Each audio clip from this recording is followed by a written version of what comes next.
Hey, we got new merch! We just got a whole new line of merch over at meatcanyon.store based around our new puppet show that we made. If you haven't seen it yet, please go check it out. If you haven't seen it, it's on our Meat Canyon channel. It's been pretty much an accumulation of all the stuff we've been building, and it's a really exciting new thing. And if you want to support the channel, please consider picking up some of this merch. We're really stoked on it. Or consider checking out our Patreon, where we have some behind the scenes as well. So please check it out right now. Go, go, go, go. Please go, go, please go.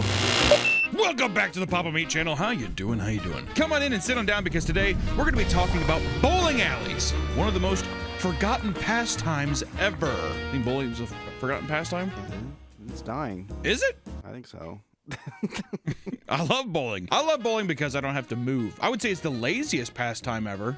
I think so. That doesn't mean that it's not hard. It's hard, all right? Bowling is difficult, but it is, I mean, you stand, you do twist a lot, I guess. You take 3 steps and throw. But I get to smoke a cigarette, drink Jack Daniels, and eat chili cheese fries. I mean, like in a 6-foot radius and air conditioned.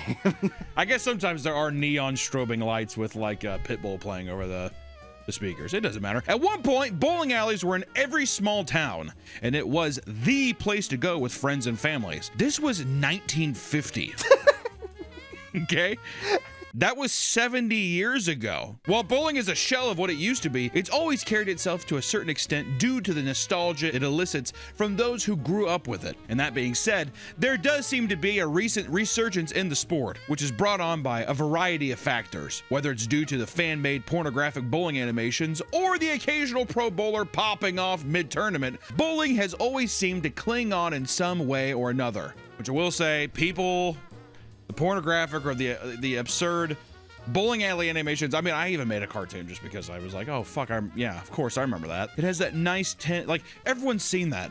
So it elicits nostalgia. Well, not even nostalgia, but it elicits anger. That's what you should put. Well, yeah, because it's just like, nice shot, dickhead. Despite its massive decline, people still yearn to bowl. So much so that there are even people like Yanni Mavarkis, a TikToker documenting the entire process of buying and restoring his childhood bowling alley, which is pretty sweet, actually. I will say, the idea of owning a bowling alley seems really cool.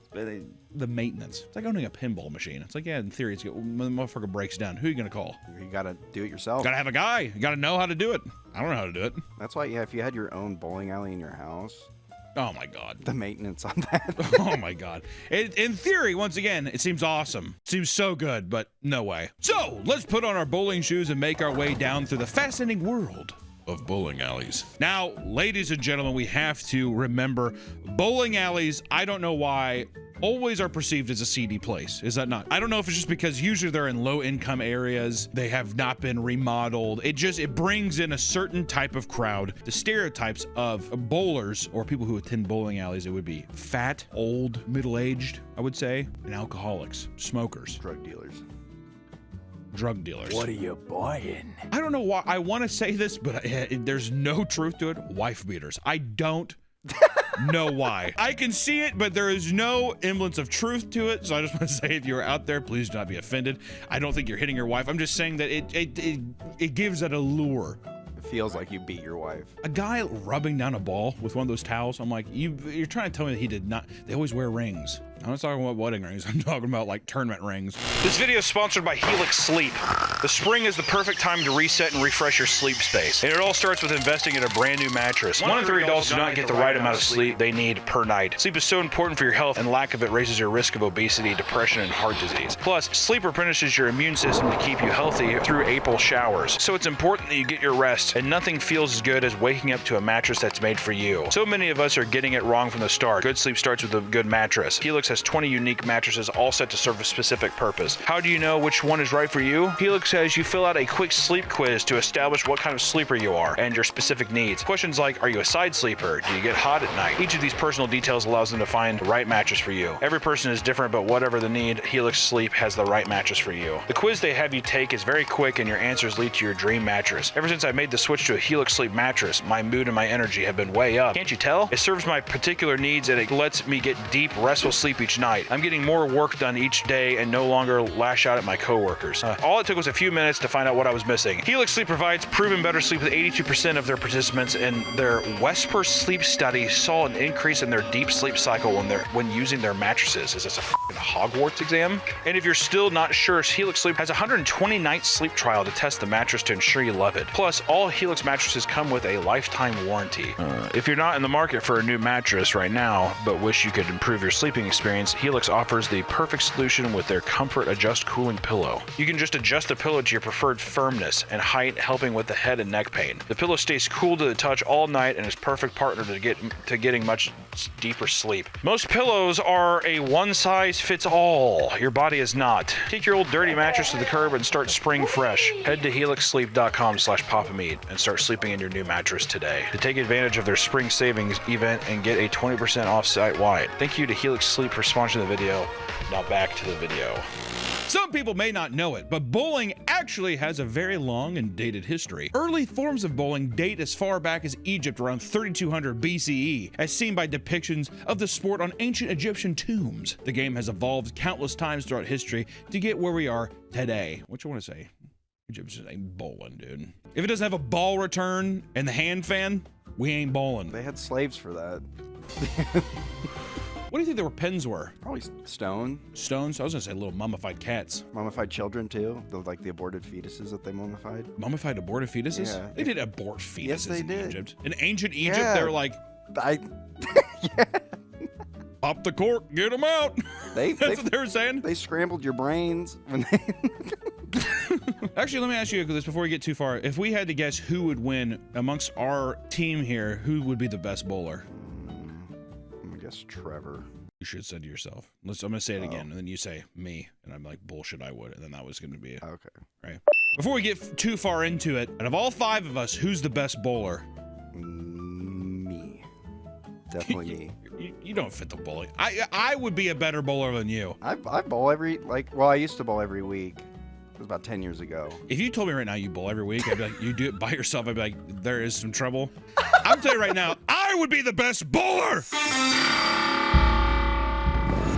I'm here to beat their ass in bowling. If I don't win, I'm gonna kill myself in the main event bathroom. Challenge accepted. Challenge accepted. I have bowled with Hunter. He's gonna crush it. Over under Nick 5 gutter balls. Whoa. 5 gutter balls? I think I'll say 4. I'll go under. Fingers so wet all the time. Oh, that's one.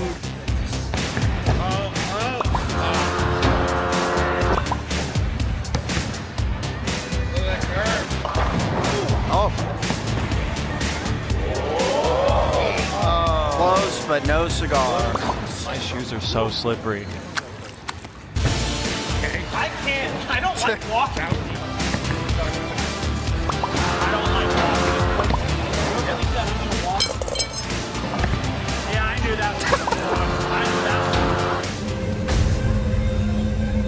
one. Here we go, Nick.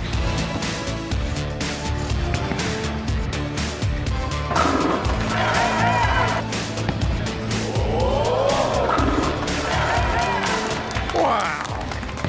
That was incredible.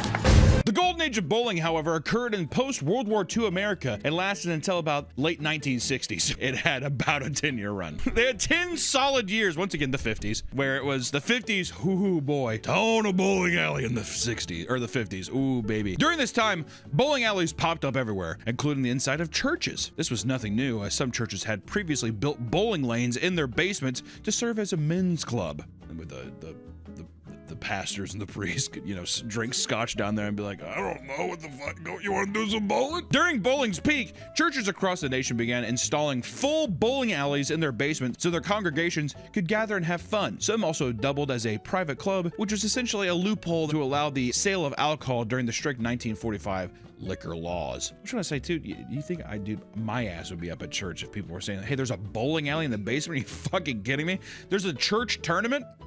Churches should do that now. Why Well, would you not? That or laser tag. I was gonna say now it should be like That or laser tag. laser tag wouldn't be pretty sweet at a church. That'd be sick. Yeah, and the like, what is it? The pews. Like, if you get to play in the actual. And the guy, the pews, and then the guy who's the ref to be like, you're out, whatever, because there'd be 3 crosses in the room. 1 cross for each side, has a charging station, because you get shot and you're like, okay, and you have to go back and do that, and it powers your suit back on. And then the ump would be Jesus in the middle on the cross, and you'd be like, you Terry, you're out. But that'd be kind of cool.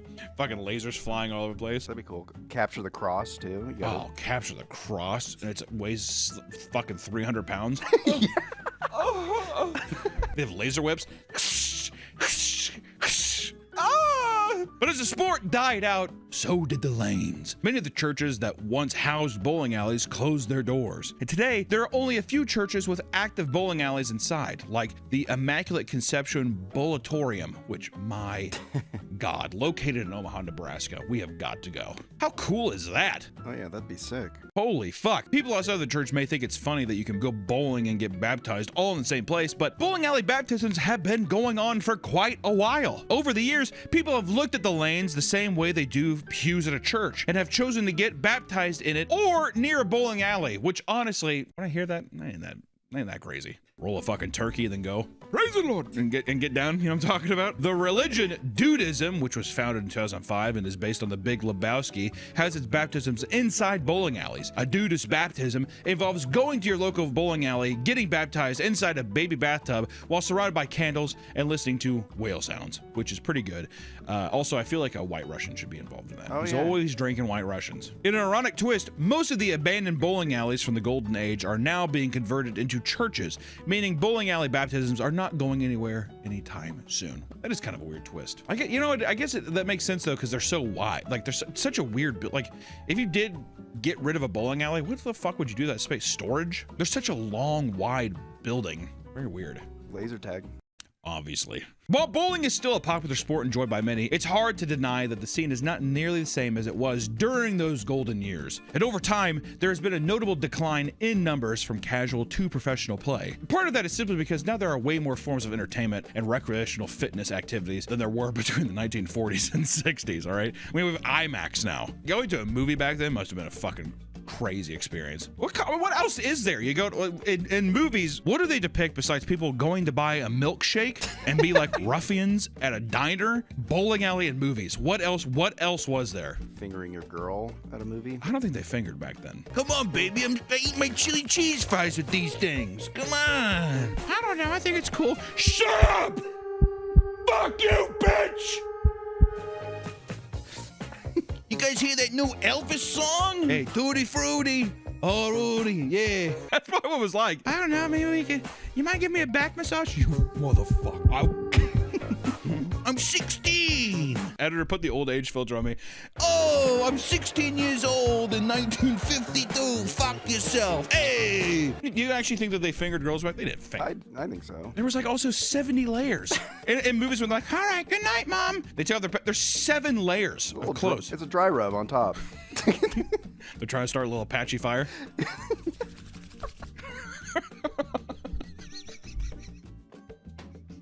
A big factor, most likely, is the fact that everything is just more expensive now. No longer are the days of paying just a few dollars for a game. Now the same places can charge more than double that. Well, yeah. You used to pay $1, now you gotta pay $2. More like you used to probably go to a bowling alley and be like, I have 3 cents. Well, Mr. fucking Moneybags here, come on in. Now it's to literally bowl. I wonder how much it is to bowl for a bowling game. It's like $20 per person. $20 for one game? Oh, there's different. If it's like a lane per hour, it's probably like $40. I bet you anything. If you have like let's say, because a big thing back in the day when at least when we were younger, was bowling birthday parties. Is it $20 a person, you think? You could probably do a deal. I'm sure there's like but still, it's probably like over $100 to take my fucking ugly ass fat kids. Be like, you guys want to get cheeseburgers? Do some bowling? Probably like $500, $800. Oh my God, I bet you it is half a grand for that many, for a big treasure trove of just ugly Midwest kids. Oh fuck. You know, just take it. Just stay in the corner, though. Put up a tarp around them. You see, all you can see is just the balls going down the lanes. Oh yeah, strike! And the silhouettes of like goblins dancing.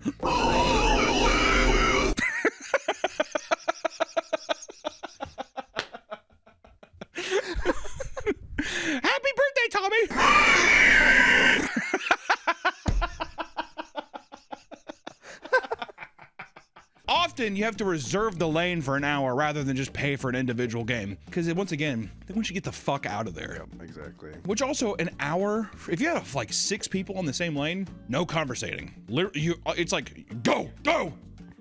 Yeah, you try to fit 2 games in an hour. Yeah, right, dude. Yeah, right. Ben, you're gonna have to sit this one out. Okay. When you consider that true bowling fans are going more than once a week, these prices can add up quickly. People in this camp often join leagues in order to take advantage of discounts. But we'll get to leagues later, even though I do want to be in a league. Yeah, league would be cool. I do believe I would win a bowling competition between my crew, but I will say I am not league ready. Oh, definitely not. I can't even bowl over 200. No. If I bowled 200, I would lose my fucking mind. I'm pretty happy with 100, honestly. If I hit 100, I'm like, all right, triple digits. I could barely hit 100. Same. But see, that's what's going to make the competition so good. How's our check-in? Check-in on the game. If he gets another spare or a strike here, I'm killing myself. We all commit ritual suicide.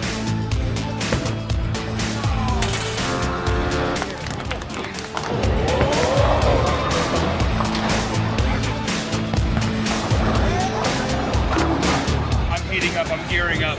My power is warming up. Are you Gear 5 Luffy?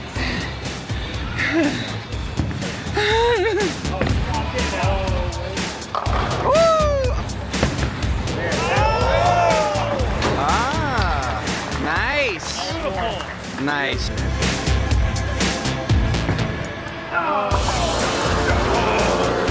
I'm pretty consistent though.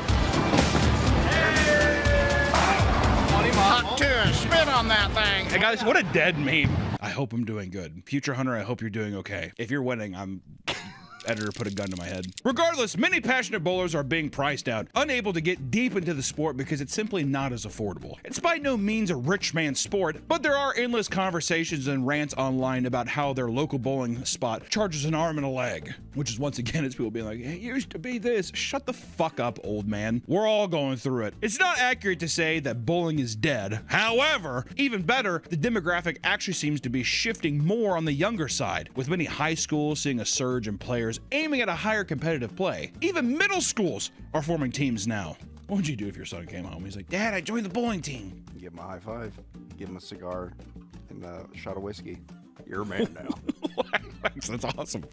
You know what this is? It's called Jameson. There you go. That's your new middle name. I like Ezekiel. It's Jameson. Boy, don't make me get the belt. Casual abuse. Do you think child abuse is going to come back in vogue? Like, is it going to be as normalized as it used to be? Yeah. Because, yeah, back in the day, it'd be like, excuse me, guys, for a second. You just hear, like,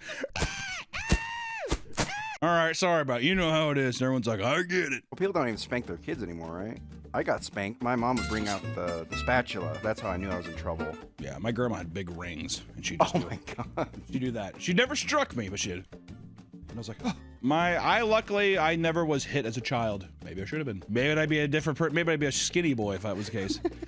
My mom was just like, you're so cute. Here, eat this. I'm like,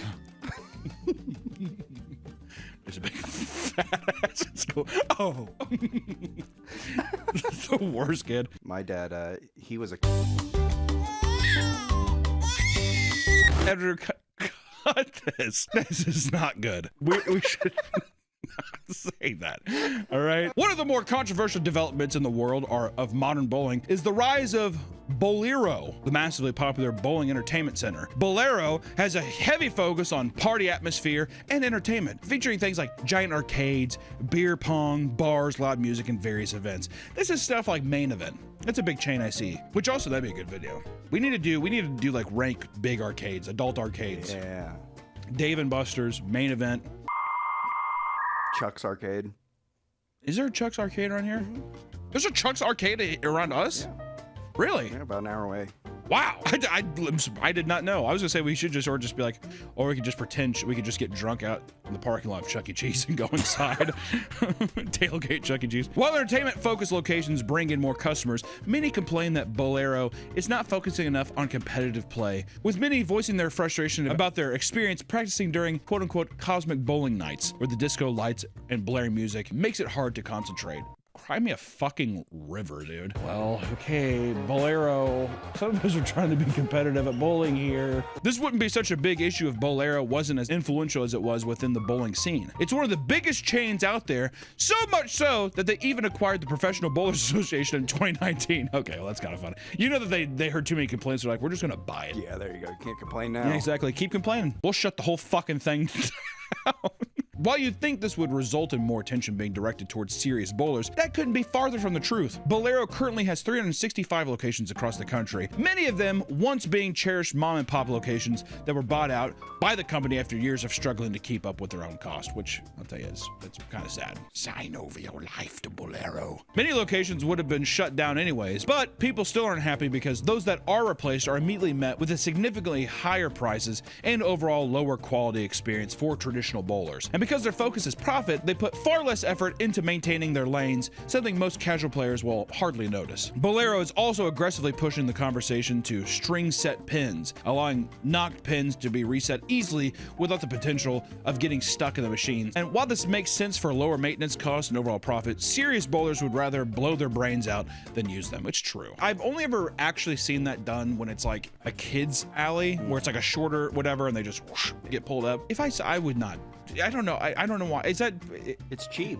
It is cheap. If I saw that, I'd be like, let's just go somewhere else. Some research shows that the setup leads to lower strike percentages and more spares as they affect pinfall dynamics in a way that noticeably affects the game. I mean, I don't really give a fuck about the physics of it. I just think it looks really fucking stupid and it feels cheap. And also too, it's weird that bowling is like a cute date night kind of thing. It's a nice date night thing. And if I sat there and I took my partner to bowling alley and they saw the string pins, I think that they would think, oh, this is a cheap date. Does it not? He's cheaping out on this date. Doesn't look good on me. I don't like that. It reflects poorly on myself as a customer. It does. What's even worse is that many of their few league nights can easily be canceled if a private party wants to host an event with even as little as a 45-minute notice. You cancel an entire league night because someone's like, yeah, I have a party of 3 coming up. Okay, get out. Because of this, tons of bowlers boycott Bolero and even stage walkouts when some of their lanes are taken last minute. There are even Bolero hate groups online solely made for the purpose of ranting about their hatred of the company, which is, you have to be a pretty bad company for there to be a bowler strike. Yeah. In general, it is considered by passionate bowlers to be the slow killer of bowling as a whole. There it is. It's like Walmart. It's kind of like the death of The death of the mom and pop shop. It's more convenient, but the lives that are lost. Walmart comes in, puts a gun to their head, and blows off their fucking head. Even with a recent resurgence among youth, the average person goes bowling just to relax and maybe share a couple beers with the boys. However, the professional bowling scene is a completely different energy, one that leads to many iconic moments, which if you haven't watched professional bowling, I gotta say, it hypes you up. It's the same with, dude, you know what I've been seeing a lot lately is fucking dart throwing. Oh, yeah. Going to a professional dart throwing competition looks like one of the funnest experiences I've ever seen. 180! The crowd's like, ah! It's fucking awesome. At one point, the Professional Bowling Association was one of the most watched and financially backed professional sports leagues in the nation. Millions of people used to flock to tournaments and tune in on TV or the radio to find out how their favorite bowler played, with crowds in the background getting insanely hyped for their favorite players, which is true. And I will say the radio broadcast would be pretty fun. Tim is lining up for the bowl. Like that's a fun audio experience too. Sadly, the PBA has fallen far from its former glory and is struggling to even get sports broadcasting to cover its events. Despite this, the league still produce iconic moments that capture the public's attention and attract tons of new fans. One of the most famous clips to ever come from bowling is from the 2012 US Open Bowling Championship, specifically during the final frame between Peter Weber and Mike Fagan, which if you haven't seen this, everyone's seen this. Iconic. One of the best lines of all time. Peter Weber needed to hit one pin to win his 5th championship, and without hesitation, he threw his ball, nailing the shot. And while freaking out, he turned to the crowd and shouted, "Who do you think you are? I am!" One of the best moments in sports history. Who do you think you are? I am! Who do you think you are? I am! I think motherfucker was just hyped. I think I think there's just a surge of emotion. The thrill of winning and copious adrenaline caused him to mix up his words and blurt out a sentence that really didn't make any fucking sense. Instead of saying, "Who do you think you are?" with me in my house, he said, "Who do you think you are? I am." Which also, I prefer the latter, if I'm being honest. Who do you think you are at my house? I mean, I get it of being like, you're coming into my house thinking that you can beat me, right? Who do you think you are? I am. So fucking, who do you think you are? I am. Kind of makes you be like, huh.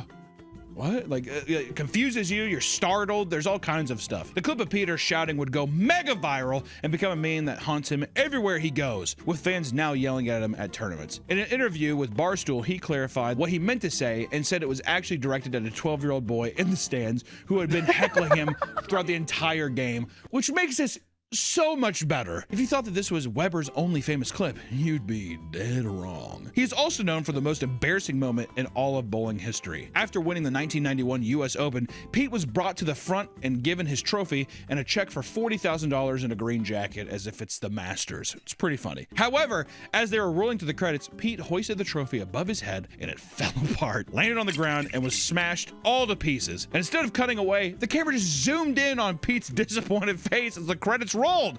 The credits were rolling as if it was like a sad anime. It was fucked up. Those who were standing around him awkwardly patted his shoulder as he stood there looking at his broken trophy, looking at this thing that he just competed his heart out for, right? And they're just like, zoom in more. You think I would probably cry? Well, I'd just be like, can I get a new one? Can you just make me a new one?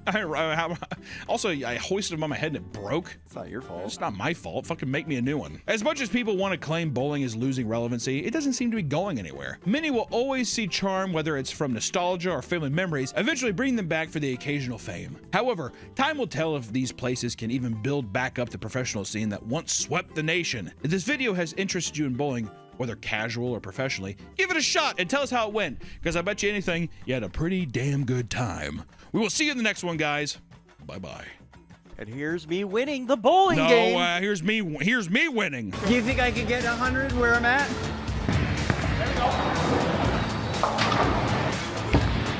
Oh, we know who's not making the bowling league. There it is. Easy. 2 steps. Easy. Turkey. Everything's on the line. No pressure. Turkey?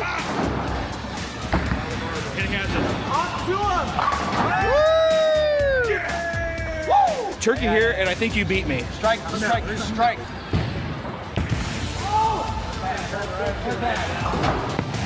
My hand was like this. You're gonna break your goddamn wrist is what you're gonna do.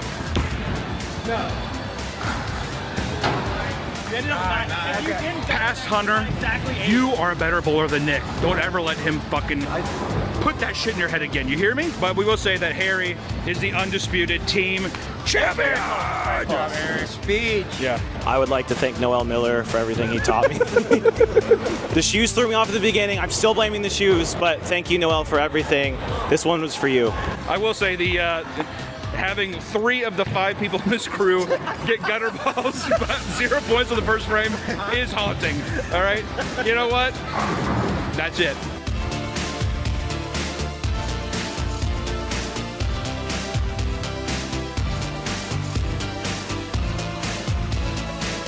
Welcome back to the Papa Meat channel. How you doing? How you doing? Come on and sit down because today we're recording a video right after we did the last one. Last week, we posted a video about disgruntled employees, so much so that we had to talk about CEOs. It's been such a big back and forth. So today we're going to be talking about CEOs, baby.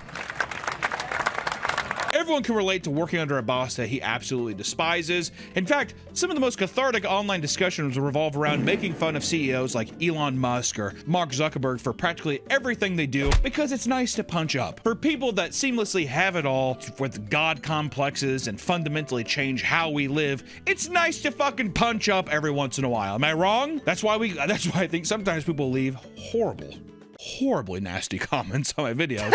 because they're like, fuck this fat ass and his millions of subscribers. I get it, dude. Punch up, baby. Punch gently. Yeah, punch gently. Just, I mean, give me a love tap. You don't have to curb stomp me, please. Don't make me bite the curb. It's hard not to get why people feel such a deep hatred, especially with the upper echelon of CEOs that go to crazy lengths to boost profits and add another zero to their net worth. At the end of the day, it's all just a giant pissing contest where it's, how much do you need? How much do you actually need, Nick? Everything.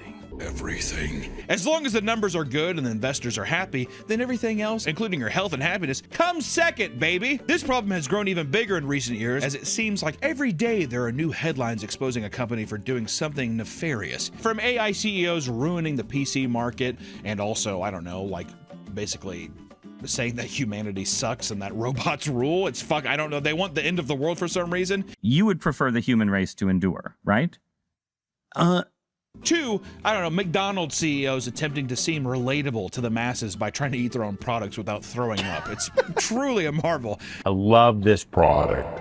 That's a big bite. The controversies are endless, my friends. Unsurprisingly, most of the people in the top are complete weirdos who had strange and narcissistic behaviors before they climbed the corporate ladder. And this kind of behavior actually helped them get to where they are today, but created many enemies along the way. So, let's go over some of the most heinous and bizarre things CEOs have ever done. It's gonna be a long video. How long is this video?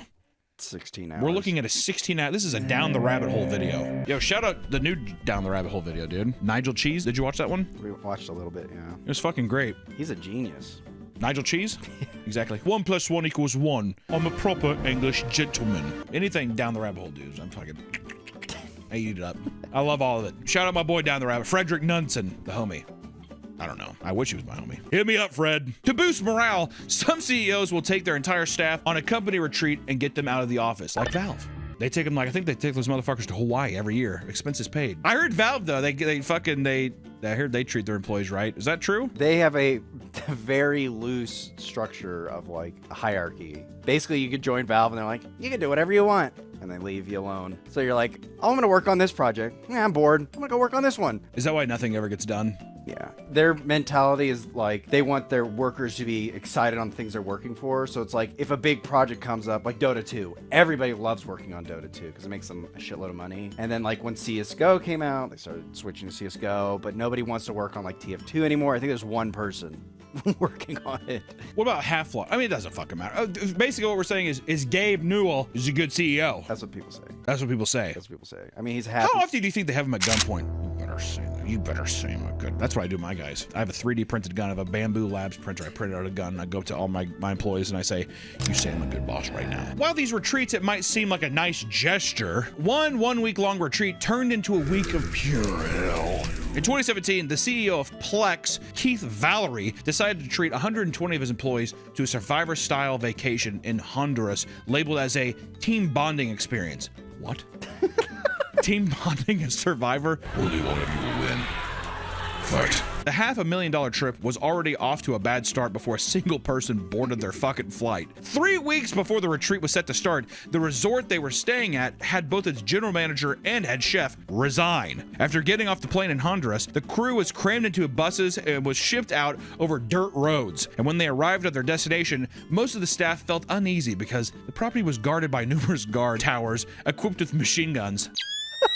This is what, can you just upload? It's just Pirate Bay for movies, right? Well, now they're trying to be a legit service, so they have like free movies and stuff, and you pay for services. Yeah, but you and your brother just use it for anime, right?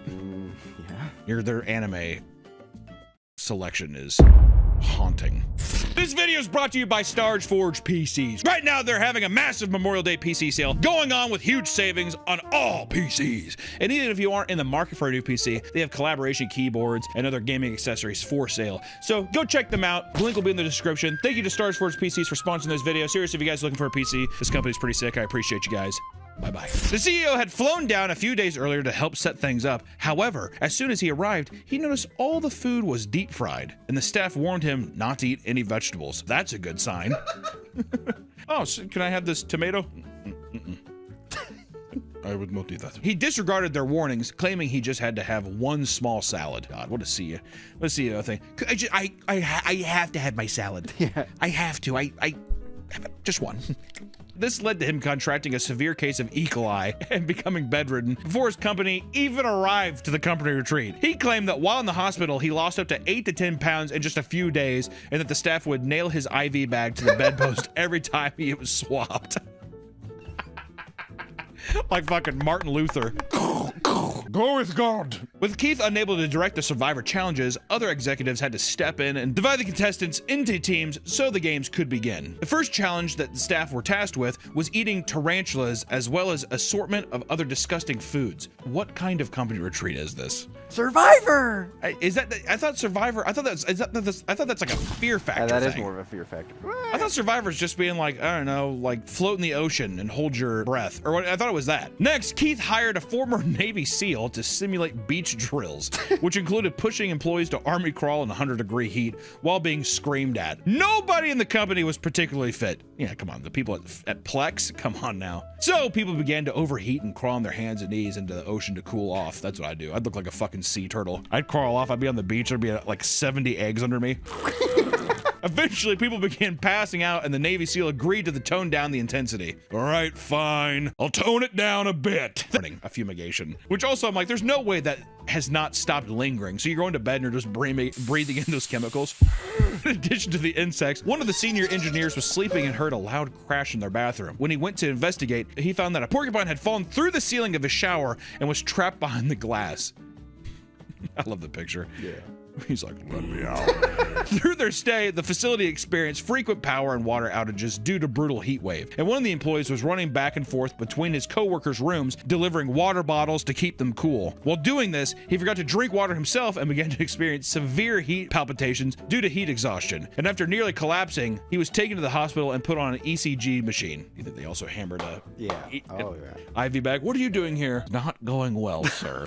A positive of the trip was that they had unlimited access to golf carts, so they could drive anywhere they wanted. The downside was that the trees blocked the solar panels powering the road lights, so they would shut off after about 30 minutes. As a result, some employees ended up driving in the dark and crashed into things. Near the end of the trip, the entire company boarded small planes to an island called Utila to attend the opening of a new baseball field that Plex helped fund after the original was destroyed in a hurricane. The day went on without any issues. They swam in clear waters and played basketball. But this brief respite was all they had before problems started to arise once more. It came time to head back to the mainland. Utila's airport was very basic and lacked runway lights, meaning no planes could land on the island after the sun went down. And because of this, the pilots were tasked with getting the 100-person crew back to the main island before sundown, using an 8-person propeller plane. One by one, the plane took off and returned, taking small batches of people. However, they didn't make it back in time, and some employees were forced to spend the night on the island. Many of them were using antihistamines to treat the insect bites and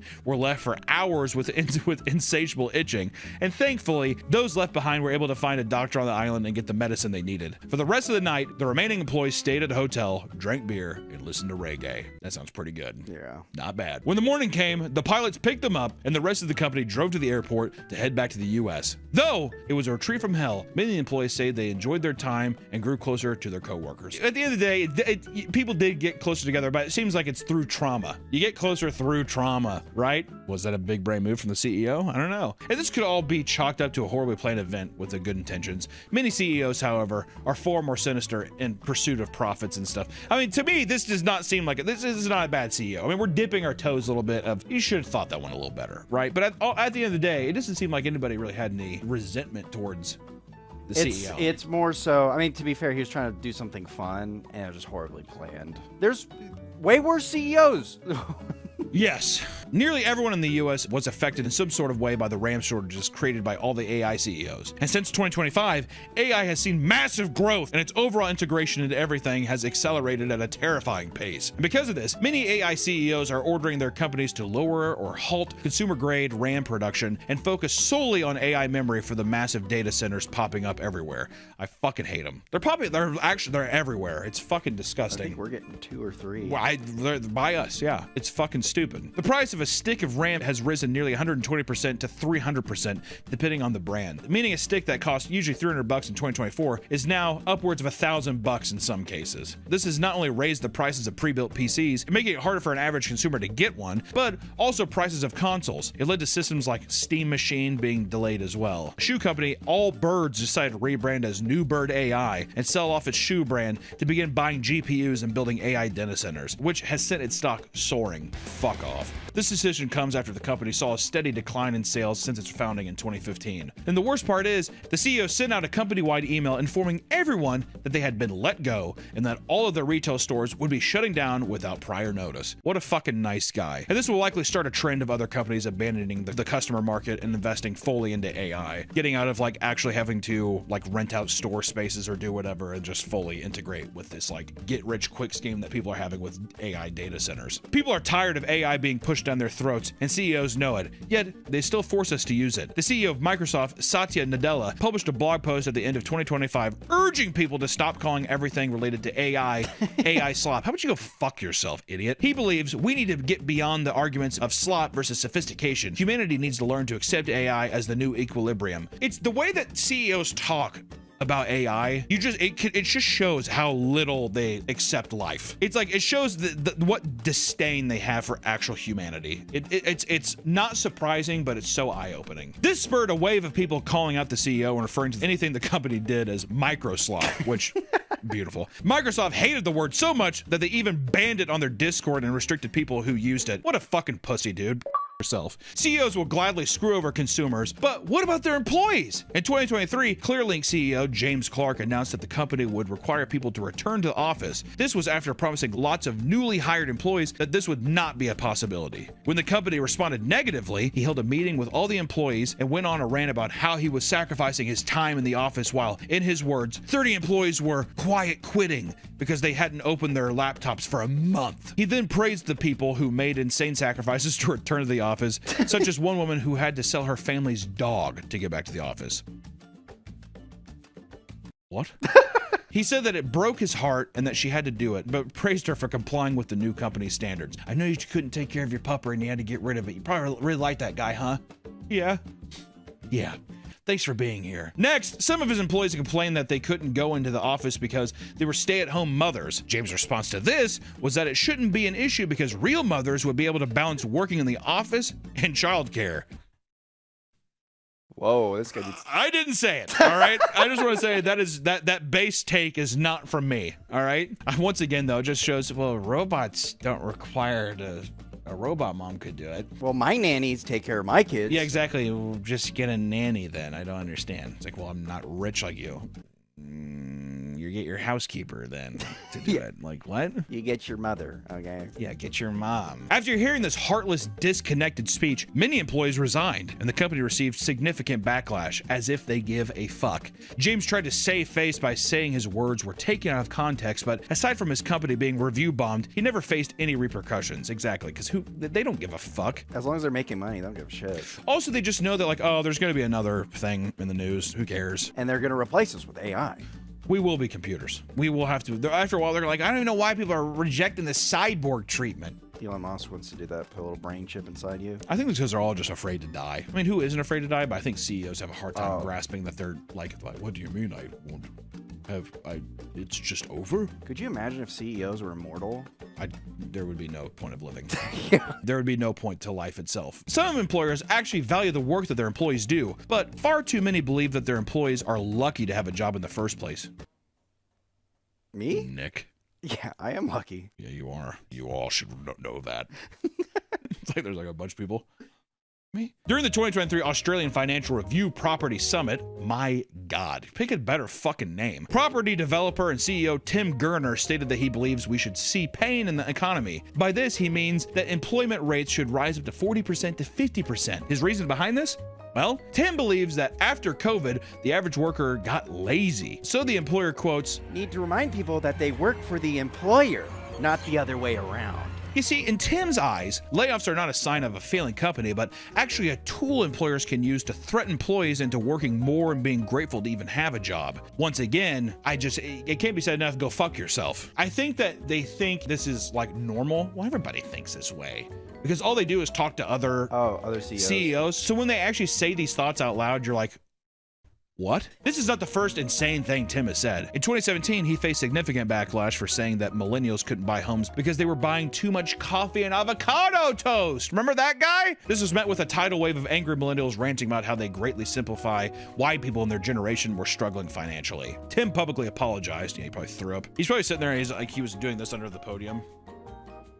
Or he's doing this behind his back. Oh, yeah. Tim publicly apologized, claiming he felt deep regret for his statement, but it appears that old habits really never change. Tim, if you're out there, hope you're getting a wreck. Is that horrible to say, even to a CEO? Do we really care? Do I give a fuck? You know what's fucked up is that Stevie Ray Vaughan dies in a helicopter crash, but Tim Gurner probably flies a helicopter all the goddamn time. Yeah. Most of the time, CEOs can be mentally draining, but for one employer, their boss nearly killed them during a meeting. After getting hired by a small startup, one man was under constant psychological harassment for 7 months straight by the CEO. From the moment he got hired, his boss was constantly yelling at him and demanding he explains what he was doing at literally every moment of the day. And on top of the overbearing boss, the man was required to work 12 to 14 hours a day, including weekends. And after months of being belittled, everything came to a head when the CEO began screaming at the man at the top of his lungs during a video conference. I mean, it's just all public humiliation shit, power tripping humiliation shit. Which also, even if you're upset with an employee, it's just that level of delusion where it's just like, well, this is probably inappropriate to do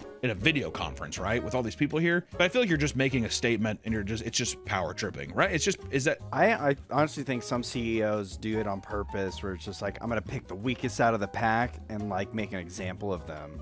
It's just like alpha brain bullshit. But that's just power tripping, yes, right? Yeah. Okay. And is that an idea to where it's like, hey, everyone who's in here, don't let this be you? It's a warning thing of just like, if you have like a scapegoat and someone you know like you could pick out to be the example, it's very easy of just like, I'm gonna pick on this guy to show everybody else not to fuck up. After several minutes of being yelled at, the employee began struggling to breathe as his chest began to tighten. He eventually collapsed, alerted his mother, and was taken to the hospital. While there, the doctors told him he suffered from a panic attack caused by his boss's endless screaming, which if anyone's ever had an actual panic attack, it feels like you're having a heart attack. I mean, if you feel like you're dying. I used to get them really bad. Remember, I feel like 2 or 3 years ago, I got them really bad. I had really bad anxiety in high school, so I remember I was like one of the up and running people to be in a play. It was me or this other guy, and I've never been in like a big play before. I had a huge anxiety the other day, and I was kind of hoping I didn't get it because it's like just the pressure of just the pressure. Yeah. And, surprise, I didn't get it. So yeah.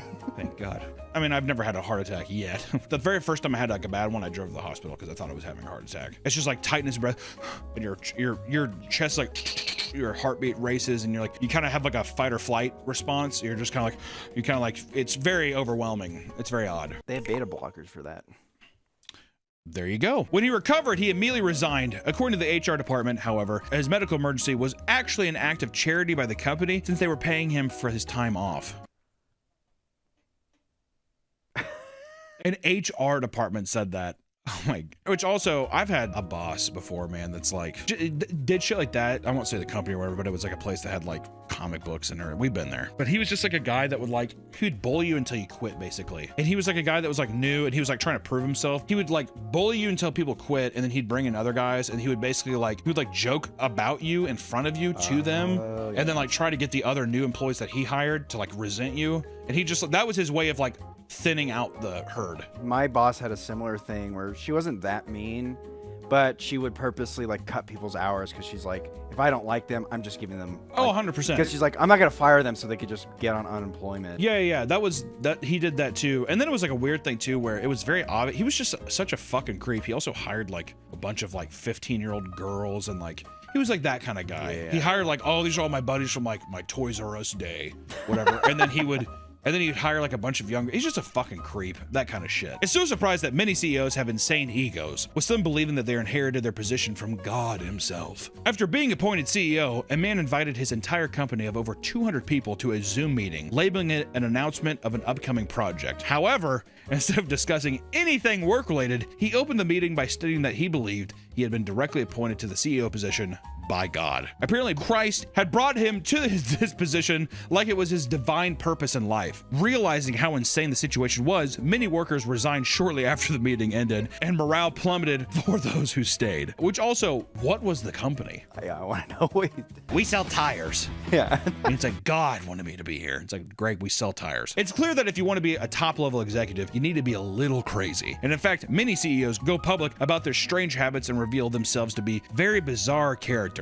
The co-founder of Boost Mobile, Craig Morgan, is the 4th largest mobile carrier in the US. The man had several rituals, such as going to bed early exactly at 10:04 p.m. every day, which already I'd be like, how do you control that?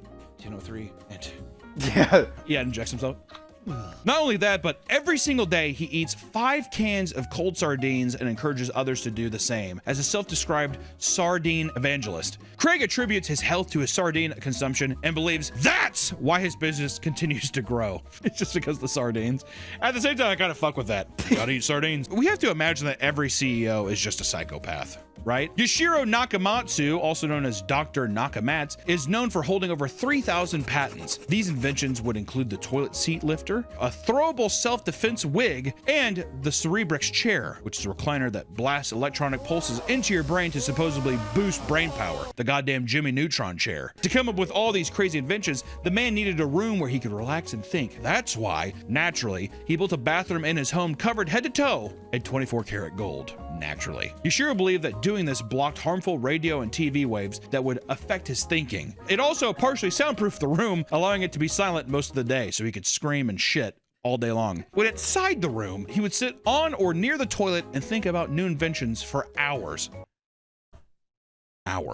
One of the only rules in the room was that no nails were allowed inside because he believed it disturbed his thinking. To ensure this could never happen, he also had the room built with no nails. Which also, I was gonna say, at what point do you also say this motherfucker has something going on? 3,000 patents? I mean, how many people have a solid gold room? Off the top of my head, only one.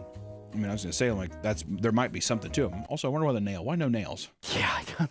That's just what is that? That's like an OCD thing, right? CEOs will calmly let hordes of people go from their job without a second thought. But the worst of the worst CEOs will cause them to lose their lives. The Deepwater Horizon disaster is one of the deadliest industrial disasters ever. 11 people were killed on an oil rig explosion and over 200 million gallons of oil dumped into the ocean as a result. I feel like a lot of people know about this. Part of the reason the oil rig exploded was the CEO cut overall operating costs by rushing safety inspections and standard work protocols to save time and make more money. You know. Good stuff. Following the explosion, Tony Howard would go on and say the string of disgusting things about the explosion in the media. When questioned by the environmentalists worried about the scale of the oil leak and the cost of cleaning it, Tony dismissed their concerns, calling the spill, quote, relatively tiny compared to the whole ocean. That's when you need to throw them in and be like, drown. Yeah, exactly. Throw them into the oil and light it. Later on, after months and months of being interviewed, he finally broke down and said, there's no one who wants this thing over more than I do. I'd like my life back. Live on TV. What a fucking douchebag. Once again, throw him over. Throw him over into the oil, dude. This sent people over the edge as Tony was clearly only focused on himself rather than the 11 men who died and the entire ecosystem affected by the spill and his shortcomings. And shortly after this statement, BP would face huge cleanup fines and Tony would be fired. He still ran and made it off like a bandit, dude. Oh, yeah.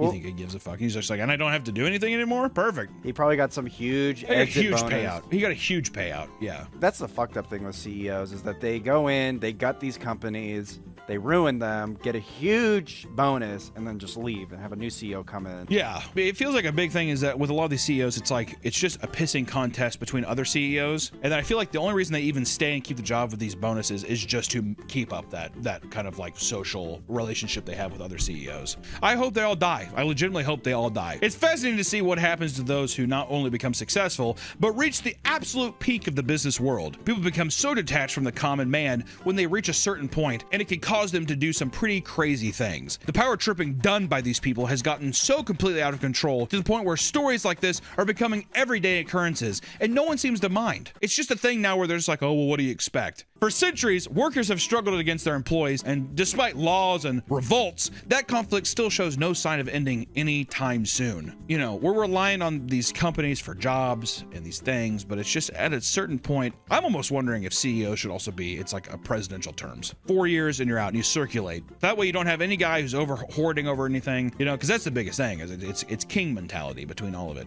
A lot of people are saying that AI should replace CEOs.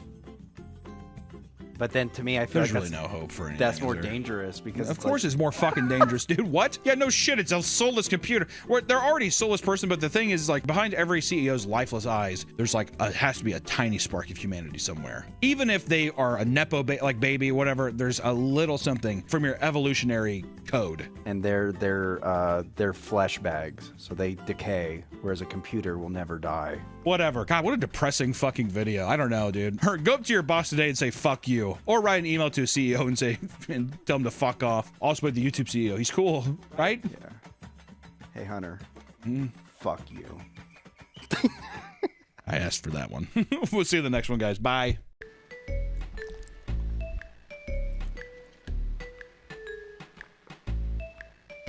Oh.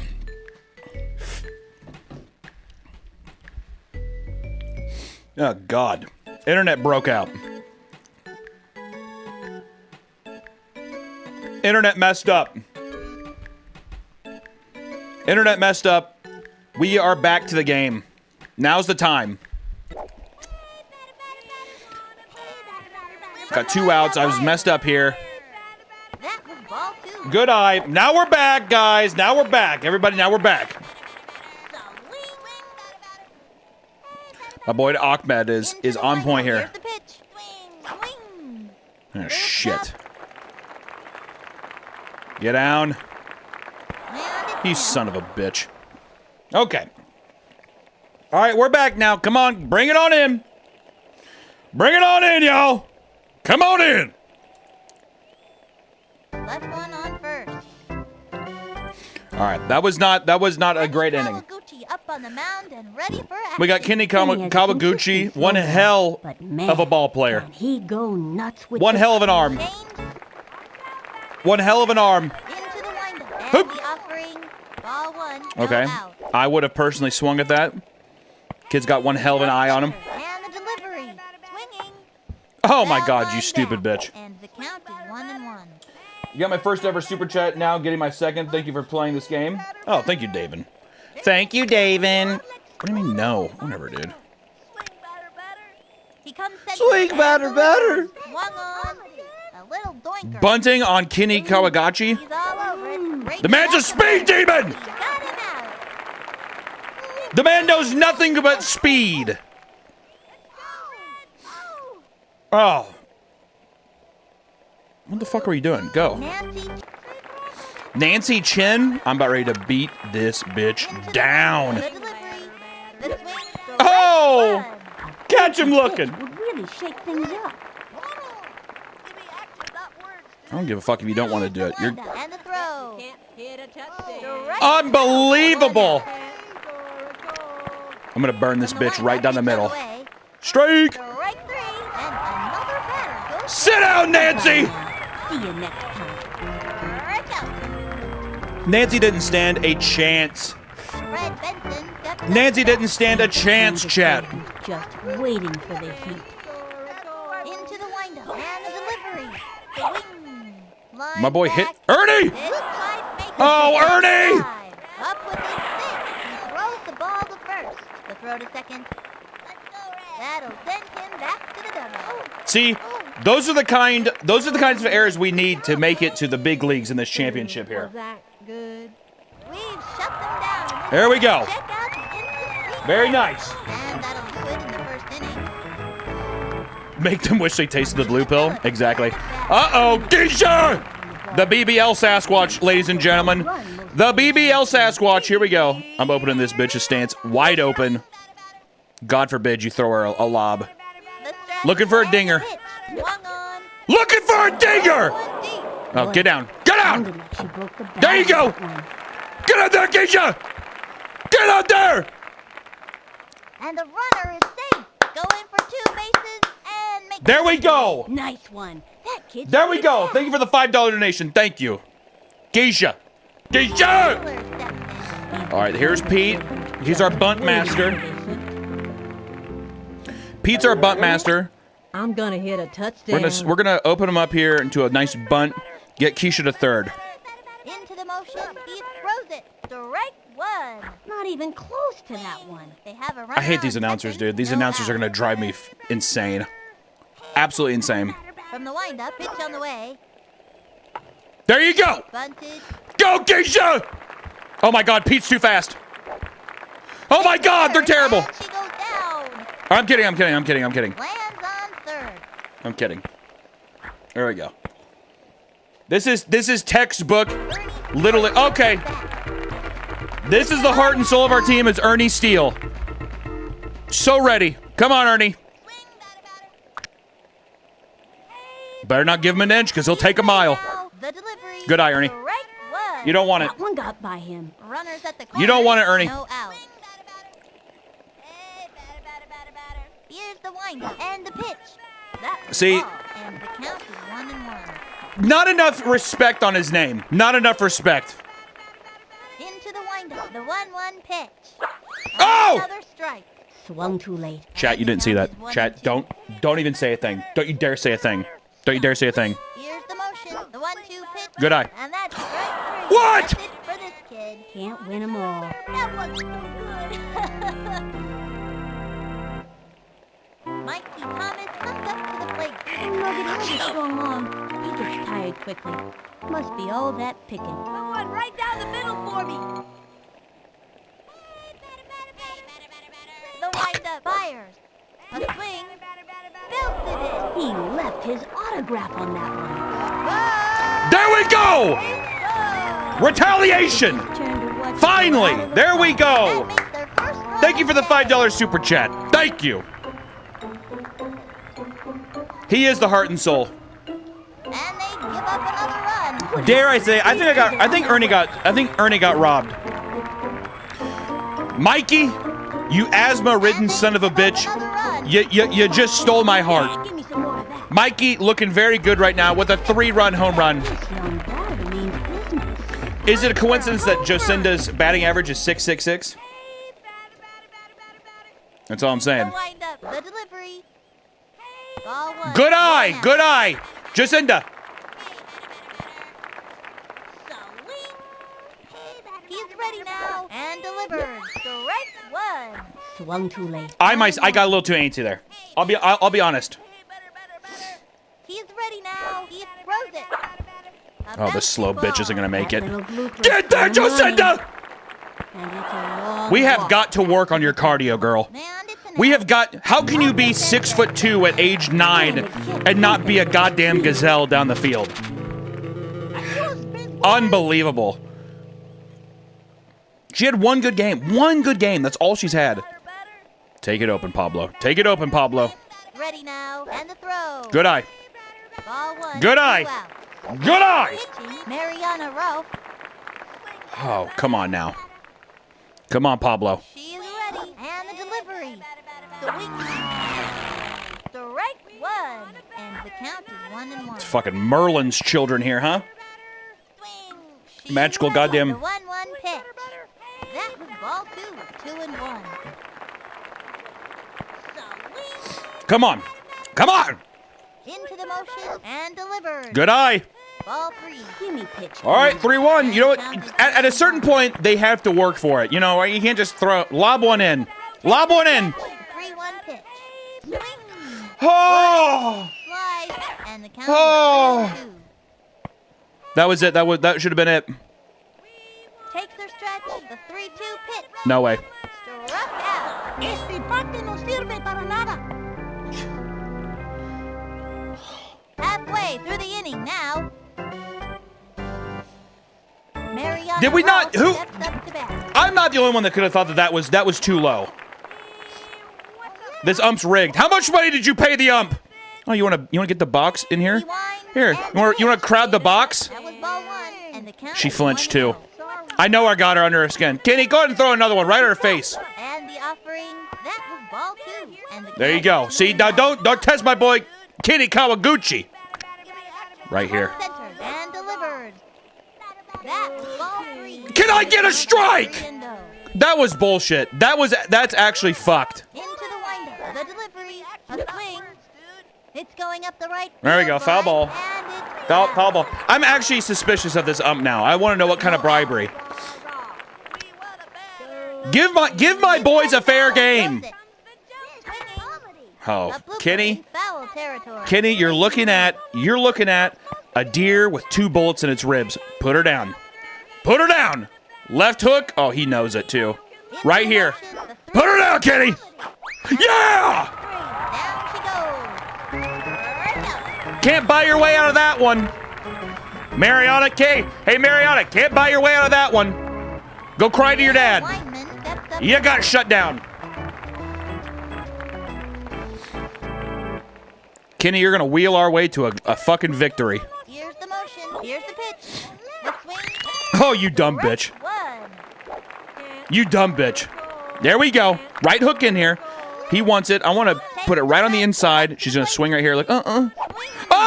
Oh, God, Kenny. He's a surgeon on the mound. He's an absolute surgeon. I love it. Here, watch this. Put her down. Put her down nice and gently. I want to do a slow ball. Slow ball low. Uh-oh. Bye-bye. Oh, shit. Okay. Ahmed, come on. Attaboy, Ahmed. There you go. Fundamentals. Kenny, if you don't wheel us out of here, like I said, WD-40 that loosens up those wheels, gonna throw it in the trash. Gonna be a very rusty experience for you, dude. I'm gonna push Kenny down a flight of steps unless he fucking gets a nice strikeout right here. The juice is depleting a little bit though. Kenny, he doesn't have a. His arm you think would be stronger since he's wheeling himself around. Foul ball. 2 outs. I don't care if you don't want to throw it, Kenny. That's the shot I called. See, Kenny, that's why we throw these, okay? Omar doesn't have anything. You're going to watch. He's good night. Say good night to him. Good night, Omar.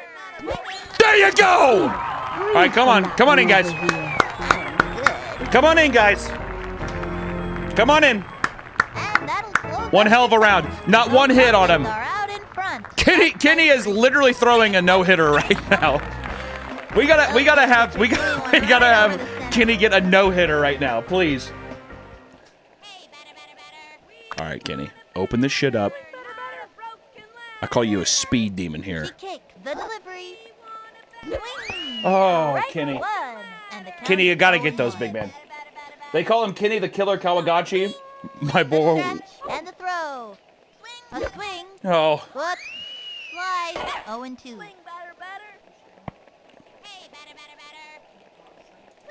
What's up? She kicked. And the pitch. The swing.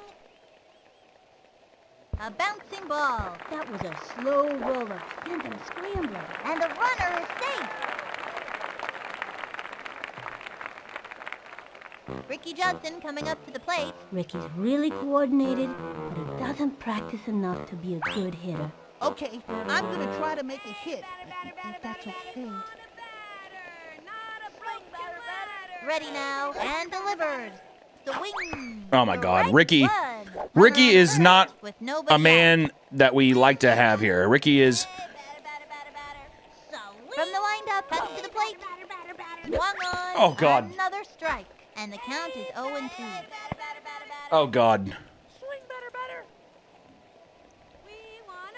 Here's the windup. She delivers. The swing, 3rd strike. That's it. Can't win them all. Sorry. Ricky is becoming my least favorite guy right now.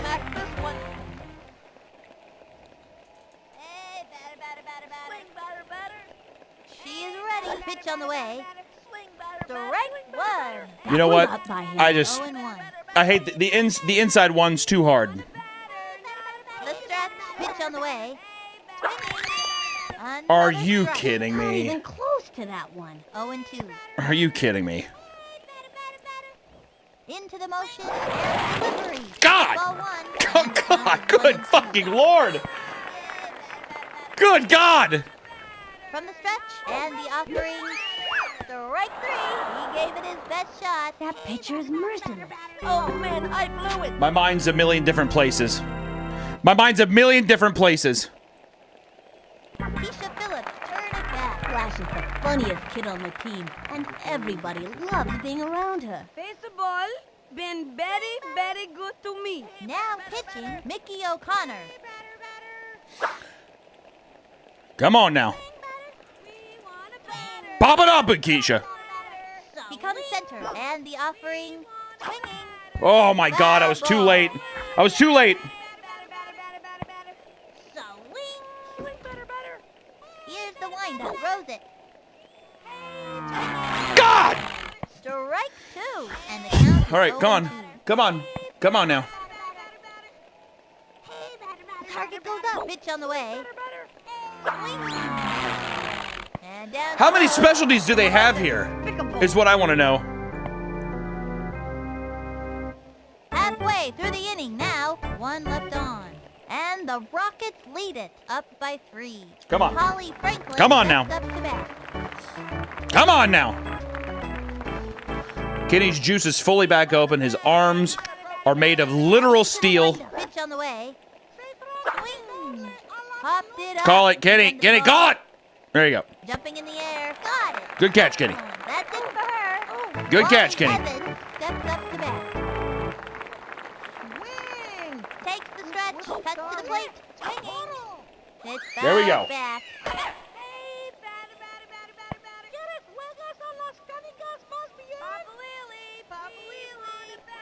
From the stretch.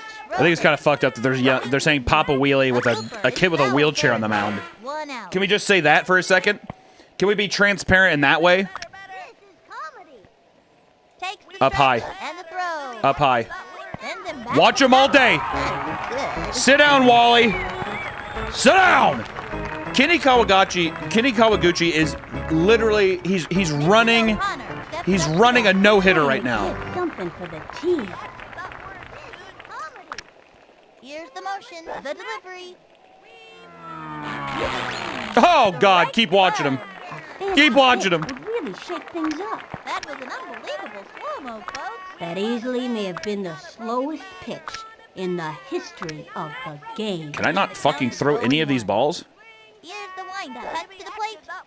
Swung on. A bouncing ball. He didn't get it.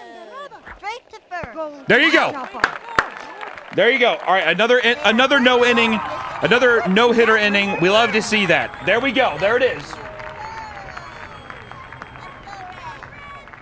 No hitter, a perfect game. No hitter, no hitter, and I guess technically a perfect game. And the Rockets Look at that, no hits. up by 3. He's throwing a no hitter right now. Rockets flare. All right, don't say Blumpkin, dude. Wheeler. That's inappropriate. We're doing Pete all day. I'm gonna get Pete to be our best batting average because he's literally all he's gonna ever do is bunt. What am I supposed to do again? God damn it, Pete, just bunt the ball like we did in practice. Winds and the offering. There's a Get there, bunt. Pete. Safe at first. Slides into first. Look at that effort. And it goes out of play. Runners take 2 bases. Let's see that one more time. That's a triple. That's a triple. That's a triple. Unbelievable. And makes the triple. Man, that kid is fast. Unbelievable. Pete's mind may be slow, but those legs, boy, sure are fast. All right, Ernie. All right, Ernie, now's the time. Ernie, now is Ernie's time for redemption. Ernie had so much spirit. All right, Ernie, come on, big man. Come on, Ernie. Here's the motion, the delivery, the swing. Oh!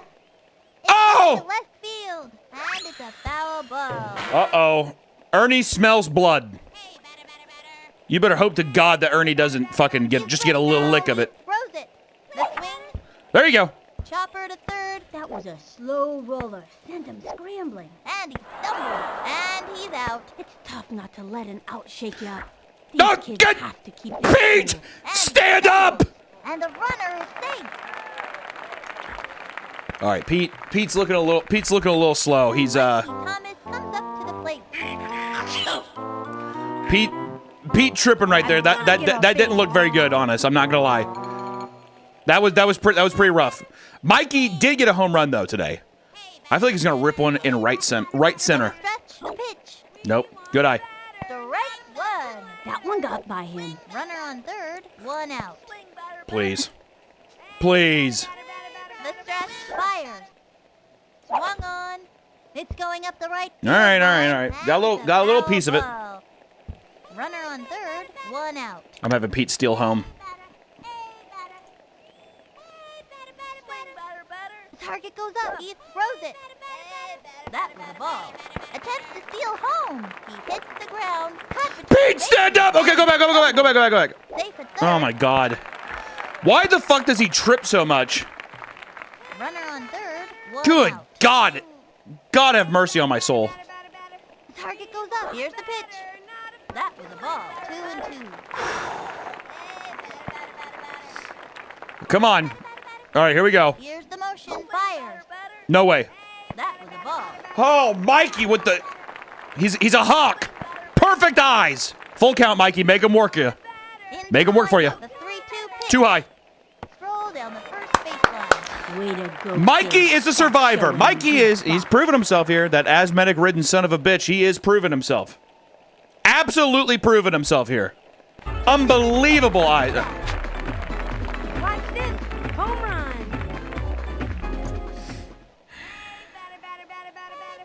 God damn it, Jocinda. And delivers. Swing. How do you not hit that, Jocinda? Runners at the corner. I timed that perfectly. How do you not hit that, Jocinda? Tell me. I'd love to know. From the windup and the delivery. Strike two. Oh my God. Jocinda, you are becoming a burden. And the offering. Swing. Okay, move Pete home. Move Pete home. That little blooper sent him running. She's out of there. They were able to throw it home and then throw it to first and still get you out. They're cool. Pablo Sanchez stepped in. She is an absolute nuisance in my life. All right, Pablo, we need something from you here, man. You know, you're like, people keep talking about how you're the best one. I need a fucking homer. And the delivery. Swung on. There it is! It's going to left field. And it's Oh my God! Robbed! So robbed! Oh, I'm so sad. God, no! into the windup and delivers. The swing. There it is! Fly.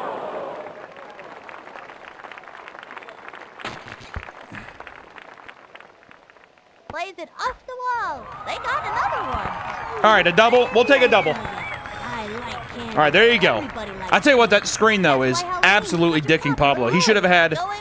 He should have had 2 homers, honestly. He should have had 2 homers. Let's be honest. All right, here's Kenny. Kenny Kawaguchi. Kenny Kawaguchi. The rolling man. Here's the motion and the offering. Swung on. Oh, Kenny! That was Oh, beautiful. Ah. And that's an out. Fuck. If that would have been down, that would have been at least 1 run. So sad. You tried your best, Kenny. All right, 4-0, halfway through. We love to see it. We love to see it. Kenny's only thrown 25 pitches. He's set. Pitch on the way. He bunts Oh, it. dude, you dumb son of a bitch. Was that good? He's all over it. There you go. Oh. You're trying to act like you can outrun Kenny. He has wheels. Literal wheels, people. BBL Drizzy. Okay, come on. Come on now. Oh, my God. Nancy Chin is pathetic. Put her down like a dog, Kenny. Put her down like a dog. Takes the stretch. Pitch on the way. Swing. Oh, God. Oh, God, Kenny. 1 out. You're too good, Kenny. Get you better. You're too good. All right, here we go. I don't care if you don't want to throw the heater. I called a heater, so throw it. That was a ball. I'm gonna strike him All right, so if you weren't just going to throw balls at a protest, well, then never mind. He comes center. He throws it. Swing. Okay, Ernie or Ahmed? Ball. Lays out. Having a run time of it. There you go. Straight to first. Great throw, Ernie. Great throw. Unbelievable. Red Rockets looking very strong on defense today.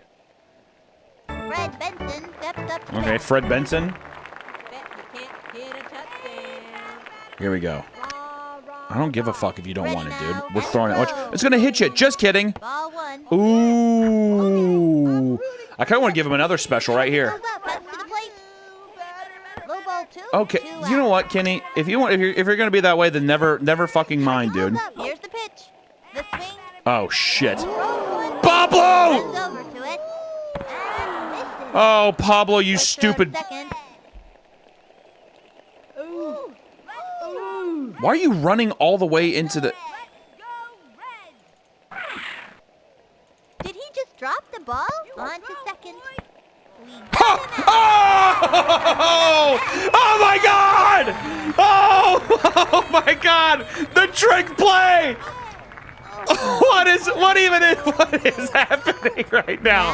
Are you kidding me? And the Rockets lead it. Are you kidding me? The Rockets Oh! are scoring high in this game. Oh! So was this kid, Joey McAtoo. Oh Played for the man, Rockets a that couple brought of us seasons back, ago. man. Ricky That brought us Jefferson back. coming up to the plate. Fucking Ricky. Ricky, you got to do something here to let me know that you belong on this team, man. He's set. He throws it. Swing. Popped it up. Get down, get down! He's out of there. Ricky, that. You know what? You did a little something. That's the look. You did a little something, Ricky, at least. So good for you, man. All right, Ahmed. Now's the time, big man. Now's the time. And the offering. Swinging. Fuck. Pop fly. Get down. No one's there. No one's there. You got it. Now Okay, apparently we have a fucking Golden Glove recipient there. All right, Keisha! Keisha! Very good to me. That's right, Keisha. Rip the shit open. Rip it open. ready now. And the offering. Nah. Ball one. Two Nah. out. Good eye, Keisha. Make them come to you. Make them come to you. Ready now. The pitch. The swing. Fuck, I was too. Oh, but no one's there. Left field. Get down, get down, get down, get down! Foul. And it's an out.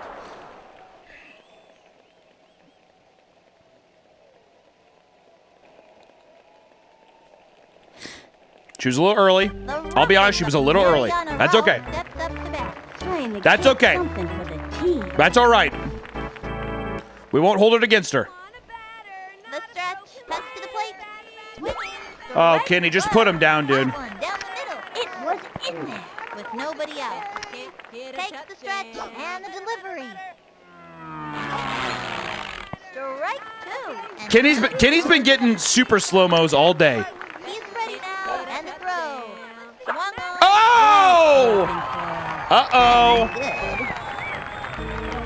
Keisha looks like Papa Meat. Dude, why would you say that? Steps up to bat. Keisha is a beautiful queen, and you know it. Digging in and determined every A spitball? Takes the stretch. Fires. Strike one. All right. That was a sticky one. You never I think Kenny about just this, came on the ball and but a threw it down. good I'm not gonna. pitcher's I, don't, gotta I, you know, I have can't. spit. Oh, the windup and the pitch. Beautiful pitch. The swing. Oh shit. Throws one deep. Oh no! Kenny, no! Over Sputnik. This puppy's headed for orbit.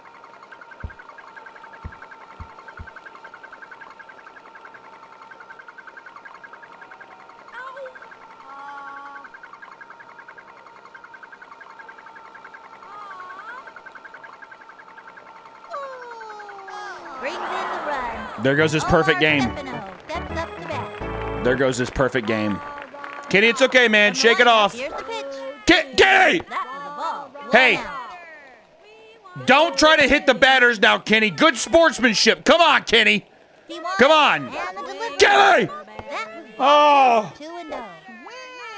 Kenny! Wheel it in! I didn't mean it that way. Come on, Kenny, come on. Get your head in the game here, buddy, all right? Here's the windup and the delivery. A bouncing ball. Pitcher makes the catch. There you go. See, Kenny? And just like that, Kenny, just like that, you're back in it, all right? It's all up here, buddy. It's all up here, huh? We're doing good. Evan steps up to bat. From the stretch and the offering. Swinging. Attaboy. See, buddy? 2 out. Keep the momentum coming. Come on. Come on, Kenny. All right, I'm going to give you a shot, all right? But don't tell anybody. Give you some juice. All right? The windup, the delivery. Ball 1. Oh, Kenny, I think you got robbed there, buddy. Kenny, I think you got robbed. He winds the 1-1 pitch. All right, Kenny. And the count Put her is down. 1 and 2. Put her down, Kenny. Strike 'em all Kenny, out. Kenny, put her down. Put her down, Kenny. He's Put her down, Kenny. And that's strike 3. Get her out of here. Attaboy, Kenny. Attaboy.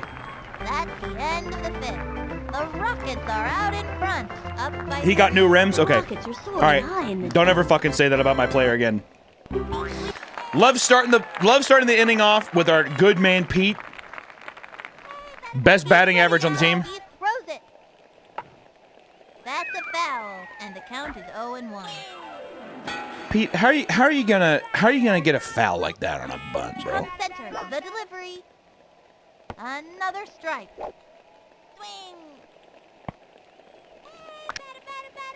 Swing better. Here's the windup. Cuts to the plate. Swing. Now what? Get over here. Why didn't you follow the call? Why didn't you follow the call? With your hard hat on.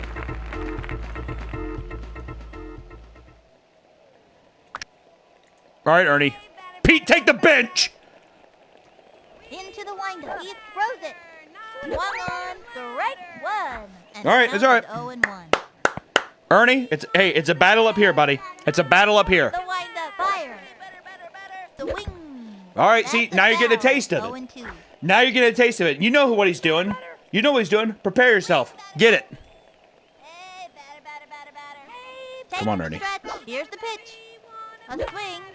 Pitch Stay out alive. back. Wear out his arm. 0-2. Wear out his arm. Come on, Ernie. Wear it out. The target goes up. Here's the pitch. Good eye. Ball 1. Good eye, Ernie. You're reading them now.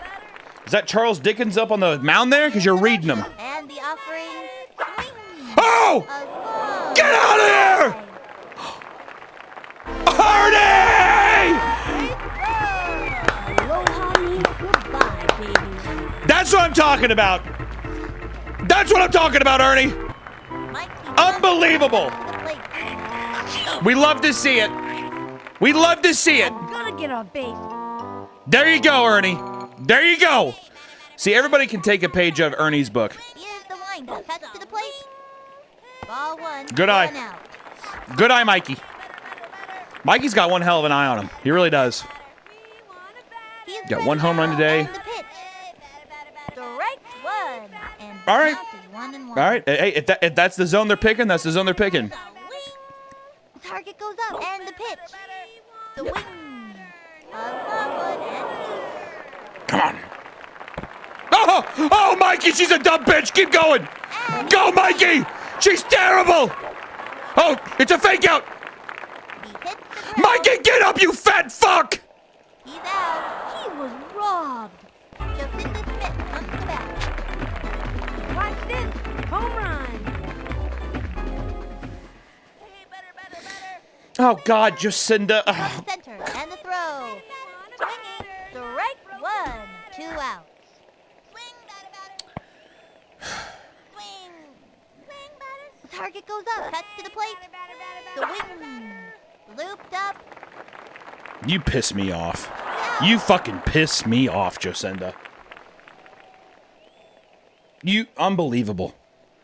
Unbelievable. You know what? Get your glove and get the fuck out there. Go. Now, the Rockets are out in front, up by 4. Wally Evans takes the stretch, throws it. The swing, whoops, slides with nobody out. Into the motion, pitch away. Bet you can't hit her. Swing, Oh, shit. looped up, Pablo! now, takes the dive, and he loved it. Takes the dive, scoops it up, and the throw to first. Here's the throw to second. Hey, he's out. You know what? My team is honestly lucky that the enemy team is, I mean, full of a bunch of mentally unwell children. You guys are lucky that we're facing the special needs team today. All right? And by that, I'm not saying mentally slow. I mean that these guys usually play. They're the field goal team for football off seasons. It doesn't matter. All right? You can read into that however you want. All right? Strike one. You could feel the breeze from that one All right. over here. Gave him the heat. Think I felt the wind from that pitch all the way over here. One out. He sacks and delivers. The swing. Strike two. A fancy pitch would really Keisha's taking roids. No, we all know that she's not. So stop. So stop trying to, you know, make those accusations. Swung on. Foul. 0-2. Come on. Oh, shut the hell up, dude. And the throw. The swing. Oh, shit. 1 deep. Gets under it. Let's go, good job, leaps up off the wall and he's got it. The throw. And the throw to first. Out.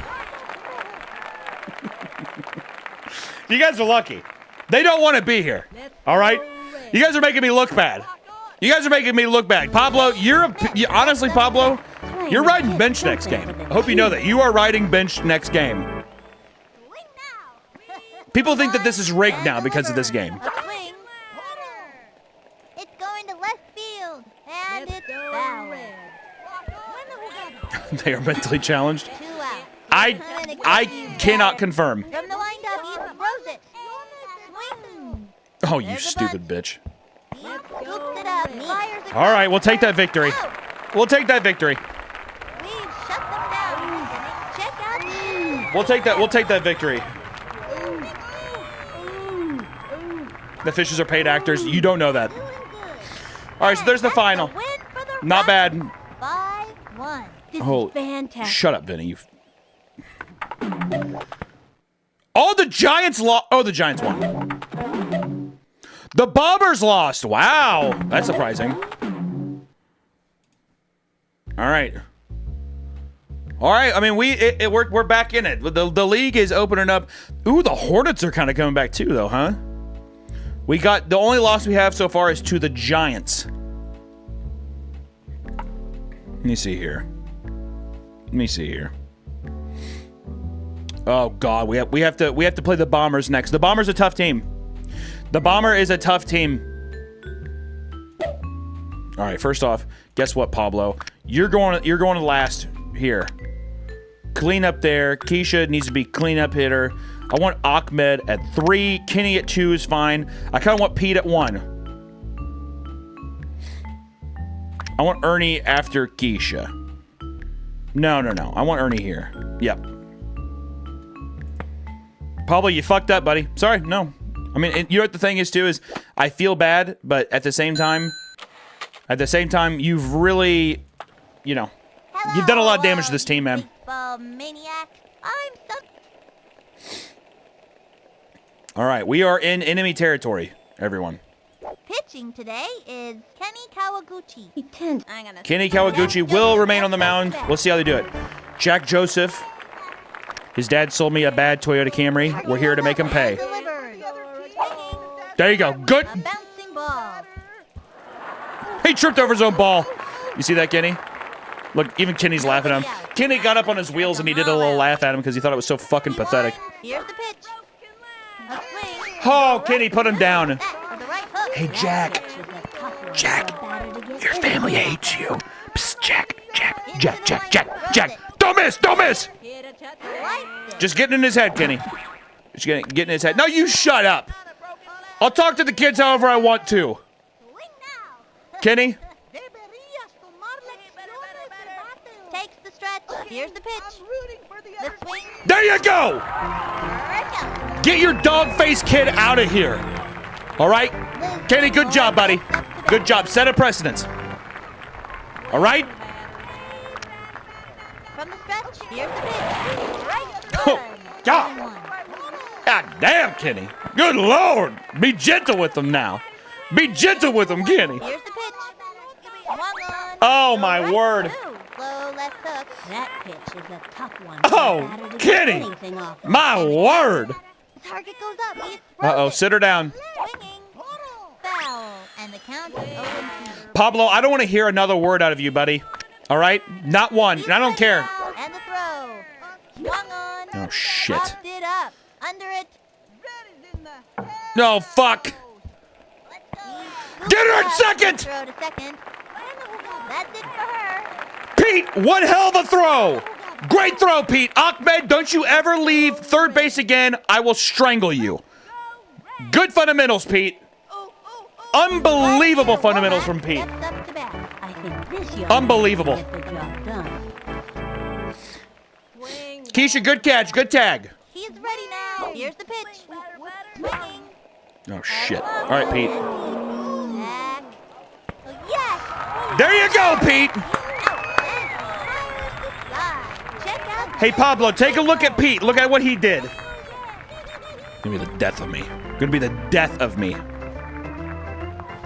Gonna be the death of me, Pablo is. All right, Pete, let's start us off, man. You've had a one hell of a start here, huh? Pitching. Vanna Steinman. Here comes.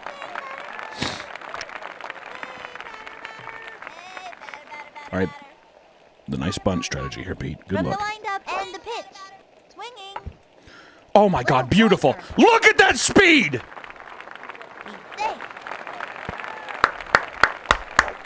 Pete, good hustle.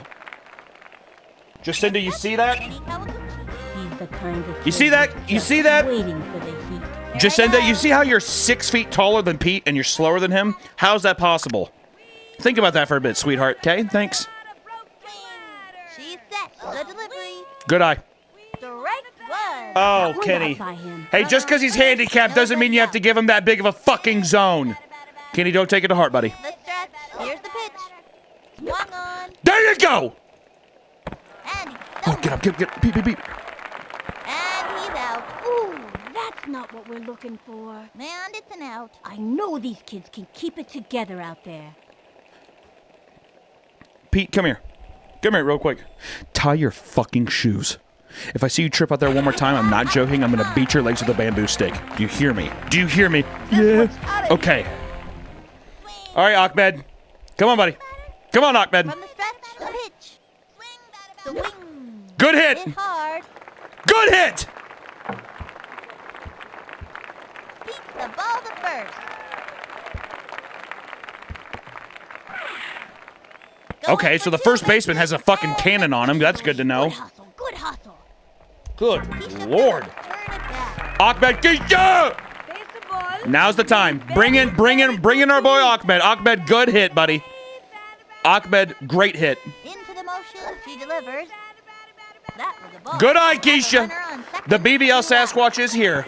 The cryptid queen. Target goes up. And the delivery. The wing. A bouncing ball. That little blooper sent him running. There you go. Good hustle. Good hustle. A little early on it, but guess what? She still got there. Coming up to the plate. Ricky, I really, buddy, I need you to do something here, big man. I need you to do something here. Okay. I need you to do something here, Matty. Takes her stretch. And the delivery. Swung on. Strike one. Ricky, it's all right. It's all right. Don't worry about it. Fired. Strike two. Ricky, Runners on you got to swing at something, man. All right, you got to swing at something. Have confidence. Hey, it's in here, buddy. It's in here. The target goes up. And the throw. The wing. All right, bring it in. Bring it in.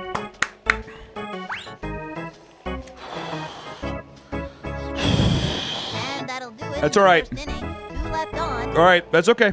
Isabel Morel. That's all right. Into the windup. Pitch on the way. That's all right. Shake it off. First inning blues. First inning blues. They're like swimwear. It's all right. He winds. Pitch on the way. One hell of a pitch. Set her down. Gave her a lefty. I used to have quite a left hook myself. Come on, Kenny. Put her down.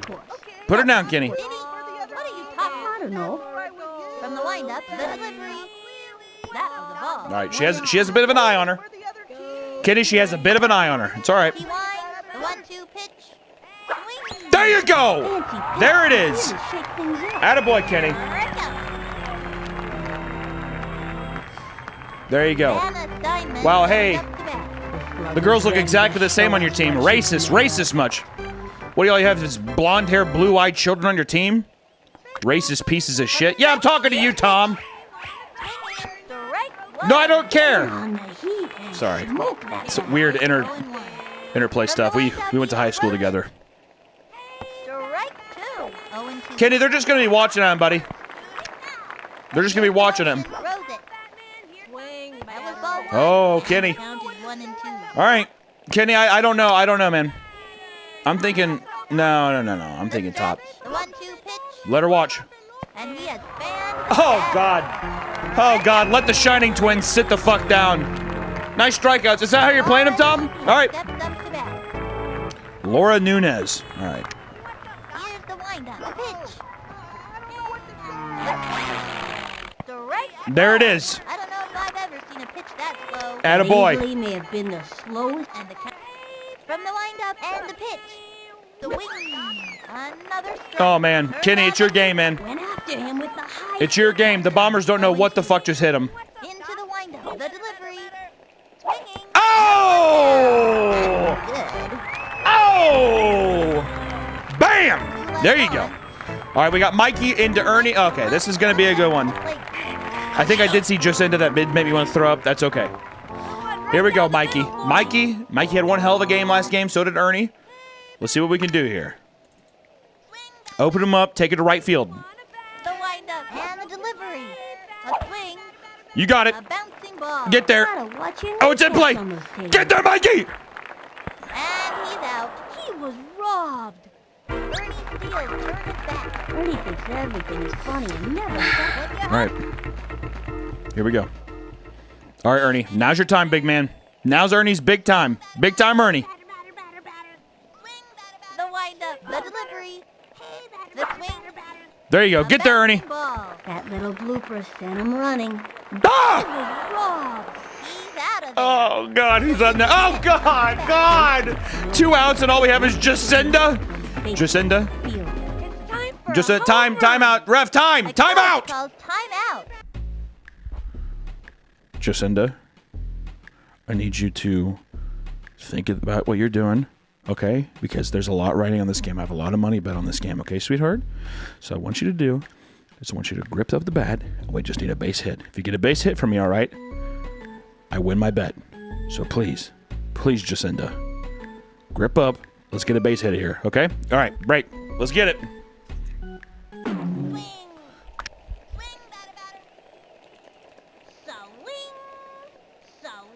She kicked and delivered. A swing, strike one. No, it's okay. Just Nate, it's fine. It's all a game up here. It's all game up here. And delivered. Swinging. Chopper to third. That was a slow roller. Sent him screaming. Out. She was robbed. Let's get. And that's gonna end the inning. Scoreless game so far, folks. Let's get out there and play some defense. This girl's a scrapper. Look at Who's that man watching me? That's called a loan shark, sweetheart. All right. Guess who's? I'm gonna get shot in the head when I go to my car today. What's up, Doc? Okay, target goes up. Back to the plate. Strike one. Folks, I gotta tell you, that was one heck of a slow-mo pitch. For those. Here's the motion. Here's the pitch. A swing. You did not just hit a fucking corkscrew. There you go, Pete. Pete might be our only saving grace right now. Everyone else, and Keisha. I'd say Keisha as well. Kenny's running the mound like an absolute madman. There you go. There you go. The guy hitting the corkscrew, though, is unbelievable. From the stretch, he throws it. Are you actually fucking kidding? Oh my God, Pablo, please. Running over. And it's a no-cone catch. She's out of there. Vic Souffle steps up to bat. Oh God. There's Vic Souffle. Jesus Christ, what are these names? On the way. A swing. Oh shit. It's going up the right field line, and it goes foul. Pablo had a good catch there. Foul. You can't be mad with a catch like that. The stretch, cuts to the plate. The swing, hit hard. Oh, Keisha, you gotta get those. He scoops it up, think, right this way, and that one's gonna go way over her head. The throw, butterfingered that ball. Tell me that didn't just happen. Good job, huh? Let's go red. Wings it, chucks it over to second. Straight to first. And safe, that's it, out. All right, it's our turn now. Let's see that play again. We call that the tomahawk play, boys. A scoreless We call tie. that the tomahawk play. Pablo Sanchez stepped in. Pablo's got to really prove himself here. I'll be honest. Buena.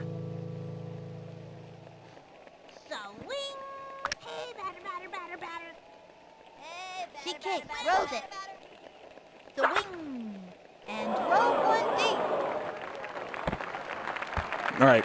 Oh my God. Go Pablo, go! Go Pablo! And he's safe. There you go. Nice double, Pablo. Good hustle. I got One hell of a that one hustle. again. One hell of a hustle. Good job, Pablo. One hell of a hustle. Good job, Pablo. What are we doing here? Wheeler. All right, we need a punt, or we need a bunt towards first base. Move Paulo to third. Hey, she's trying to intentionally hit my guy here. Second, no out. Pete, go put your safety helmet and your bib back on, all right, big guy? Here's the motion. Throws it. Bunted. Go. Pull the bunt cake out of the oven. He hits the ground. Oh, He's Pablo, caught in you a slow pickle. fuck. It's tough not to let an out shake you up. These kids have to keep their cool. He's out. Next up, any counter? This kid wants a piece of that ball. Here I go. I hate Pablo. I hate him. I'll say it. I'll say it proudly. I hate him. Takes the stretch. Cuts to the plate. Swing. One hell of a hit. Chopper to third. That little blooper's sent him running. Oh, please, God! Ooh, that's not what we're looking for.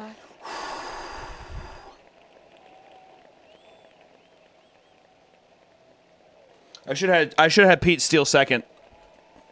That's it for the third inning. One left on. No score in this one so far. This has been a really Jack Joseph. This is a fight. Into the windup. He throws it. Swing. This has been a fight. We need some juice. Nobody out. We need some juice big time, dude. Into the Kenny's hurting. delivery. Low ball 1 and 1. The stretch. The 1-1 pitch. Swing. There you go. Strike 2. There you go. Slide in right hook. Batter's gotta have a great eye to smack one of those. Stop blaming Pablo for your inadequacies. All right, banned. The stretch. The 1-2 pitch. Low and inside. Oh, umpire, you have got to be fucking me. Into the motion and the throw. A swing. It was in there like swimming. Good. There we go. There we go. This is game 4 of our league, by the way. People wondering. Game 4 of our league. From the windup and the pitch. Swinging strike 1. Put him down. I wish you would have been my little league coach. Well, dude, people pay millions of dollars for this experience. Strike 2. Put him down. Put her down. Into the windup and the offering. Ah, a little inside. Little inside, buddy. I know you're tired. I know you're tired. Need you to be a big boy here, though, huh? The 1-2 pitch. Say goodbye to another hitter. Good. Nothing but strikeouts today. His juice is very low, though. He needs some juice. Ask and you shall receive. Oh, I'm so... Oh. Kenny! Bet you can't hit a touchdown. Against my opponent, Vladimir Womack? And the offering. The fuck does that even mean? Strike 1. One hell of a... There you go. There you go. It's not rigged. It's not rigged. Here's the pitch. Ball 1. Oh, come on, man. Come on. All right, we're being silly. All right, we can be silly. 1-1 pitch. All right, Kenny. Oh my God. Okay, he's digging. He's digging in the dirt. Kenny, low on the outside again. He's digging. He's got a shovel. He's got his shovel, Kenny. Attaboy. All right, now's the time. My boy Ahmed up here. All right, Ahmed, come on, buddy. Come on, buddy. All right. Ahmed had a nice, tasty double last time. See what we can do here. Wind up and delivered. Swung on. Oh, get down. Oh! Ahmed! Yes!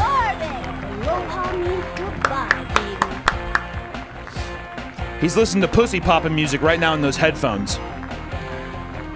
Oh, we needed that point, dude. We needed that point. Big time.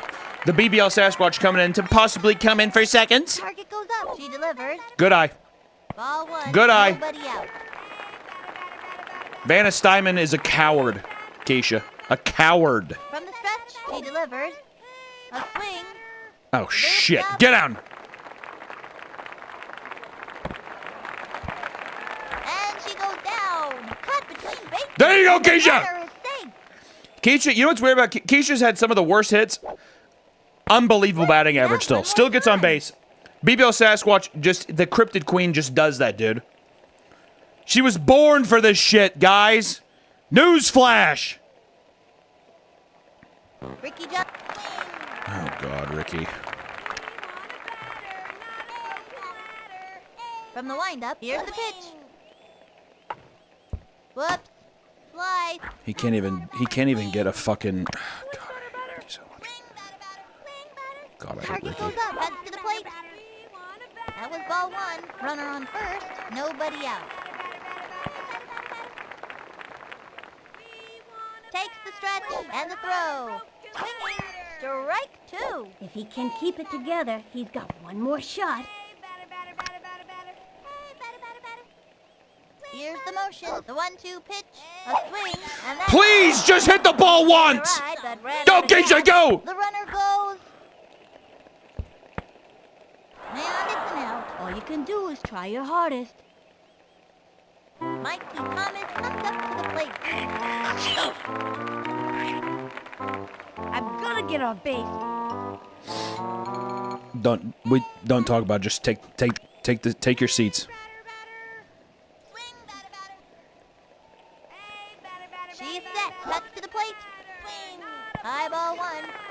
Dude, you can't say L coach, man. It was a good call, just not executed properly. I didn't know that the kid behind the plate had a cannon. And the pitch. Kid on plate has an absolute cannon of an arm. 2 out. Had no idea. To even be able to see our BBL Sasquatch is insane. She's faster than lightning. Away. Strike one. All right. 2 and 1.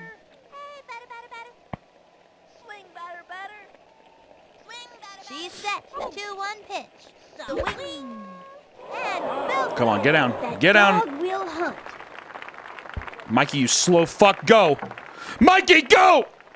Mikey, you're so slow. Oh, God. Oh, God, this is a bad decision. She's got a cannon. Run, Mikey. Oh. Out of play. And it goes out of play. Runners take 2 bases. Let's see that one more time. Does it count second or is it just first? Fuck. Would you believe it? A triple. A triple, Mikey. A triple. A triple. Ernie Steele turns it back. Ernie. Ready now. Throws it. Swing. Oh, unbelievable. Left of center. Oh, my God, Mikey. You have to go faster. Ball is still in play. Okay, Ernie, get up, you stupid son. Oh, my God. Oh, my God. And he's out. He was robbed.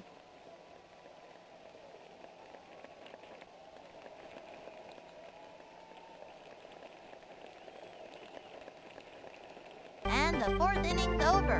1 left on. The Rockets are pummeling them. Up by 1. Those kooky kids are really showing him who's boss. Remember that game way back in '96? Isabel Morelli steps up to bat. Swing. Ready now. Here's the You have pitch. no idea how much money I put on these games. A bouncing ball. Got it. And the throw to first. She's out.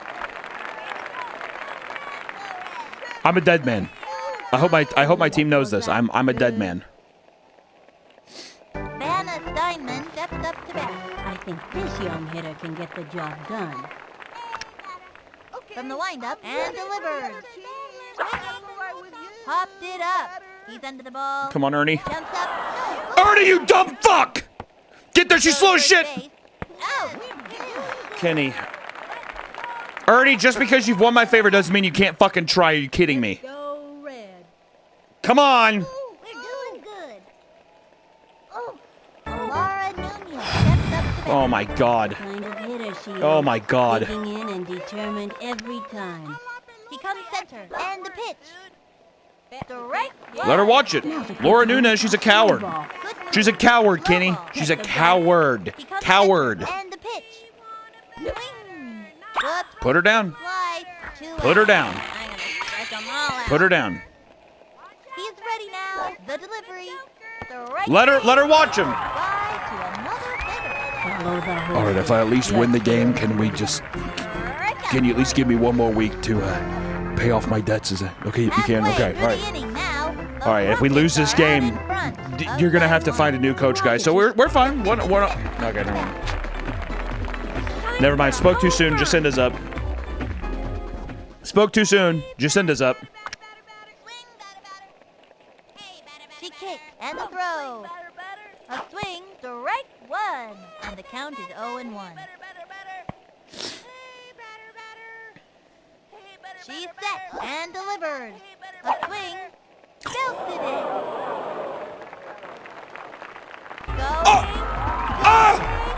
What? What?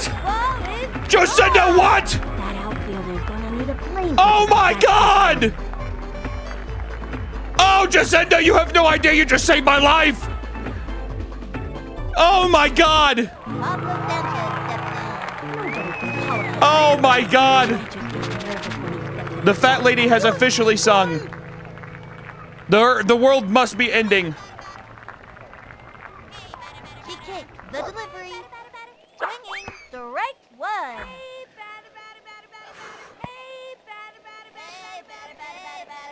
Into the windup, the pitch. A swing, strike two. If he can keep it together, he's got one more shot. With nobody out. Pablo. Now, here's the pitch. A swing. That's gone. God damn, Pablo. My God. How far was that home run? Dinger after dinger. 625 yards. What? What are they giving this kid? What are they giving this kid? They got another one. Good God. Candy, I tell ya. I like candy. Everybody likes candy. 625. Get this guy in a pro league. There you go. You know what, Pete? Fuck it. I want Pete to get a little something. Target goes up and delivered. Ball one. I want to say that I think it's fucked up that they keep intentionally trying to hit my most Down syndrome-ridden character. And I think that's fucked up. All right, I think it's fucked. Here's the pitch. Hey! What is this shit? What is this? Are you kidding me? Takes their stretch and the throw. That was ball three. Are you kidding me? Pete, don't worry about it, buddy. Pete, don't even worry about it. The stretch, she delivers. Swing. There you go! Down the middle. Right in their face! Right in their face! A double! Right in your face. That's what you get. Unbelievable. Unbelievable sportsmanship from Pete. Okay, pitcher. The speed, the athleticism. Amazing. Better not throw me so on the right side, bitch. From the windup, throws it. A swing. Looped up. That was a can of corn for the opposing team.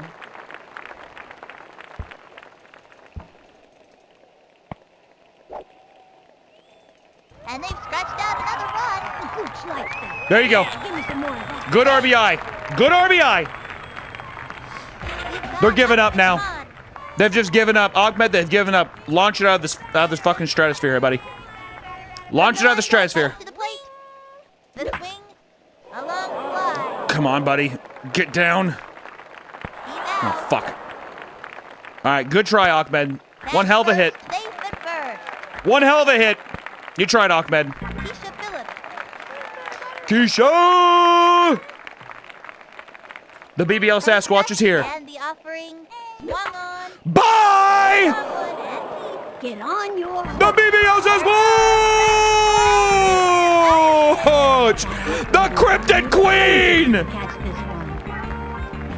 BBL Sasquatch! BBL Sasquatch!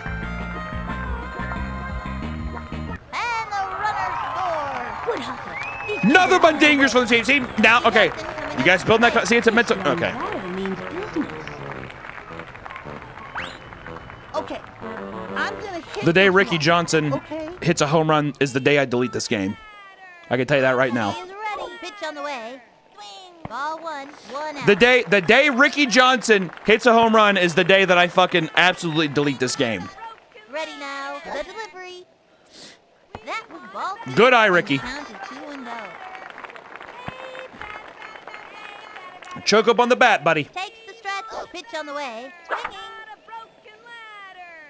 Ground ball up the Oh! baseline. Ground rule. Oh, Ricky!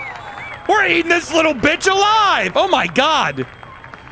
We are eating this woman. We are tearing her apart. Mikey Thomas comes up to the plate. And we got Mikey. Oh, dude. I'm gonna get a big... All right, Rick. Ricky, one hell of a hit. All right, I'll eat my words. Liz Kinghorn. Yeah, get her out of here. Better against kids who speak French and write poetry verses. And You know, she's rumor better has at it chortling she's my not a big fucking fan of balls. Brussels Drop a nuke on her, Mikey. Drop a nuke. All kids like Brussels sprouts. Go ahead and throw it. Oh man, are you a sucker? Into the windup and the pitch. The swing. Get out of my face! Going. Say goodbye, but this ball is gone. Aloha means First goodbye, pitch. baby. First pitch. That's what the Red Rockets do to our enemies, dude. Score. Sweetest candy. This is the second best team in the league, and we're decimating them. Decimating them. Ernie! Ernie! Ernie! It doesn't always go where it wants it to. I'm ready. I'm ready. There we go. There we go. From the windup and the offering. Oh my God! Get out of here! Yes! Oh God! Oh God! Give up! Oh God! Ernie! Oh my God! It's not even. Oh, we've been going so long that we've. Oh, now they're gonna try to walk you, Jacinda. Now they're gonna try to walk you, Jacinda. Into the motion. Throws it. Okay, what the hell is this? Strike one. What the hell is this? Up?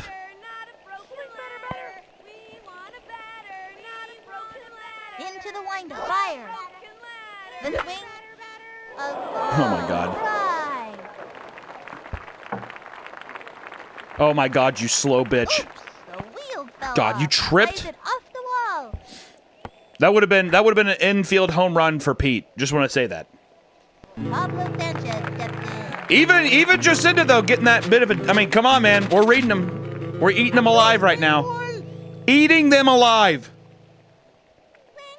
Eating them alive right now. Open up the stance. Let hell rain.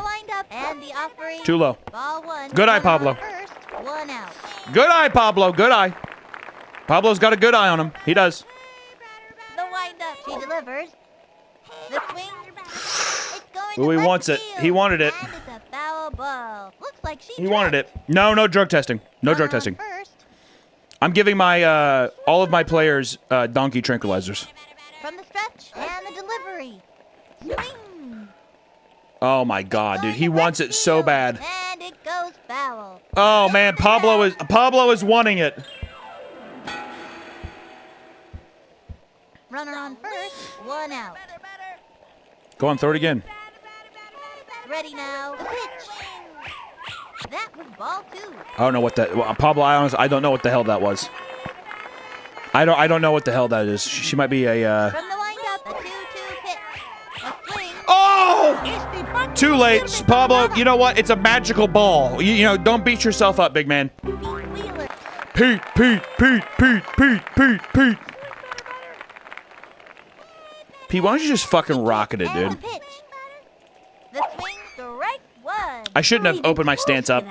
0-1. I shouldn't have opened the stance up. That was my bad. The stretch. Here's the pitch. Ball one. And There we go. 1-1. St. Pete. The stretch. Here's the pitch. A swing. Good hit, good hit. Hard. Oh, Jacinda's too slow. And that's an out. Ah, it is what it is. Good hit. Good ending, guys. 9-0. Look at that walk, Jacinda. My God. My God, what happened to you? That's the end of Good Lord. One more inning, guys. Let's just put him down here. Not bad. From the stretch and the throw. One hell of a pitch. Swung on. A bouncing ball. And he can't get it. Straight to Oh, yeah, right. Attaboy. Attaboy, Kenny. Attaboy. Tina Herrera steps up to bat. Attabit. Attaboy. Give me action, not words, dude. Into the windup. Fire. Swinging. Strike one. Hot one down the middle. That was a show-me heater for the breaker coming next. All right, here we go. Come on now. He winds and the offering. Beautiful. Beautiful. Foul ball. Unbelievable. Takes the stretch. Pitch on the way. Swinging. A bouncing ball. It's foul. It's foul. It's out. It's out. Don't worry about it. All right, Kenny, you're in her head. You're in her head, big man. The stretch and the delivery. Strike Put her down. down. Put her down watching. Put her down watching. Watch them all day if you have to. Souffle steps up All right, Vic Souffle. into the windup and the delivery. Swing. Foul The crazy down. ball doesn't feel, Down to honestly, 0-1. that good. He sets and delivers. Swung on. It's foul. Now's the down, time. and the count is 0-2. Now's the time. The stretch. He throws it. Ball one. Ooh. I don't know. Here's the windup. Pitch on the way. Swing. A bouncing ball. Oh, my God, And Jacinda. she goes after it. That's it. Out. We shut them down. There we go. See that one again. Let's go red. All right. 9-0. The win. 9-0. How did the Giants do? The Giants lost today. Yes. Oh, ladies and gentlemen, you are looking at the new first place league runners here, the Red Rockets. The Red Rockets. Unbelievable. Unbelievable.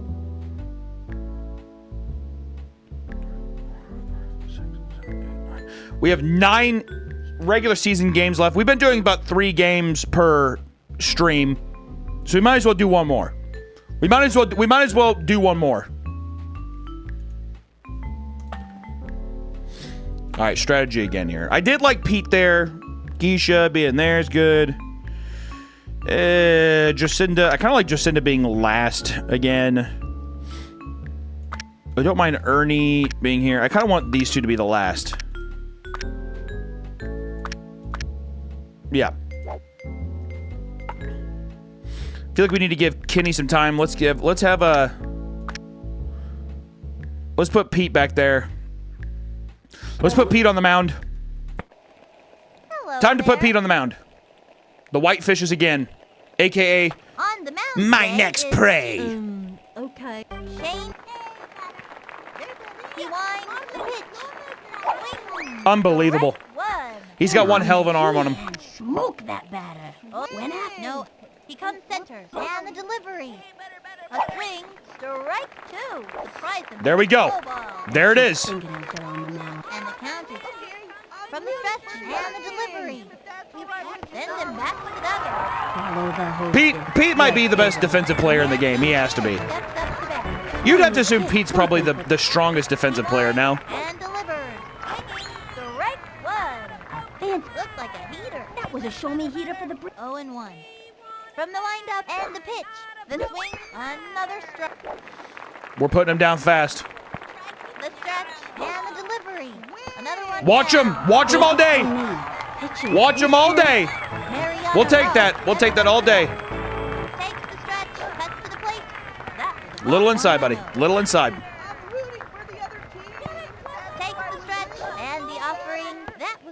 Okay, they're now they're fucking with us. He comes center. Here's the pitch. A swing. That's a foul. And the count is 2-1. All right, here we go. Come on, Pete. Come on, Pete. He throws it. The swing. Foul. And the count is 2-1. We've been giving her nothing but heaters. Now guess what? Up high and slow. Swung on. 3 up, 3 down. Unbelievable. Unbelievable. Now pitching. Unbelievable. And Pete starts us off too. And as you know, guys, we do the Pete special.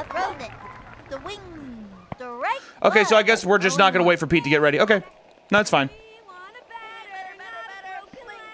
Takes the stretch and the throw. Ball 1. There we go. Good eye. 1-1. Good eye. From the stretch, the pitch. Strike 2. And the count is 1-2. Oh, shit. Oh, fuck. Ready now. The delivery. That was ball 2. There you go. Good eye. Good eye. Into the windup. The 2-2 pitch. The wing. Not even close to that one. Darn, my noodle no good. That's okay. That's okay. That's okay. We got Kenny. We got Kenny. Here's the motion. Throws it. A swing. Okay, I'm actually fucking up a little bit. 0-1. I'm fucking up a little bit. From the windup, pass to the plate. Swinging. There you go. Get there, Kenny. Kenny's kind of fast. Let it drop. And there. That's an out. He's got Ahmed Khan at the plate. Ahmed. Holy shit. The windup. The pitch. Swung on. Back. All right, get down, get down, get down, get down. Fuck. Okay. Gets it off the wall. Okay, there you go. There you go. Into second with a standing double. Ahmed with a nice double. And here she is. The crown jewel. Keisha Phillips, a.k.a. the BBL Sasquatch, a.k.a. the Cryptid Queen. Into the motion. She delivers. A swing. Good hit. Hard. Solid one. I wouldn't want to be in the path of that hit. Oops. The wheels go off. It's not looking good for him. He's out of there. And it's a long walk back to the dugout. And that'll do it in the first inning. Left one on second. I don't want to hear anybody say anything. I don't want to see one bad thing about this team because we are giving it our all right here. And the throw. You guys would never understand this level of competition. You guys would never understand this level of competition. Oh, shit. Kenny? Kenny, roll your ass over there. Got it. We got him out. Wally Good catch. steps up to bat. Good catch. Good catch. Good catch. One hell of a catch. Ready now. The pitch. Strike. He's crowding the plate. Now give us another one. Look at him. He's crowding the fucking place. Back off the plate. The stretch. The pitch. Swinging. Oh, my God. Oh, God. Wally doesn't even know where the fuck he's at, does he? From the windup. Pitch on the way. Ball 1. Oh, I don't know about that one. I don't know about that one. Now. Pitch on the way. The wing. Likes it. Here's the motion. The delivery. Strike 3. And he has found the batter. Goodbye now. See you. Let him watch. Let him watch. It's a spectacle. This girl's a scrapper. Look at that determination. Takes the stretch. Throws it. The swing. Oh, shit. Drive. Races to the ball. Kenny! Kenny, you son of a bitch! Ball, and he's got it. Chucks it over to second. Let's go, Red. Great shot to first. Chucks it over. The throw to third. That's an out. The tomahawk! The tomahawk works every time. Every time it works. Tomahawk play. Our turn now. Check out the instant replay. All day, every day, dude. All day, every day. The tomahawk. You know why? Because the enemy teams are cowards. They're cowards. The stretch and the offering. That was a ball. Good eye. Nobody out. Good eye. Nice feel for it. Here's the motion. Here's the pitch. Swing. Strike one. Little low. Count Little 1-1. low. Little low and a little early. It's all right. From the stretch and delivered. Another strike. One All right. and two. All right. But Mikey, you got it. Get a feel for it, buddy. You're all right. Get a feel for it. Takes their stretch. The 1-2 pitch. Swing. Oh, shit. Get down. Get down. And he's out. Up. Holy shit. Please. Here's the motion and the offering. Good eye. Strike one. Whoa! That was a strike? My God. My God. Takes their stretch and the throw. Swinging. Oh, fuck. Pablo's slow as fuck, too. And that's an out. Ernie All right, Ernie. Come on, big man. Come on. takes their stretch. The delivery. The wing.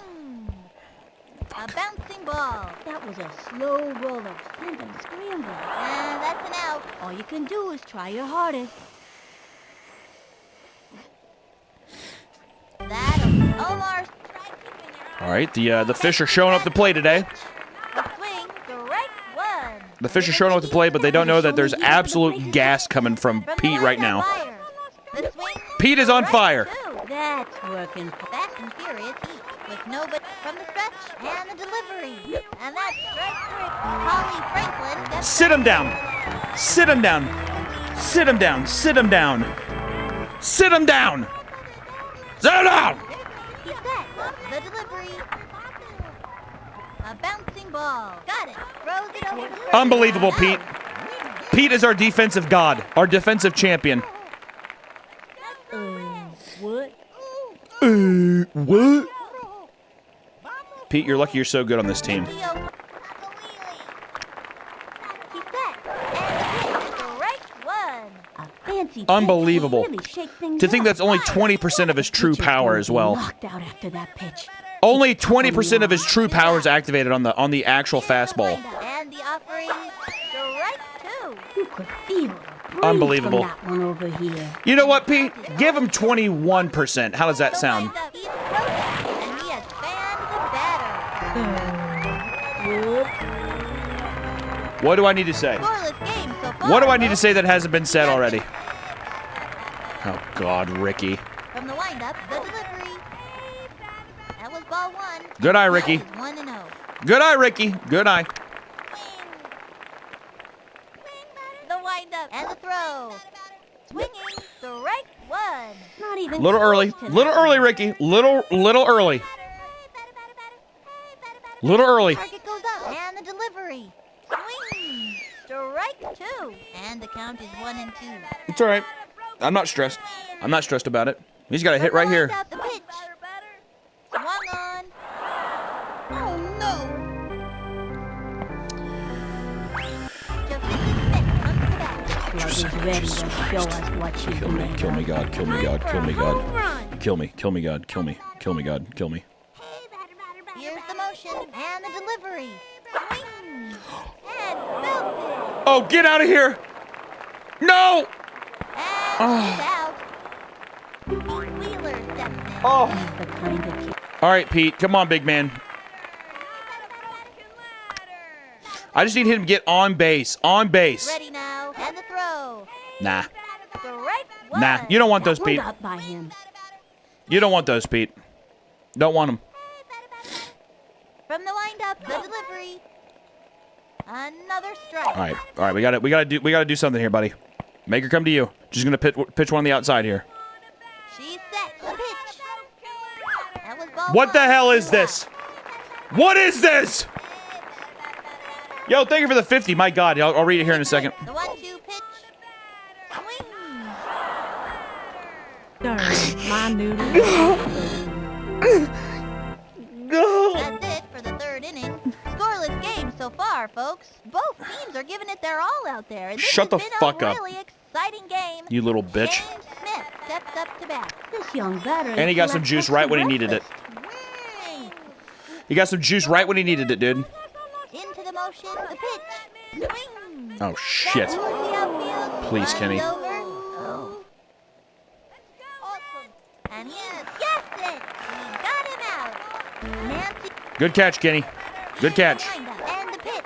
Swing. A blooper. And Good foul, catch, Kenny. 1 out. The windup cuts to the plate. A swing. Whoops. Slice. And the count is 0-2. He's set. Here's the pitch. The right. Put her down. Mariana Rowe. Put her down.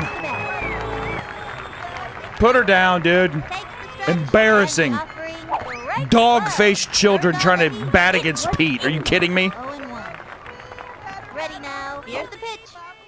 Strike 2. Looks like a heater. Man, that was so fast. You could barely see. And the count from the windup cuts to the plate. A swing. What happened? Unbelievable. Unbelievable arm. Pete, you're going to single-handedly win this game. No score in this one so far. Next up. All right, we got to do something here. Now's our time. Now's our time. Come on. Come on, Kenny. Swing.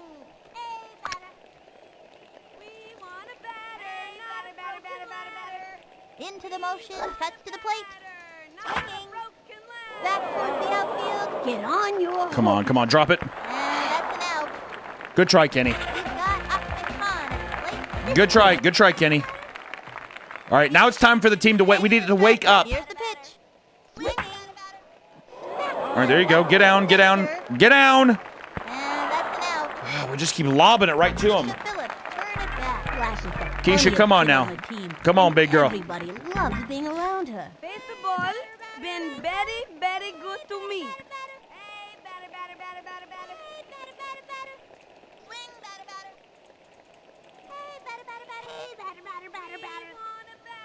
Here's the motion. Here's the pitch. Swing. It's fouled back. 2 out. I need this. I need this so bad. Please, God. Into the windup and the throw. Swing. A long drive. Goodbye. Thank you. I don't know what kind of Keisha! BBL Sasquatch, thank you! The Cryptid Queen! Oh God! Thank the Lord! Thank the Lord! Here's the pitch. Swung on. I want to say it's actually very disrespectful that she would just go ahead and throw it. Like, do you guys? I barely have any time to even think about it. Takes their stretch and the pitch. That was Unbelievable eye, Mikey. Mikey the Hawkeye Madman. Mikey the Hawk-eyed Madman. All right, all right. Maybe he'll get down. Maybe he'll get down. Fumble, fumble, fumble. All right. All right, we know we're going to the 5th, looking good. We got a little something at least now. Got a little something. He's set. Throws it. Strike one. Unbelievable. Keep him looking. Down the middle. I'll keep him looking. Why not? From the stretch. Here's the pitch. He's not going to swing at it. Insulting. Give it right back to him. Hey, thanks for the refund. Change, please. Hey, change, please. Cha-ching. St. Pete, St. Pete, St. Pete. From the stretch. Pitch on the way. Ball 1. Oh my God, whatever. I tell you what, Pete is living in these guys' head rent-free. Windup and delivers. The wing.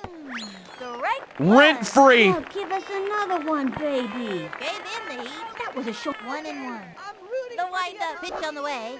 Swing.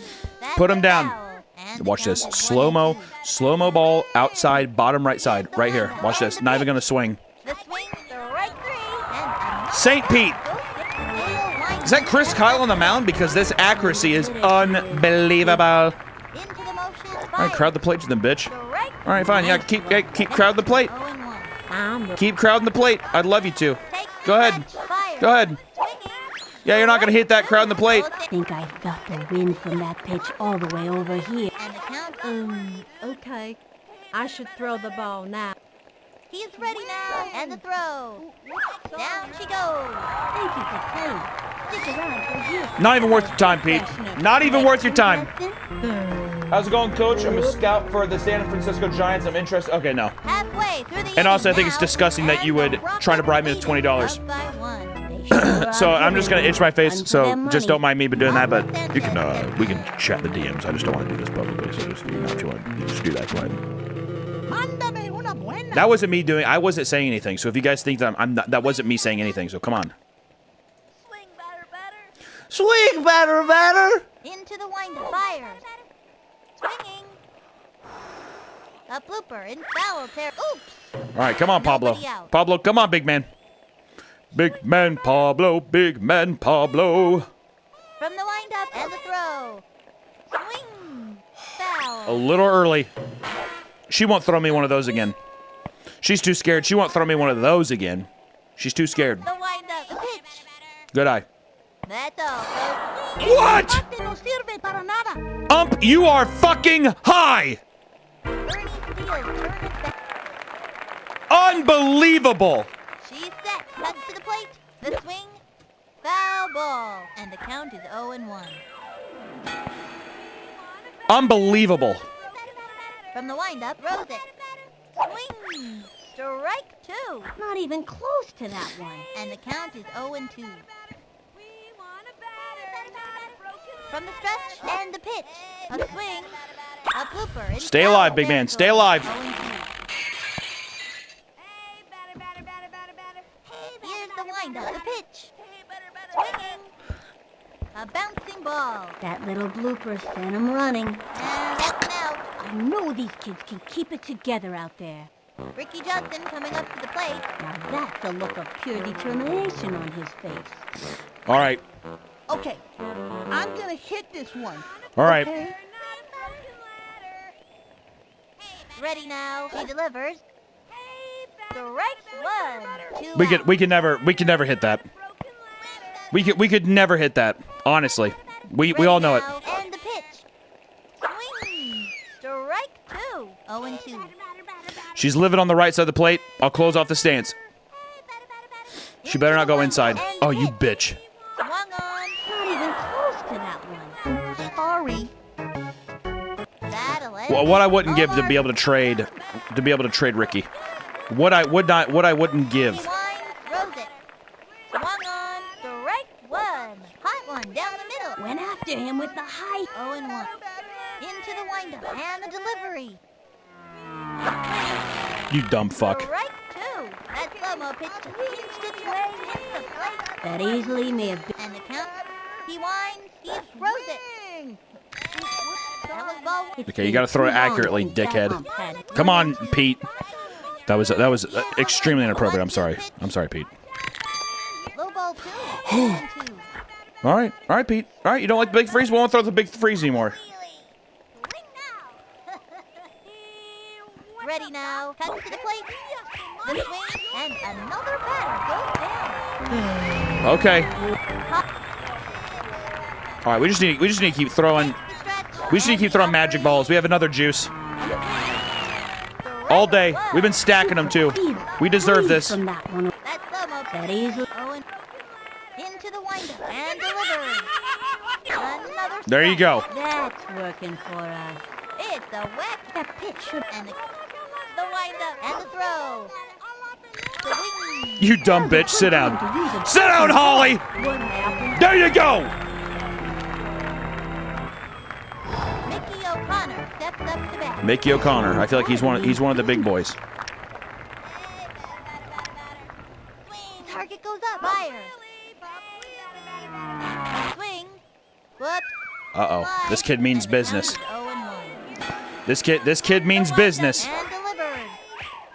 Another strike. Set him down. Let's finish this off. Let's finish it off with a big freeze. One of those pitches will make Big you freeze here, Pete. I gotta sit down after that. Vinny. 0-2. The windup. He throws it. The swing. And that's strike 3. Strike out. Take it from me. Pictures That's right! aren't easy to come by. What happened? We are, with every win now we have, we are making the gap larger to beat us, dude. That was a close game, though. That was a close game. 1-0? Are you kidding me? What did we get him the first time? Giants lost. All right. Bombers are on a bad streak now. All right. All-Stars are coming up, too. Oh, yeah. Wow, the Sox have really... Yeah, the Fishes are 0-6. If we would have lost to them, I would have been so sad. I ironically would have been devastated. That's not even a lie. Who do we play next? We play the Bombers again. I don't know why we have such a hard time with the Fish. Even the Fish, last time we played them, it was 5-1. Not that big of a lead. The Giants game haunts me. The Giants game haunts my soul. We don't play them again for, 4 more games, but still. Unbelievable. Unbelievable. Let's look at some of these super chats. We had a big 50 bomb come in from What's It Do Ya? Said $50. Said Creepcast keeps me sane while I'm at work. 8-hour video on BBL Sasquatch when? Well, I think very soon.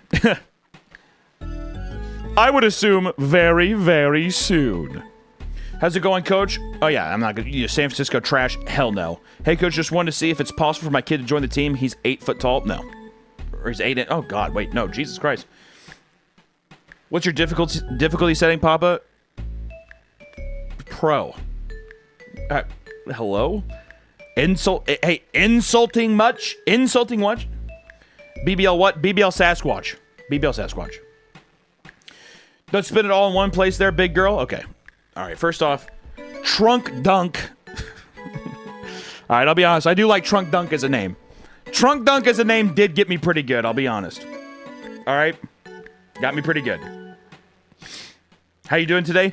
Well, we polished off 3 crisp wins in our league, so our stance currently now is 1, 2, 3, 4, 5. 1, 2, 5. We're 5-1 in the league. Unbelievable. We're looking very good. We're going to the championship. That's the plan. Take it all the way to the championship, win our BBL league, and that's all we have to do. And then we can know damn well that the Red Rockets were the best BBL team of all time.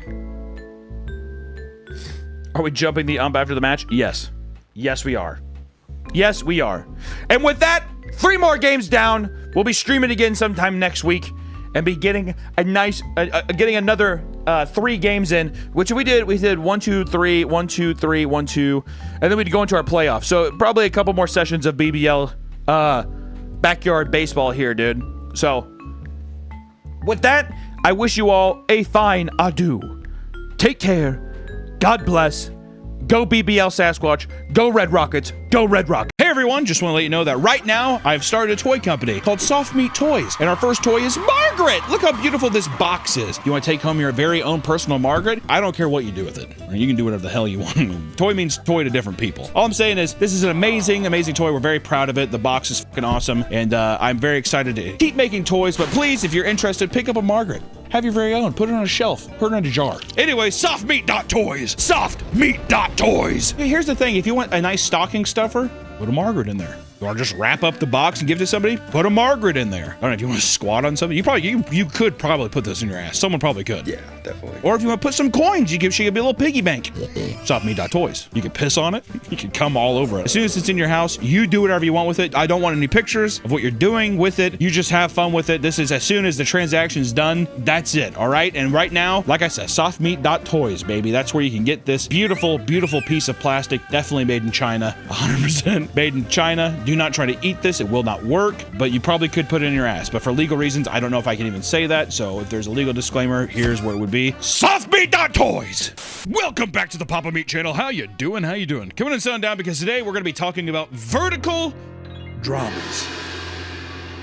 They're moving in on us, but I don't think I mind. Users online are always looking for the next big thing to binge on. Ever since streaming services have come out, the idea of binge culture has really taken hold of everyone. But then now that everyone doesn't even look at a goddamn TV or computer anymore, it's mostly your phone. And over the last few years, short-form content has completely taken over, with every major platform now having its own devoted TikTok-style page. Verticals! You like verticals? You like verticals all the time? You like everything being vertical? You like everything being quick, snappy? You like watching the entirety of Sopranos vertical? HBO did that for its like 30th anniversary or something, or 20th anniversary. It's fucking crazy. This type of content has long since evolved from simple dance trends and funny videos. I mean, after all, people need something with substance that can keep them hooked for even longer. I don't want to just watch somebody dance for fucking 20 seconds. I want to be able to binge something and scroll and keep microdosing. I have to microdose until I come to the eventual existential crisis that I've been wasting hours of my life basically having an appetizer over and over again. No more meals, no more, nothing that really fills me up, just constant appetizers until the stretch marks on my stomach resemble that of like a underground cave system map. That's what it needs to look like. Despite being relatively new, vertical dramas have already gained billions of views and millions of followers across platforms and series. Not only do they offer unique stories that keep people hooked, but each episode is only a minute long, so you don't have to sit through the slower pacing of a normal drama, which is really funny. I like that. People talk about, oh, I don't have to sit through all the mundane stuff of a regular drama. Yeah, people sit there and they'll binge watch other series that are an hour long. They'll watch anime where it's just, there's, I mean, maybe 2 minutes of substance and the rest is exposition and just whatever. It doesn't matter. Plus, there are tons of weird genres and themes, making it enjoyable for a wide audience. So let's see what all the hype is about and binge our way through the crazy world of vertical dramas. Vertical dramas have seen steady growth over the last few years, but most people don't realize how big they truly are. The first vertical dramas originated in China around 2023 and were called micro dramas, which if you haven't seen one of these, basically the gist is it's a minute-long setup scene of usually some kind of suck and or fuck is usually what happens. There's not, sometimes there's betrayals. A lot of the old dramas from back in the day that people don't realize with like soap operas and those kinds of dramas that I think a lot of these Chinese shows are taking from are, it's like stuff for stay-at-home moms where it's like love affair type stuff. There's like usually some kind of death, like death of a lover or something. And these play on that a lot, except it's like I said, micro. It's just it's a real quick hit. It's basically taking a syringe full of whatever the hell that concoction is and just jamming into your arm and jamming it in, and that's pretty much what it is. Little stuff that I guess you could probably flick your brain to it. Back in the day, I think it was a long, slow rub because you're sitting there and it's just like, I don't know if I should be with Baxter. Leave me alone, Baxter. I'm not going to because I love you. Then the husband comes home and he's like, Baxter, what the hell are you doing? With love, Daniel. That kind of stuff. I'm already saying that. I'm like, I'm kind of hooked already. And then it becomes a love triangle because then she goes back to Daniel. She goes back to Daniel, and Baxter's like, that son of a bitch, I'm going to kill him. And then you find out that Daniel dies, and then he's in a coma. Yeah, all that stuff. And he's in a coma for a long time. Or there's even those soap operas where the characters die and they come back. Oh, yeah. It's like a little element of magic. They don't really just specifically say it's magic, but there is a little element of magic. Now imagine all that, but Chinese. And a minute long. Editor, put up 1 minute long of your own Chinese soap opera. I'd like to see how he works through that. Good luck. 那位女士和那条龙已经结婚60年了。不久后，那位女士搬进了龙位于山西山中的洞穴，如同由太阳和海洋交织而成的金色微风，他们的爱孕育出了新生命。这在生物学上是怎么回事？我不知道，去看看视频随笔之类的吧。这位女士和那条龙已经结婚60年了。你这贱人，你竟然跟冰文一族的人上床了！事情不是你看到的这样，你伤透了我的心，最糟的是还背叛了我的信任。去你妈的！这就是中国的奋斗精神。晚安。Each season would have hundreds of episodes because each episode was only a minute or two long. People were on the edge of their seats, eagerly waiting for the weekly episode drops. And by 2024, there were over 230 companies producing microdramas. And in total, the microdrama industry generated over $7 billion in profit. All right, what started as a small little thing, now there's over 200 production companies being like, we gotta get the fuck in on that. It's a new industry. I'm surprised that it's like that profitable. I'm surprised too, because it's just like, how do you make money on TikTok? That's like pennies. I don't know. I mean, I guess it has to be maybe like sponsored segments between it or something like that. But I will say that like the content itself, I'm like, it's a no-brainer. People are gonna gobble that up. Oh. Also, too, do you think people are confusing it with like Japanese and Korean shit, not realizing that's Chinese. So there's like an allure of being like, oh, a new Japanese drama, and they don't know. Is that possible? I bet you there's some Japanese. Oh, I love Korean cinema. They don't know. I feel like there's a lot of ignorant people that would probably feel that way. Is this Bong Joon-ho? Is this Parasite broken up into 700 1-minute long micro dramas? I watched Pixar's Elementals on TikTok that way. I had no desire to watch this movie, but it just kept getting in my feed, and I was like, I'll just keep watching the clips. There are benefits, I will say, to micro stuff. There's a lot of movies that I feel like I would have never seen unless I saw like a little 1-minute long clip from it. Well, my favorite part is that you watch the movie out of order. So you watch some at the beginning, some at the end. Yeah, well, I don't think I've ever binged a whole movie out of order, but I guess I will say that I've like done one where I've been hooked by a 1-minute clip, and I'm like, oh shit, and I'll go to like Amazon Prime and rent it or something, okay. like that kind of thing. Yeah. Going out of order though and watching the whole thing, I know a lot of people. That's a very common thing, but it pisses me off too much. And also, I feel like I'm spoiling it. Well, I'll go through too. It'll be a true crime where it's like a mom being like, I didn't drown him, I didn't drown him, I didn't drown him, and then it'll cut to the police. She definitely. And then it cuts, and you're like try searching for it, and it's like part 67, whatever. So then you're looking. It's part 72, whatever. So you're looking through and you're like, where's part 73? And there's 70 different fucking stories. So you have to like go through, you're like, oh yeah. And then you like go through and the next week you're like, 71? we're going back. Whatever, because I believe all of this stuff too, it's just like bot algorithm chasing shit that's just clip farming and getting other popular clips from other pages and reposting them here. It's the most like parasitic fucking form of content. It really is. We're dead. We're doomed. But soon, microdrama apps like DramaBox and Real Short were created to help turn the viral sensation into a global phenomenon. The style of short form content has become very popular in the US, and we are now one of the largest consumers of vertical dramas. Bigger than China? No way. There's no way. There's a lot of public transport. Well, this is just me. This is something, once again, ignorant. Ignorant, Hunter's tip. 猎人的秘诀 Don't be ignorant. When we went to Japan, I could not believe the amount of people that were just on their phone, like on the subways, playing games, like mobile games. I thought mobile games were dead. I mean, I was thinking like Temple Run and shit and Fruit Ninja and all that bullshit, and I was like, those motherfuckers are on mobile games like crazy. I'm like, well, no wonder like gotcha games and shit are so popular. But that's the same thing as on the subway. People that have a steady public transportation, you have your phone. So no wonder like larger metropolitan areas are going to be like big micro drama centers. But I think that like, telling you, I think those old Facebook women that download, TikTok? They download it and he's sitting there and she's just like, oh, his name's, I don't know his name, but I like this. And it's that kind of thing. You get hooked easy. It would only be a matter of time before America joined in, given the numerous attempts to launch a vertical streaming platform in the United States. One of the more well-known platforms was Quibi, which launched in 2018 and was supposed to produce its own 10-minute long content called Quick Bites. How's Quibi doing? The project required a subscription priced at $5 to $8, but no one signed up, so Roku purchased it in 2020. Yikes. You gotta do it free. The only way you're gonna get them hooked is free. And then what you have to do is you have to get people, it's like heroin. It's like a drug addiction. You gotta get people so reliant on it that's when you go over to a paywall version and you're like, you could get them early. Or just have a free version like YouTube where it's just like you gotta watch ads, but then if you pay the $5, ads are gone. You gotta get people hooked though. If I don't know what the fuck I'm paying for, what am I paying for it? And they're speaking Chinese. I don't even know what the fuck they're saying. You only pay $5? All right. While Quibi might have failed to popularize short form shows, an app called Episode is a game that lets players experience microdramas interactively. Launched in 2014, the Episode app was targeted towards teens and allowed them to either play through or create their own dramas using animated characters and text boxes. This app is known for having really weird and sexual stories, which they display in numerous ads. Which, you know, I mean, listen, if you're giving a teenager an app to be like, make a microdrama, where are they gonna say, yeah, I'm like a knight? No, dude, they're gonna be like, yeah, so people want me. Girls and guys. And I'm like kind of conflicted about it. I feel like a lot of guys would live out like gay fantasies.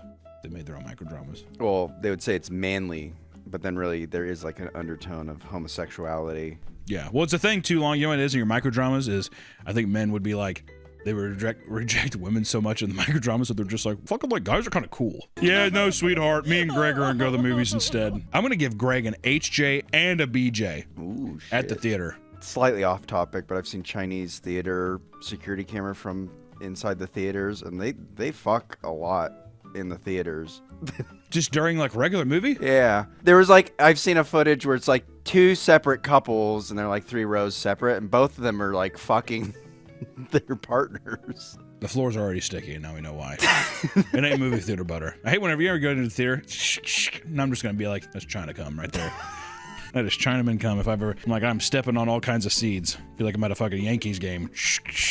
Online, you can find episode ad compilations that show scenarios of people farting, men leaving during pregnancy, and cheating, which we have covered in some of the previous videos of mobile game ads. Literally the mobile game ad videos we do where it's like a girl like shivering in a fucking hut and the guy comes over. That's these Chinese soap operas. That's exactly what they are. This weird obsession with like Elsa Gate-esque dramas has been building for a long time and is now being fully expressed through vertical dramas. Some of the topics are so insane that both the US and China have banned over 25,000 different shows due to them being too violent or too pornographic. China banned it. Think about that. China bans a lot of things. You're like the one kid in fucking class where it's just like, it's like raises his hand and says the dumbest shit where you're like, would you shut the fuck up? Shut the fuck up. China bans a lot of stuff. It's like, okay, fuck. I've done that one time in 5th grade. I don't care. We're moving on. This is probably because vertical dramas are very easy to create since the acting, sets, and camera quality don't have to be top notch. You can gotta get by with a little lower quality. As long as the scripts are insane, then people will return. This has led to many actors and directors to speak out about the dangerous conditions on the sets of these multiple shows. What? What are you talking about? One actor who has starred in multiple shows shared that despite the many great experiences working in that industry, there are serious downsides. During their first show, they said it paid well, but all the actors had to work for 18 hours a day and stand in freezing weather while being soaking wet, which is insane. Even like we have done some shoots, whatever, a 12-hour day is. 18 hours and then also being in rain, fuck that. Wet clothes all day? Nah. They also said that during the same shoot, the lead actress collapsed from exhaustion and had to be carried back to her hotel room. China, baby. All China, baby. All for a guy to also just be like, I'm cheating on you. Like 800 different ways. Because also these days, they have to be making like, I mean, how many episodes could you make in an 18-hour day? Even just a camera setup, because it would take a long time to like set up new lights and all that stuff. But still, I mean, I bet they could. I mean, it's probably a simple shoot of just like boop, boop, you know, A/B I'm saying that camera. they're setting up a shot and they're probably doing like X amount of episodes worth of that same shot in different scenarios, right? In their third show, the director was very secretive about their part and sent them a character sheet which only showed their lines and what their character's personality was like. When they agreed to the part, they drove to the airport, flew to the shoot, and when they arrived, the director sent the full script and they immediately regretted taking the part. What the director left out was that their character would be part of a action scene involving them being thrown to the ground, curb stomped, and waterboarded while being thrashed around. Which I will say, if I saw that script, I would be like, I probably didn't get it because it's a stuntman's thing. The actor told the director they didn't want to be a part of the show anymore and drove home. That's how you get kicked out of the industry, sweetheart. Yeah, sweetheart. So I guess have fun never working in Hong Kong again. While many view it as sloppy content, a positive outcome of vertical dramas is that they have allowed many beginner or mid-level actors and directors to achieve stardom through an alternative route. So while they might not have been able to get the big leagues, you'll be able to at least find your audience through these like online interactions, which is kind of cool. But at the same time, while vertical dramas have a show for nearly everyone, not everyone is interested in the crazy storylines they offer, which is why vertical drama fans are a unique and devoted group. Like most of us, vertical drama fans are addicted to their phones and have a hard time putting down their favorite shows. Both young and old love them, with some older viewers saying they enjoy watching because they finally see their age represented in love stories. See, that's what I'm saying, dude. That's how you got to they cater to that older audience. Finally, this is like Chinese meat. They say that you can never just watch one, and once you start, it leads down a long rabbit hole filled with endless content. And if you ever feel guilty for watching an entire show in one sitting, a fan of vertical dramas admitted to watching 50 to 70 dramas over a few weeks and would just hop from title to title, not caring whether they were actually interested in the topic. Does that not just sound like anime fans? Yeah. Think about your brother's Plex account, and I'm like, how do you even sift through the amount of stuff that's there? Some fans have even reported, quote, feeling like they've lost a part of their brain after binging this content. No shit. Well, yeah, no shit. That's weird. My mind feels fuzzy. It doesn't even matter if it's Western or Eastern productions. Some people watch the same story in both Chinese and English just because it's that addictive. You already seen it. Is that another thing? Is that a thing that people do for dubs? No. Well, people are, you're either this way or you're that way. You're either like a diehard, like I watched the pure like subtitle, the original way it was broadcast, or you're like a fucking casual pleb and you watch dubs because you don't want to listen to fucking Japanese. Like my brother. He don't speak English.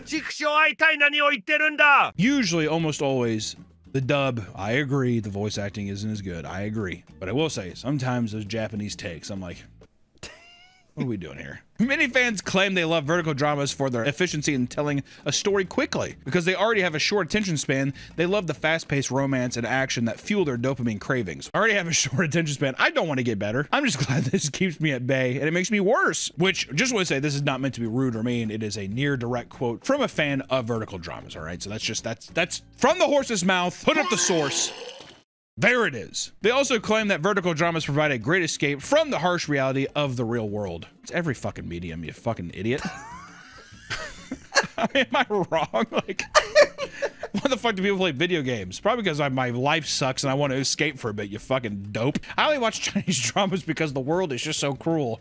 Hey, really? Also, too, pick a better fucking thing. If you're gonna talk about how bad the world is, pick a better thing than Chinese vertical shorts, dude. Multiple studies have shown that vertical dramas are highly addictive and dangerous for teens, as they can hinder the brain development. All the cliffhangers and high-stakes anticipation create regular dopamine hits that make it hard to put down your phone and make it difficult for your brain to regulate your emotions. Happiness and anger feel like one now. I'm a little boy, and I think I'm going crazy. The world is such a cruel place. Is this Chinese Joker? Chinese Joker. You wanna know how I got these scars?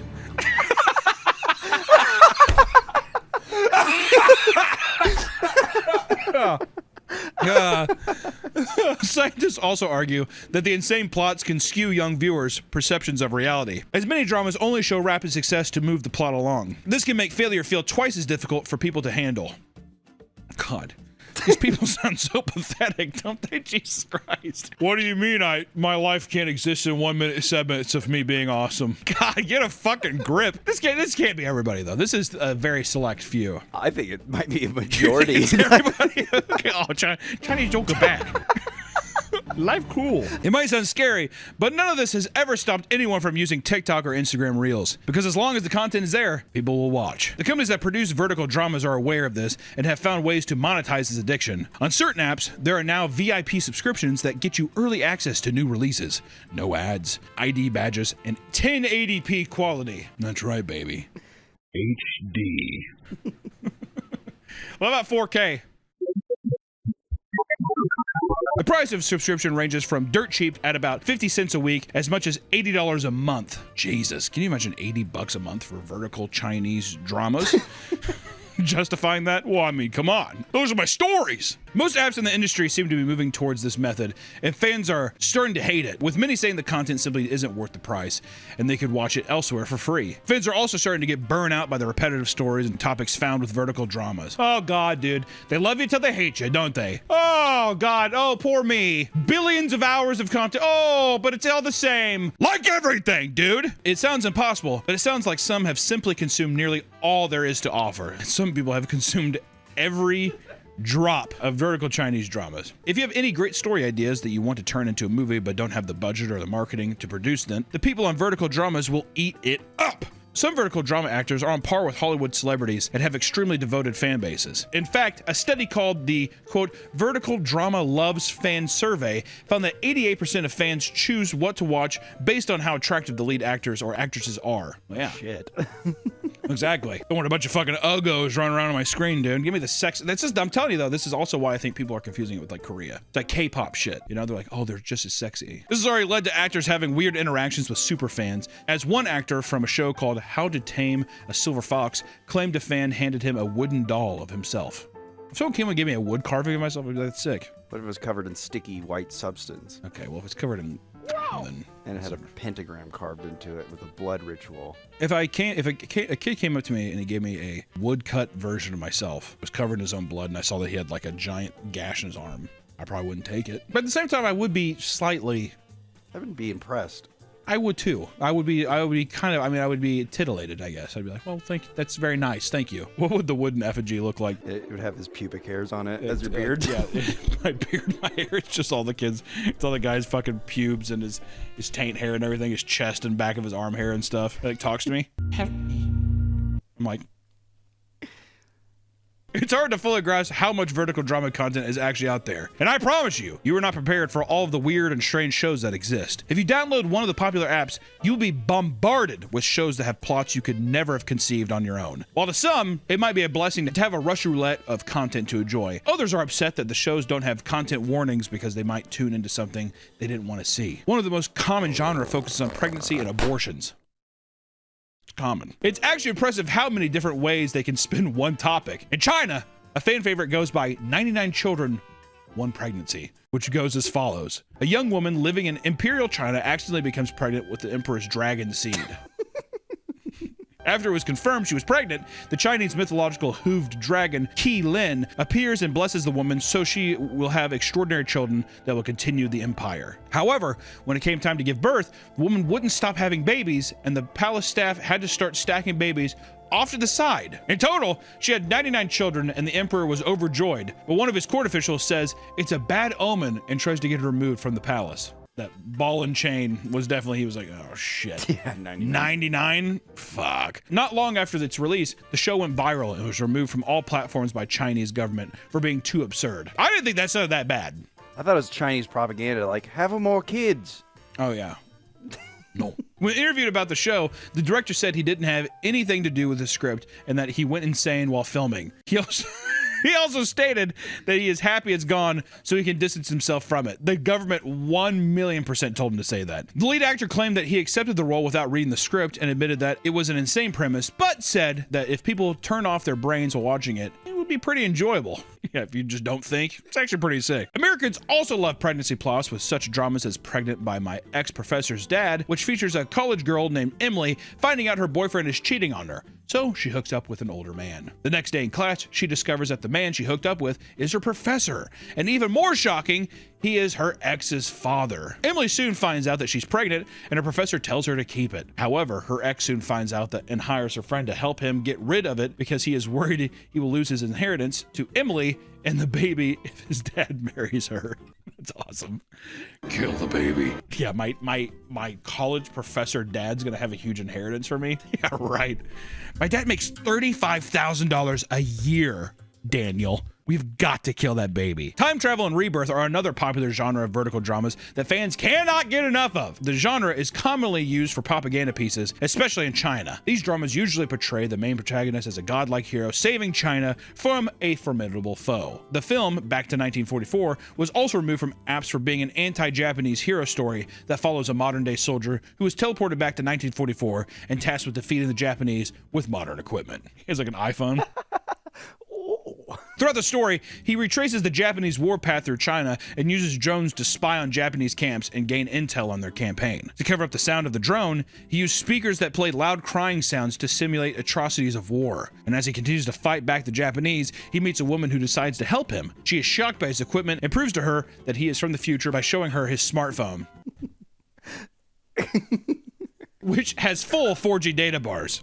You know, come on. The towers, that's how good the towers are. Do they reach through space and time? While on his phone, he also streams drone footage of the Japanese losing and shows it to the woman. Viewers of the drama thought it was dumb and not very well thought out, considering that a phone would never have any connection, let alone 4G, because there are no towers or satellites. Come on, we split hairs all day. I was gonna say they're getting upset about the time, like, it's a time. The towers don't even work. Yeah, the Chinese people are just like, well, I don't give a shit about that. Kill the Japanese. Who gives a shit? But really, 4G? Come on. Plus, the sets and props were poorly made, and people pointed out that the war-torn villagers' clothes were not torn or soiled, which made the drama feel more like a war role play than a realistic drama. Others thought that the concept was heartless and undermined the actual struggle and violence the Chinese suffered under the Japanese, which is also a fair point. Rebirth dramas are less serious, but still insane. Meet Your 18-Year-Old Young Great-Grandmother was about a math professor who suddenly died in 1955 and mysteriously wakes up in 2025, but in the body of an 18-year-old schoolgirl with the same name. What? She then learns of her family and realizes that all of her descendants are reckless and tarnishing their name. So she sets out to straighten things out. This story originated in China, but was so popular that it got an American remake under the same name. Hell yeah. Meet your 18-year-old great-grandmother. You guys suck! Many vertical dramas also feature a domineering figure, which is why there are so many CEO/billionaire and alpha wolf dramas. Shows like To Love or to Die, Mr. Alpha, or Fated to My Forbidden Alpha play off other famous franchises by pitting a woman between two werewolf love interests. Billionaire dramas follow similar premises, except it's usually an older woman falling in love with a younger man. Bossy CEO loves a menopausal me, or as it's known amongst some fans, the domineering CEO falls in love with me during menopause. It's a simple story about a CEO falling in love with an older woman. You know, that's just like those older girls like, oh my God. While some people enjoyed the movie, others viewed the story as vulgar because the majority of the drama involves the CEO throwing money at a middle-aged woman without any real reason behind it. Also, this is 100% it's just 50 Shades of Grey, but for older women. What if the girl was older? What if it was an older secretary? Then yeah, girls are all like, splish splash, I was taking a bath. The films play on taboo views in China, like age gap relationships, and rely more on the insane title than the content of the show to draw people in. Seeing the success of the menopausal drama, others started circulating AI-generated images and insane titles to drive clicks to their own dramas. A poster for a show titled My Tycoon Lover and My Cerebral Atrophy featured a young man standing beside a scarred-looking old woman. People could not believe that this was a real drama and were outraged that someone would be making profit off from a horrible degenerative disease. After some digging, journalists discovered that the poster was heavily edited to sensationalize the story and create drama in the community. The original poster was for a movie called My Tycoon Lover and My Cerebral Atrophy, featuring a much younger looking woman. Oh, that makes it better.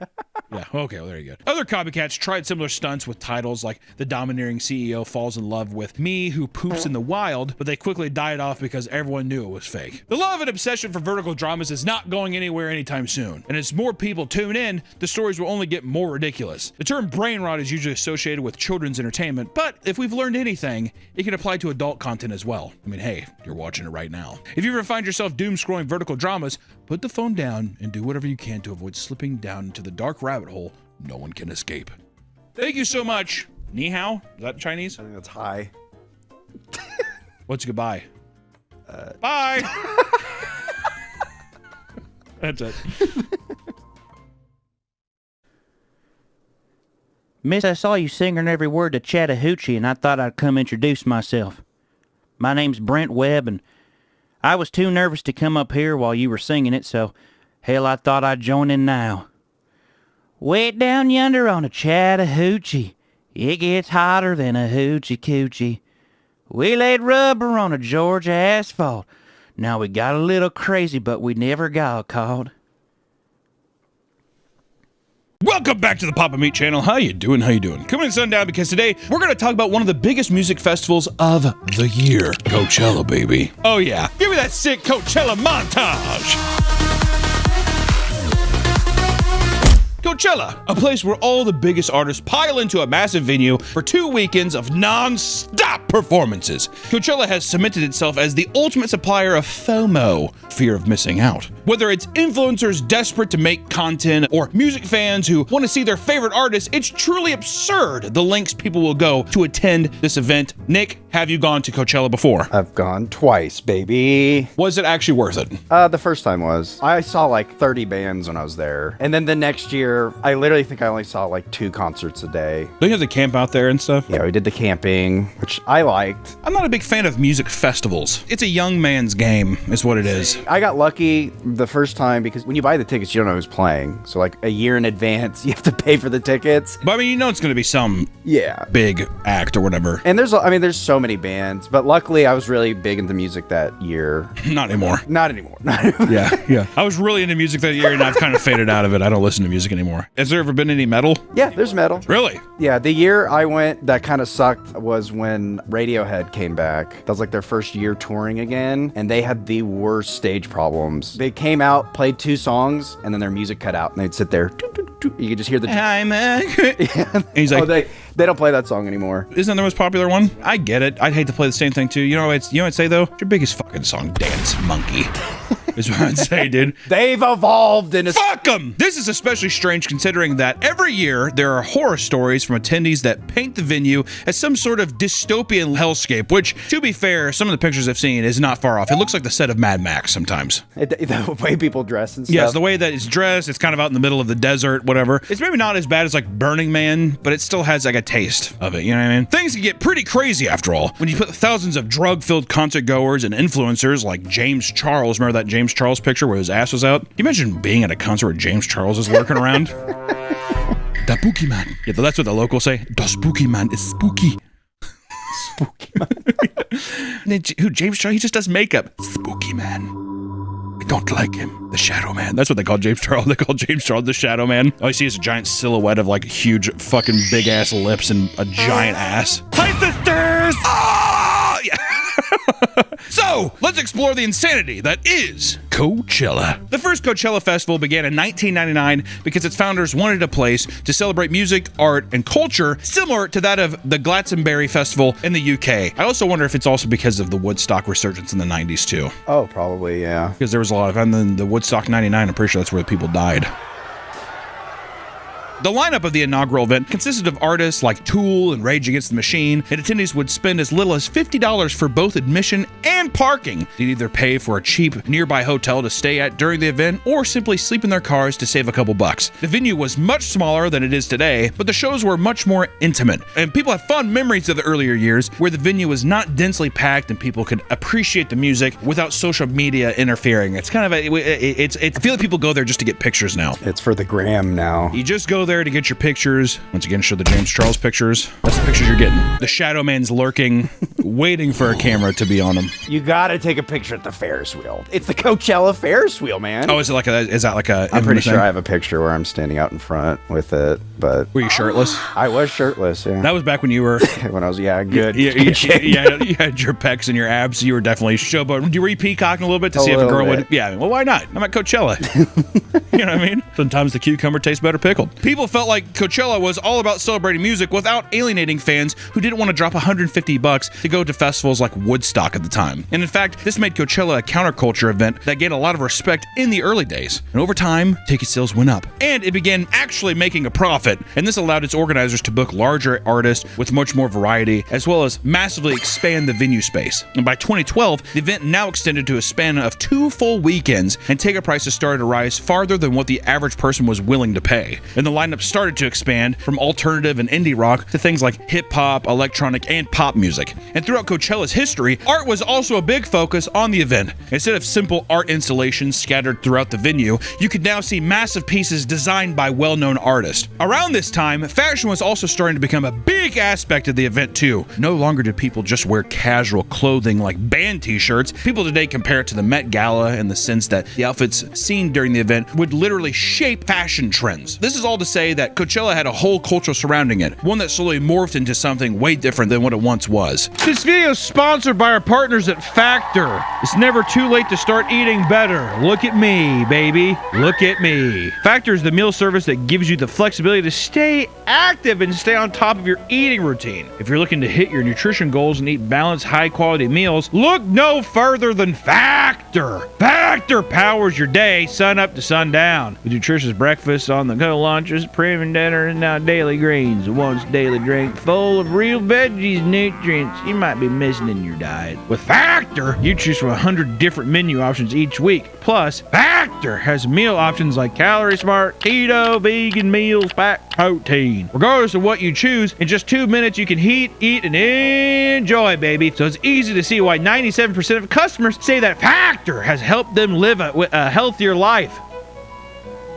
And the best part of Factor is there's no prep work, no grocery lines, and virtually no cleanup. Head to Factor75.com or click the link in the description to use code PAPAMEATFDG to get 50% off your first Factor Factor box plus free daily grains. That's code PapaMeat FDG at Factor75.com to get 50% off plus free daily grains. Display URL and promo code on screen as this read. QR code, arrow, show for 15 seconds. Thank you to Factor for sponsoring this video. Now back to the episode. Yummy! While it's normal for events to grow and change over time, many who attended Coachella in earlier years started to hate how mainstream the festival was becoming, which is bound to happen, Nick. Yep, that's popularity. Once it becomes popular, it's not cool anymore. I used to pay $50. It's also that was 15 years ago. I paid, I think, $450 for my tickets. Damn! That's not including the parking. So this is just to get into that's the festival. That's just to get in, but that's all 3 days, and that's why like the first time I was like, oh, it's worth it because if you think about it, it's $150 a day. I saw like 10 bands a day. I mean, if you save up for like a whole fucking year or whatever, it's I mean, just like, so crowded now. I mean, I can't even imagine. I mean, I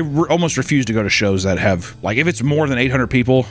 Yeah, I'm really not going. Honestly, I'm not gonna go. One of the worst things that come from Coachella's mainstream appeal was that it became an experience rather than a music festival. It was less about music and more of a status symbol gained from going to the cool, popular event of the year. That's just gonna happen though too. You know, once it becomes a cultural thing, especially with the fashion stuff, it's a different kind of cosplay almost, is what it seems like. It's like, oh, we're going and we're doing like the most absurd, impractical outfits that are just so we can take pictures, and like that's the event. I don't really give a fuck about the music. I just want to go and experience that kind of thing, which is also, I mean, in a way, I have respect for that. It's your time and money. You can do whatever you want. Oh, of course. But I'm just saying that if it is this like multicultural, like it isn't just music, it's all about art. I think what becomes annoying though is that if you slice up the pie too many times, you have like, okay, well, this portion of people are just here for fashion, this portion of people are here just for music. If you're trying to go see a band but like nobody gives a fuck about it, you're fucking with everybody's experience. Then I think the experience becomes too divided. While the festival is an impressive commercial success, in many ways it has lost its luster. The event is no longer something that anyone can afford. For example, a 3-day pass can now cost up to $650. And like with anything nowadays, scalpers are always there to drive up the prices of tickets purchased at the last second. This year, scalpers made massive profits selling weekend tickets for $4,000 to $5,000 after the event had sold out. And Coachella now offers access to special, luxurious accommodations like their Safari Campground,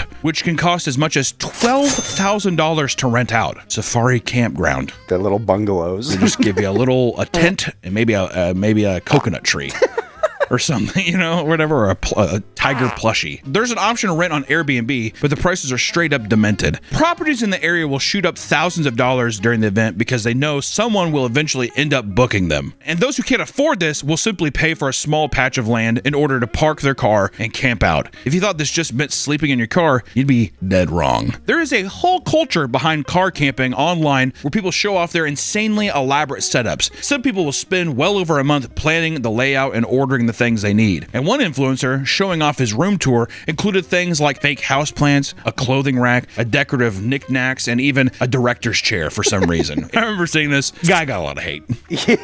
I get it. It's fucking stupid. It feels like that's like a very performative kind of thing. I equate it to the refrigerator videos where it's just like people have like all these little containers for their tiny sodas and juices. Those are satisfying videos though. I mean, every time I see that, I'm like, I gotta try that out actually.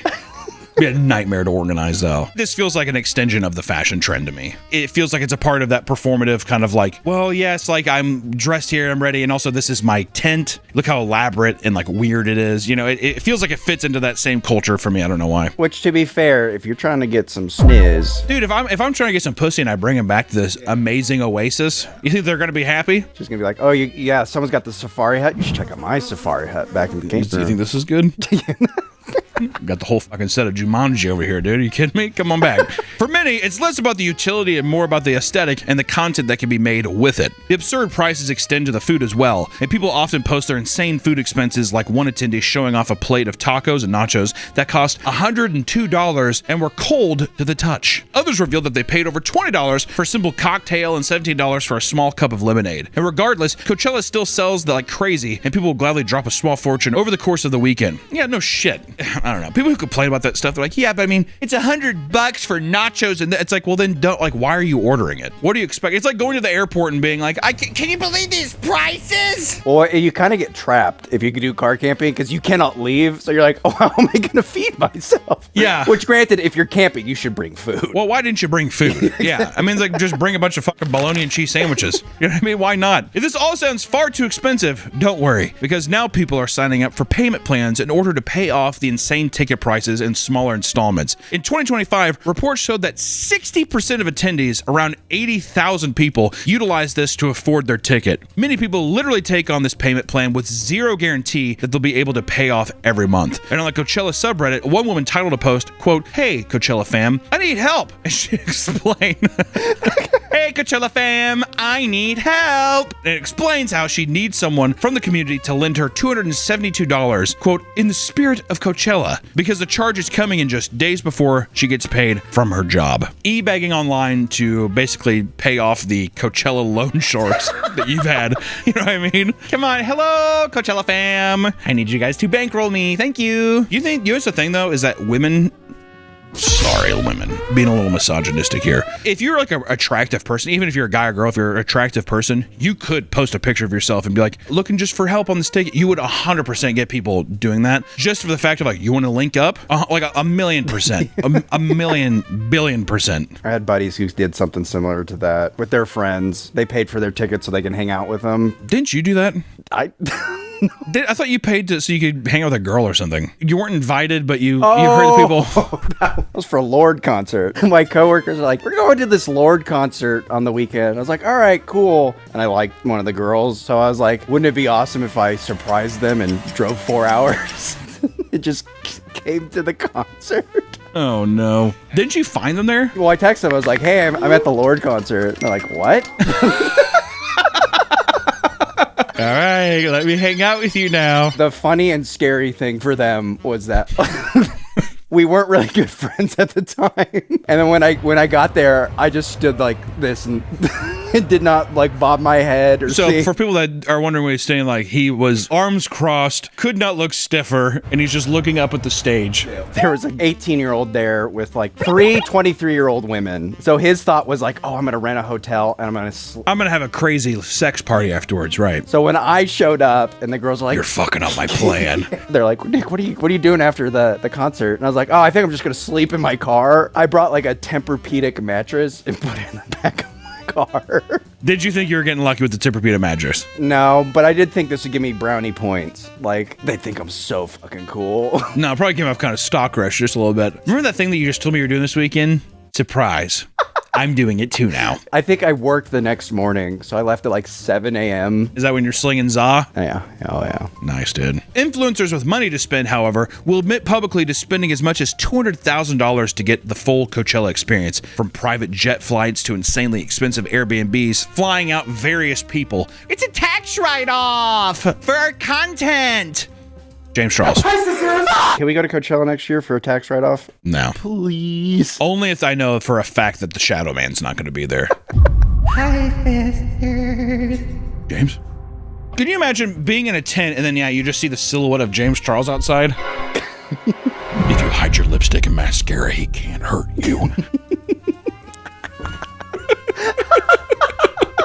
The most absurd part about Coachella is that no matter how much money you drop in order to live in luxury, there's only so much you can prepare for when you reach the venue. In 2025, the first weekend of Coachella was off to a horrible start due to what was being referred to as Coachella Carmageddon. People that wanted to utilize the car camping lots found themselves trapped in a never-ending gridlock. People were reporting over 12-hour delays with limited access to bathrooms. It looks like District 9. Fucking prawns. That's how they're referring to each other, and they're all eating cat food and shit. People flooded social media ranting about how long they've been stuck, claiming that people were shitting in bushes and desperately in need of food. And according to one TikToker, a woman was even hit by a car as she attempted to stop it from cutting in front of her in line. It takes about like an hour or two to get through. Normally, they have like these lanes and they have someone inspect your car because they're trying to find drugs and shit. Like it's a fucking border patrol or some shit. Like literally, yeah. They made you take out literally everything. Did you have to do that? Mm-hmm. Because they smelled a little funk. It's just me, sir.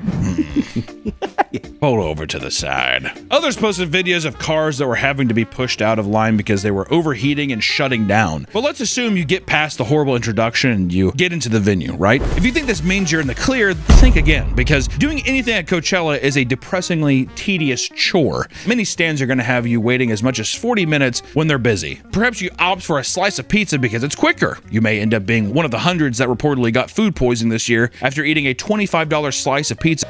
Everything is hell. Everything. That's why I'm so glad I listen to metal, because it's such a, like, they're always intimate shows. Get in, get out, have a couple drinks and you're on your way. You know what I mean? I was looking at like a Kanye concert or like a fucking Travis Scott concert. Fuck that. Oh my God. Going to a Post Malone show. Oh my God. Oh, fuck. If you need to rush to the bathroom and you don't have a bucket set up in your camp, prepare to wait another 30 to 60 minutes in line before you're being able to shit your brains out in a public bathroom into a porta-john. Which also I will say, I'm gonna Hunter's tip. Hunter's tip. Go to a porta-john on the hottest day and take a shit. Yeah. It's a surreal experience. You'll never feel as gross yet relieved in your entire life. I can't explain it. I have a Nick tip. If you're ever at Coachella. I don't know why, but already I'm like, I don't think I like that. If you're at Coachella and you're too impatient to wait in the water line because it looks long and you want to go to the hand washing station, don't do it, because the water there is recycled water. You did it, didn't you? Did you just shitting your brains out? No, luckily I didn't shit my brains out, but the fucked up thing is like I filled up everybody's water bottle. I had everybody's water bottle, a huge line, and then I saw people like filling up at the wash station. So I was like, oh, that's the hack. The next time I did it, some guy's like, hey, you really do not want to do that. It's like recycled water. Oh. And then I looked at the water, there's like all these particles in it. Oh. And I looked at her like, we do not tell people. Basically, Coachella is filled with Disney-sized lines for every little thing. If you think waiting this long is simply unfeasible, you wouldn't be the first. Some poor souls will return to their tents only to find that someone got impatient with the lines and shit in their living quarters. And this isn't uncommon, and some people believe it could be the work of a serial Coachella shitter. The online Coachella groups have all sorts of angry rants from the attendees who are fed up with the surprise logs. Like a woman who crashed out after finding out that there was a full-size shit in the woman's shower 2 days in a row. The shower?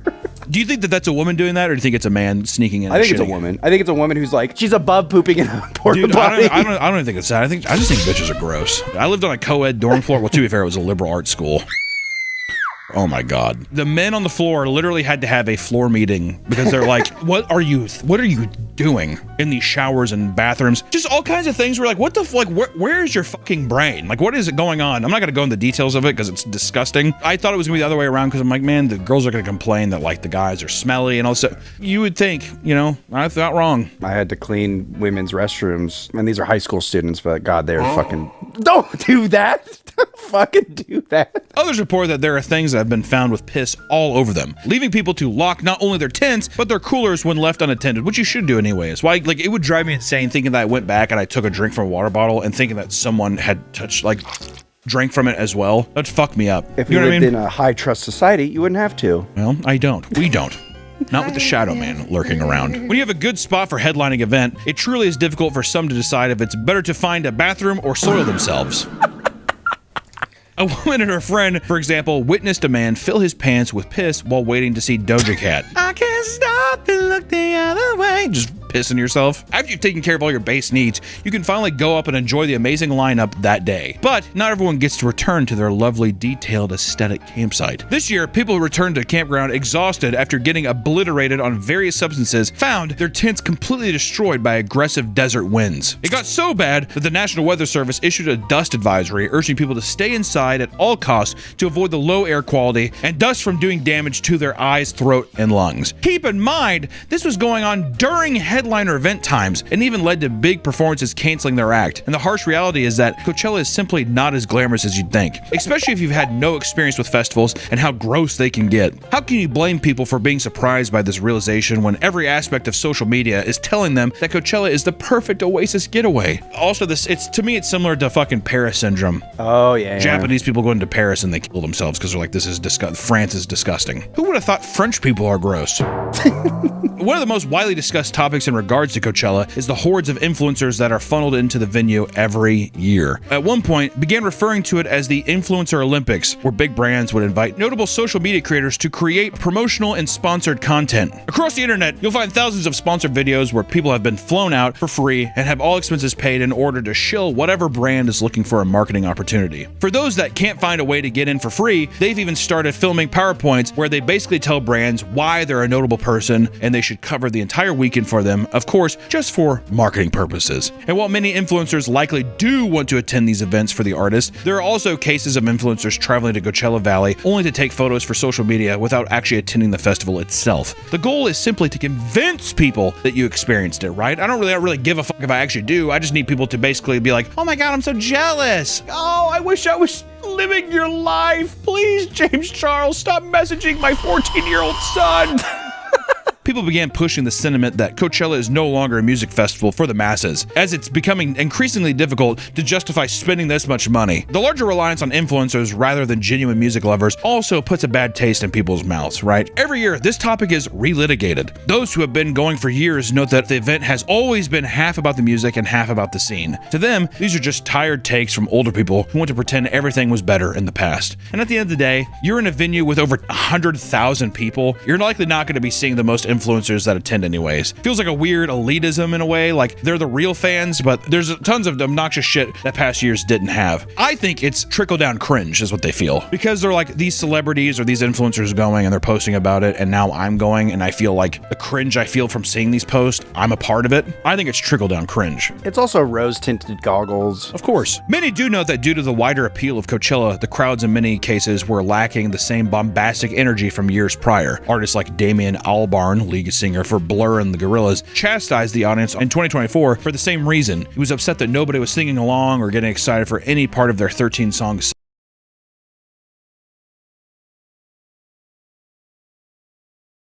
I don't know, dude, you're in the fucking Gorillaz. Get over it. Near the end of the set, he got frustrated and said, "You'll never see us again, so you might as well fucking sing this." It's pretty sad. Everyone's just sitting there. If it was Gorillaz playing, I think a lot of people would be, bopping their heads. But it's fucking Blur. Yeah, it's like a 90s. Yeah, exactly. Fucking UK pop boom kind of thing, yeah. With an event as big as Coachella and a venue as chaotic as it is, there are bound to be some wild and historic Coachella disasters. It's just gotta happen. During last year's Coachella, Green Day performed their set, accompanied by pyrotechnics that went haywire. As they were wrapping up their headlining performance, a firework went off course and slammed into a nearby palm tree. The explosion caused the tree to be set ablaze, freaking out concert goers. One man went briefly blind in an ear and became convinced that there was an active terrorist attack happening. The one thing that'd be horrible is inciting basically a riot with that many people. People get trampled. Easily happened at Woodstock 99. You gotta fucking watch out, man. Which, luckily the fire was contained and Green Day went back to, doing what Green Day does. And one of the most notorious incidents to ever take place at Coachella was cemented in a viral video from 2009. In it, a 23-year-old man named Jonathan Frederick Felch was filmed being hassled by police officers after drunkenly ripping off all of his clothes, which seemed to resemble wizard robes. Police claimed he was acting erratic, and the man repeatedly denied the request to put his clothes back on. The surrounding crowd cheered on the naked man, with some passing attendees handing him water. An officer hands him his clothes, urging him to put them back on, and he took them and threw them away. Eventually, the naked man is wrestled to the ground, where he is able to slip away and make a run for it. And at that point, he is tasered and drops back down. After a light struggle, a second tasing, he was arrested and taken away among a sea of boos from the audience. Must have had a pretty penis. If the penis wasn't good, they wouldn't be cheering. With any big event, there are unfortunately lots of opportunities for things to go horrifically wrong. Not only is this expected with densely packed crowds, but the venue is filled with structures and potential for falling debris. At Coachella in 2019, a 24-year-old woman named Caroline was dancing at the rear of the Sahara tent during a live performance. And according to her friend, a falling metal balloon prop had fallen from far up above and slammed into her head. Oh my God. She collapsed to the floor, and other attendees at the event noted that they had seen a pool of blood forming under her. Caroline suffered a fractured skull and bleeding on the brain. She survived the incident, but only after having to undergo brain surgery. My God, man. It's at the Travis Scott concert. Also, his response is so funny. Oh, man.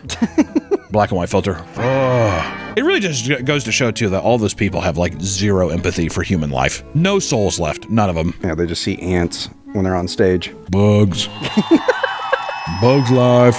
Love that movie. At that very same event, prior to the start of the event, a production worker ended up passing away from a tragic accident while rigging the main stage. While climbing up the scaffolding without a safety harness, he suddenly slipped and plummeted 60 feet to his death. And sadly, severe injuries are becoming far too common at Coachella. Even this year, a heavy light fixture fell down into the audience and slammed into a woman's head and left a giant gash on her head. Many believe that this was due to the harsh winds occurring all weekend, and the woman was quickly helped by nearby concertgoers and given medical attention. And this isn't the only dark side to Coachella. In fact, many who look into the history of Coachella Valley will find something that makes the festival feel much more revolting. Coachella has always taken place in Indio, California at the Empire Polo Club. While the event itself brings in well over $100 million in gross revenue a year, many Coachella Valley residents live below the poverty line. 23% of households earn less than $20,000 per year, and food insecurity has seen a rise over the years as well. The following weeks after Coachella ends, a sea of trash and discarded appliances cover the venue. Local farmers, charities, and community members then get to work restoring the land to what it once was. Most of them belong to the Purepecha, an indigenous group in Mexico, who sometimes make as little as $11 an hour. And often this is the work that gets done after an already grueling 8-hour day of physical labor. Workers describe the area as a garbage dump and how filthy is left by attendees. But it's work that required for some of them to make ends meet.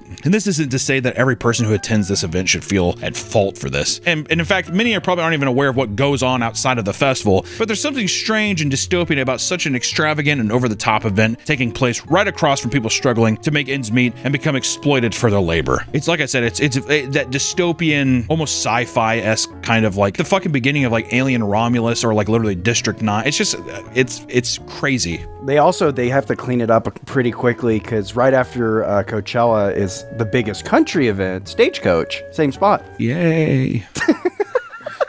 Despite all the problems with Coachella, there are people out there that treat it like it's an essential part of their identity. Although it's probably changed a whole lot since its heyday, there's likely still some fun to be had, right? So, if you can afford it, maybe give it a try. Just be prepared for a little chaos, overpriced food, and hey, clean up after yourself, you fucking slob. I don't know what I'm supposed to tell you. You know, I fucking hate festivals. It drives me insane. People just take their cups, they throw on the ground, all kinds of shit. Don't be a fucking, just throw shit away. And even if it's like, well, look at all the other stuff, just be a better part of it. That's all I gotta say. And do lots of drugs. Go fuck yourself. Whoa. No, I'm kidding. I'm kidding. Or just go to, if you like an artist, wait for him to come through the fucking, you know what? Actually, I'm not gonna, don't go. I hate festivals so much. Fuck it. Is it better to see one band in a day and to like really appreciate Channel, how you doing? How you doing? Come on and sit on down because today we're going overboard. There's something so crazy about the idea of uncontacted tribes. There are many known to reside in places like the Amazon rainforest, as well as many other places of the world. People in these communities maintain their traditional way of life, living without the use of technology. And in fact, some tribes have survived for thousands of years on their own. There is, however, a darker side to this. Many people go out of their way to interfere with the lives of these tribespeople, and they get fucking burned, dude. Maybe literally. They know they get stabbed a lot or shot with arrows, you know? Uncontacted tribes are susceptible to all sorts of diseases, seeing as they've not benefited from modern medical advancements. Making contact with the outside world increases the likelihood of spreading disease outbreaks throughout their community, like influenza or measles. In some cases, these outbreaks have wiped out entire tribes. The tourists face harm as well, as it is common for these indigenous tribes to be protective of their land when faced with outsiders. And in many cases, people have been brutally tortured, murdered, and even cannibalized in an attempt to make contact with them. Without further ado, today we're going to be talking about some of the reasons why you don't contact the uncontacted tribes. You know, these are little curious cases of some of, mostly religious. It's going to be a lot of religious people going in and trying to say hello. I don't know. Spread the good word, and the good word was not meant to be spread. Of course, starting off with the YouTuber who gave Diet Coke to an indigenous tribe. I feel like that'd rot your stomach out if you've never had Diet Coke before. You see what that shit does to pennies? Be yummy. Yeah. Oh, I like it! Recently, an American YouTuber named Makalio Victorio Parvalikov was arrested for interfering with the Sentinelese tribe. The Sentinelese live on the North Sentinel Island, a small island that resides in the Indian Ocean. They are known as the most isolated indigenous people in the world, with a total population estimated to be around 100 150 people. They aggressively reject any sort of outside contact, partly fearing that it will result in diseases that can take out their entire tribe. There are even photographs of the Sentinelese shooting arrows at helicopters whenever they encroach on their land. On some occasions, they have been friendlier towards people approaching them with gifts, like Diet Coke. Here, or a PS3, Xbox 360 and PS3, that's all you need. In many cases, however, outsiders were met with hostility. Like in 2006, a fishing boat had drifted to the island while the men inside were asleep. They were hacked to death with axes, and their bodies were reportedly hooked onto bamboo stakes as a warning to passing boats. Didn't have Diet Coke. If they would have found Diet Coke on the boat, it would have been a different story. Polyclov, the 24-year-old influencer, planned to take a GoPro with him to the island in order to make an offering and get some good content out of the situation. Get a little GoPro, bring a little Diet Coke, get some good content. The math was there, ladies and gentlemen. The math was there.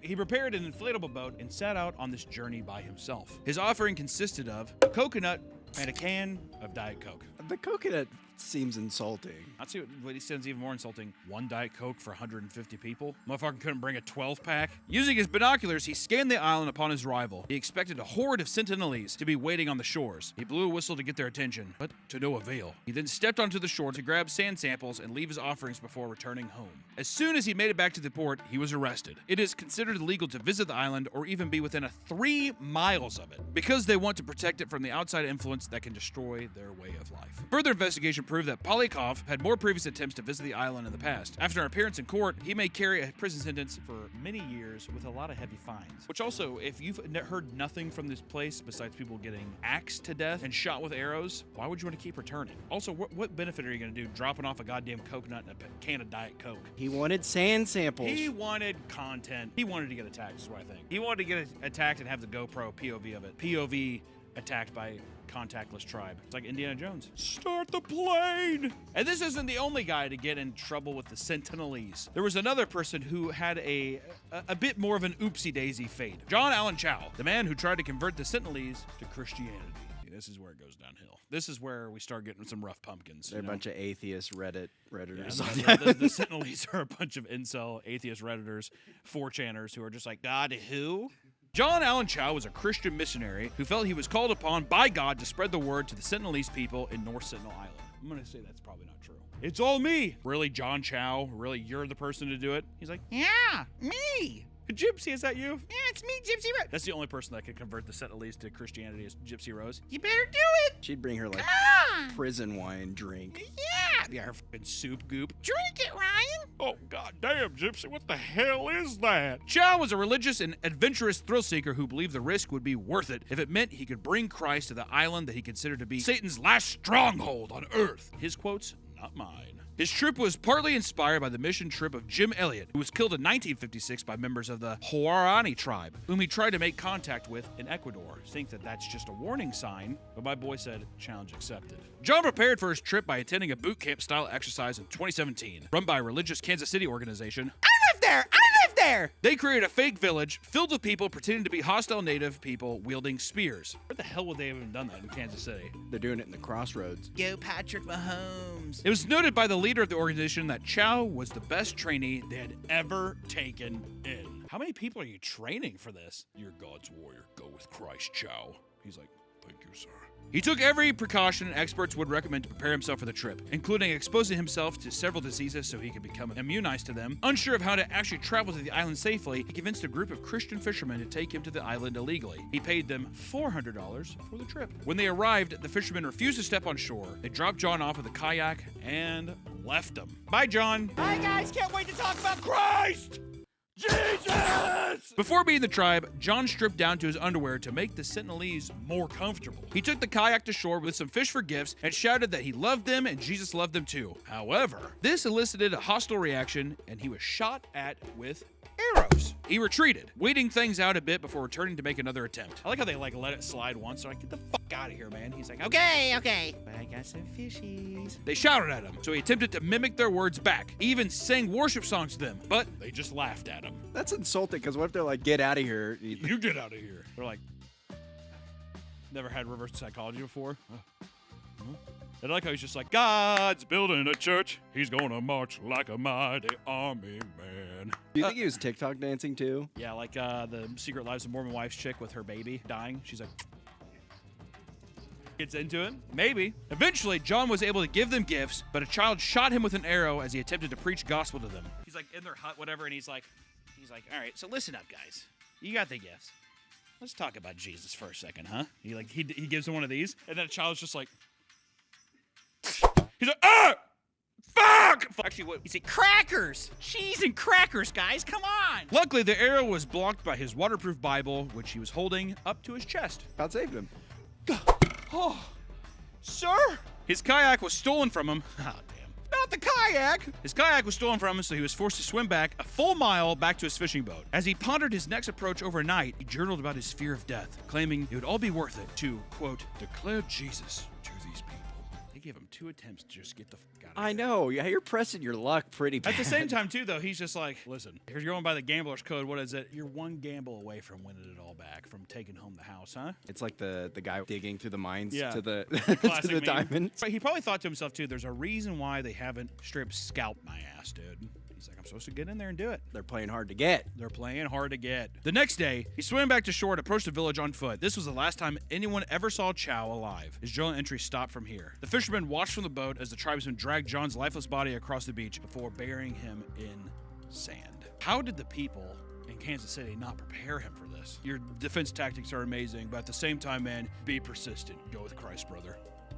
How is there not a protocol? If it gets hairy and you're able to get out, just get out. Okay. You're God's favorite warrior, John. Really?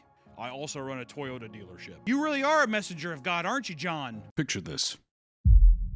You're home alone when suddenly the worst happens. You have no one to run to, no one to yell to. You're all alone.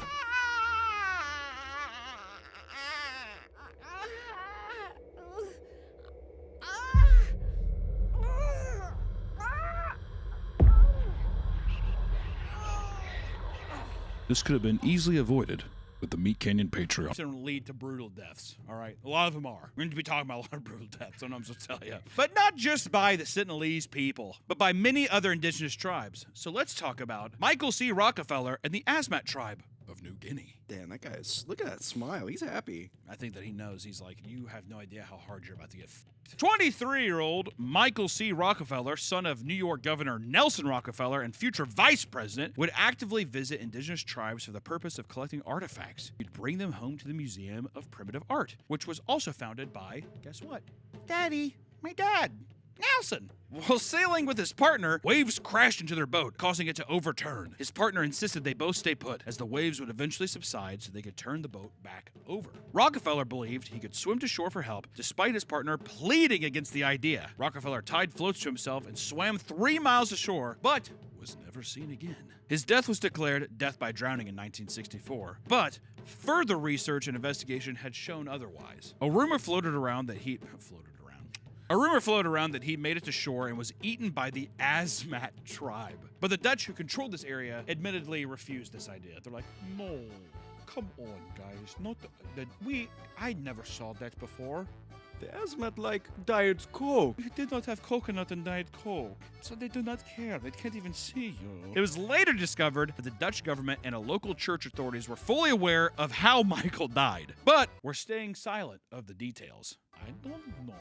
I could not tell you what happened. Okay, is that Dutch, right? Isn't that Dutch or is that Swedish? That's Swedish. Hey, we're just gonna go Swedish. I could not tell you what happened. That's like Italian now. Yeah, Mario. Yeah, that's Mario. All right, fine. He's Italian. I could not tell you what happened. Michael did not drown. He was tortured, beheaded, and eaten in ritualistic cannibal killing by the Asmats, a violent New Guinea tribe. Not peaceful. Some would say violent. You're just smearing them. Come on. Well, you know, I hate to be that guy, but cannibalistic eatings, beating them, torturing them, all that stuff. I'm gonna say that they have a violent tendency. To be fair, he stepped on the turf. Gonna get burned, dude. He almost approached safety when a flotilla of 40 canoes with 50+ men had gathered nearby.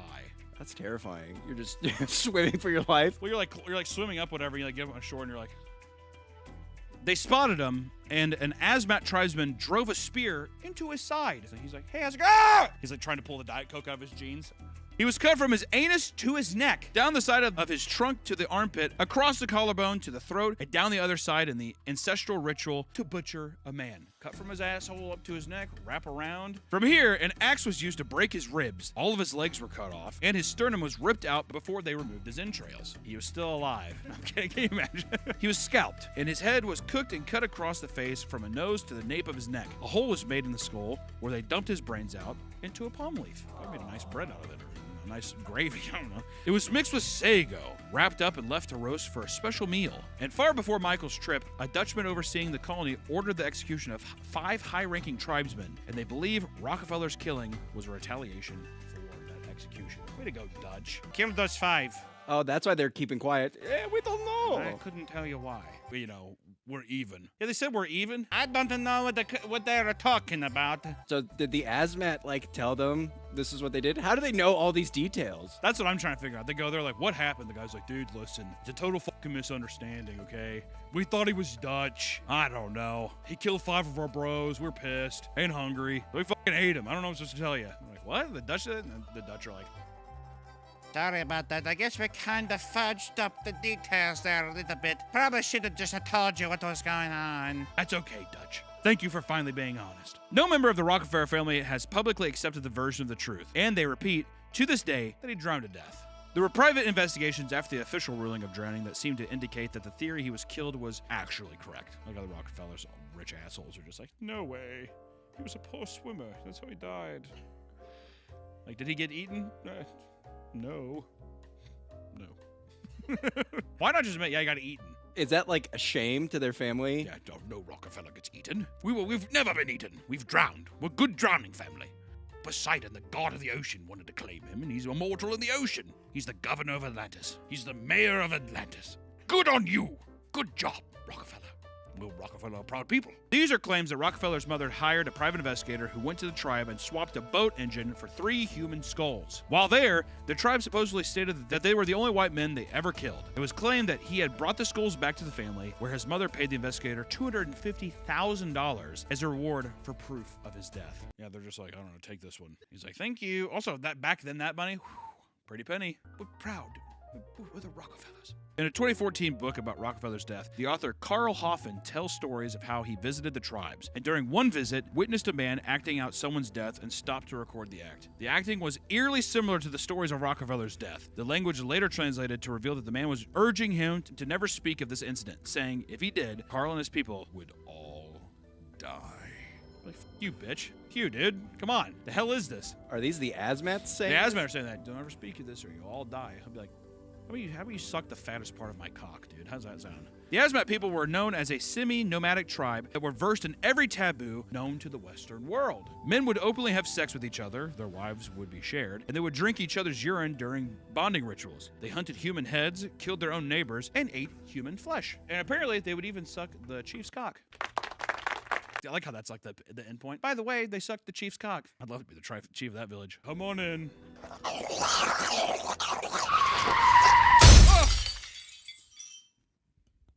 Fell down. Speaking of cannibalism, there's plenty more where that came from. We could talk about the handicapped student eaten by the Kalina tribe. Kalua. Is it Kalua? No. Kalina. The Kalina tribe.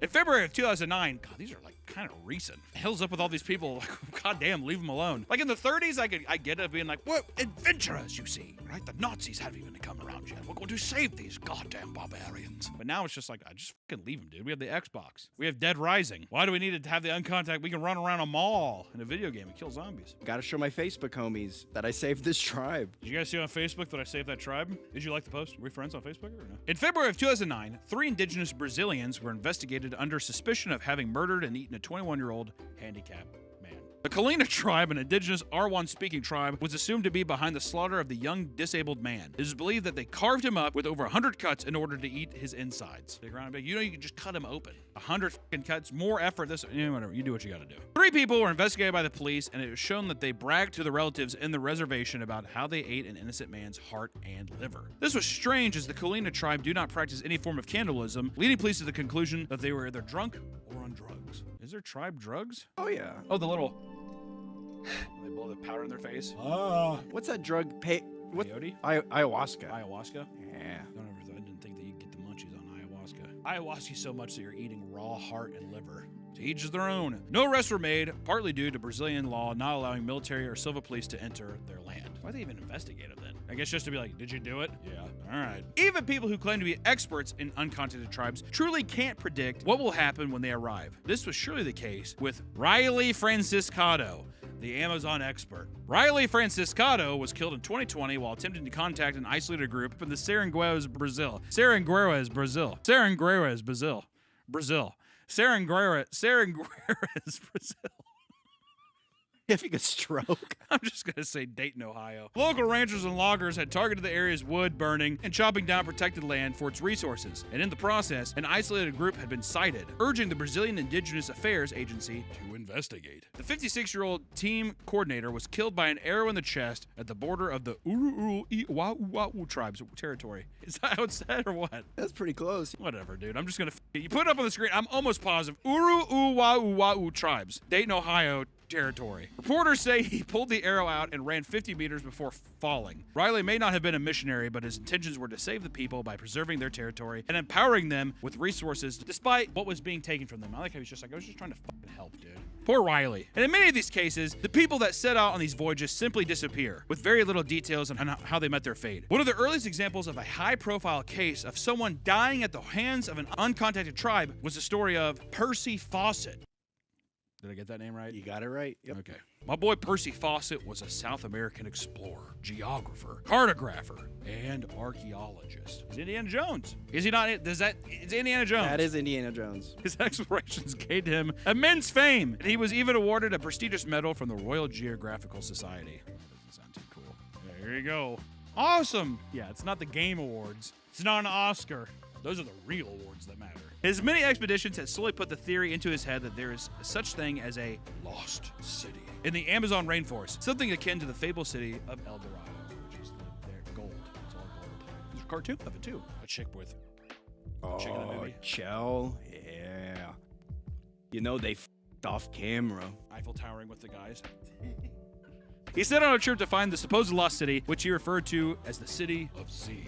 It's kind of sick. This would not be his first expedition into the area, as previous trips were plagued with exhaustion, sickness, and terrible weather. His son Jack and his friend Riley, two men that shared Percy's obsession with the City of Z, would accompany him on his most recent endeavor. Percy kept moving at all costs, to the point that his son and his friend had to camp alone for a night because Percy was moving at such a breakneck pace. God, why don't you fucking calm down, Percy? I want to get there before you guys. Together they trekked through the dense forest, going through unmapped areas populated by hostile native tribes. Percy kept moving at all costs, though, to the point that his son and his friend had to camp alone for a night. Dad, I can't! My foot's stuck! All three of the men disappeared, never returning home.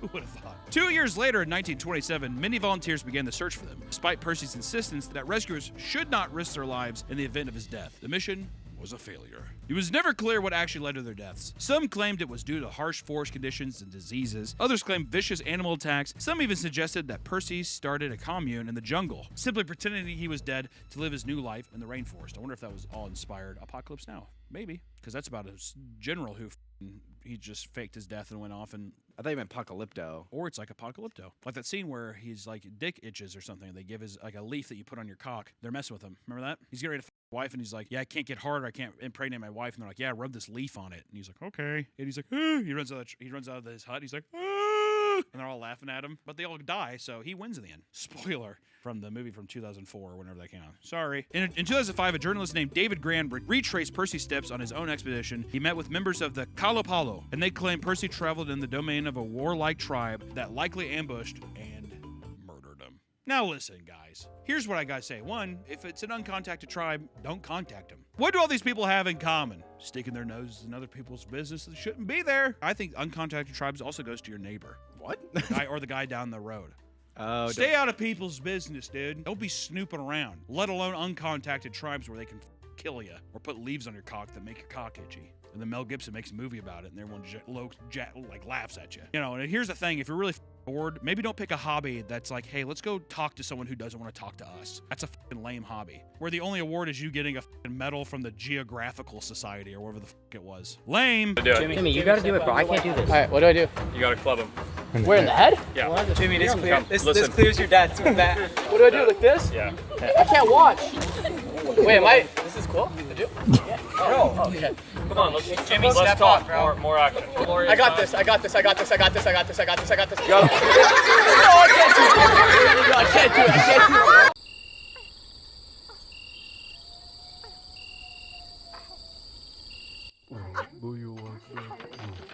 What is that, Hunter? I don't know. What is that sound? Someone's attacking Margaret! Oh my God! Save her! Oh my God! Hurry, Hunter! Oh my God! Margaret, we're coming! Margaret, what the hell? I could have swore I heard something. What is? Ugh! What's all this sticky stuff on the floor? Oh my God! It's chum. Ew, what the fuck is chum? Oh, Margaret, it's leading to the door. Did you let somebody inside? Oh my God! I'm telling Grandma. Oh, no, don't tell her, please. Your world.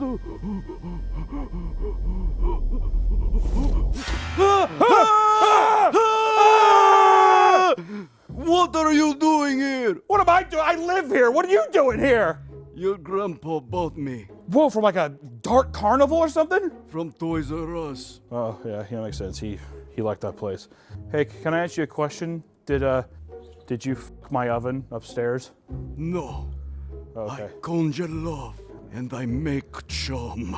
So what? Are you like a fortune-telling machine or what? I mean, what the hell is this? What's this whole gimmick? I don't get it. I am Dale, the Magnificent.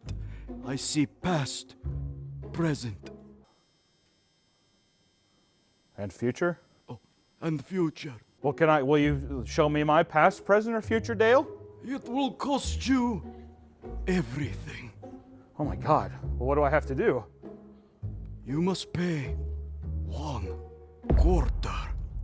That was extremely lackluster. 1/4 to Eagle? Fine. I have a fucking quarter right here.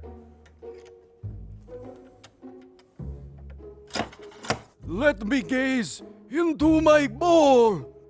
Don't look, don't look. Sorry. For my eyes only. Okay. No good.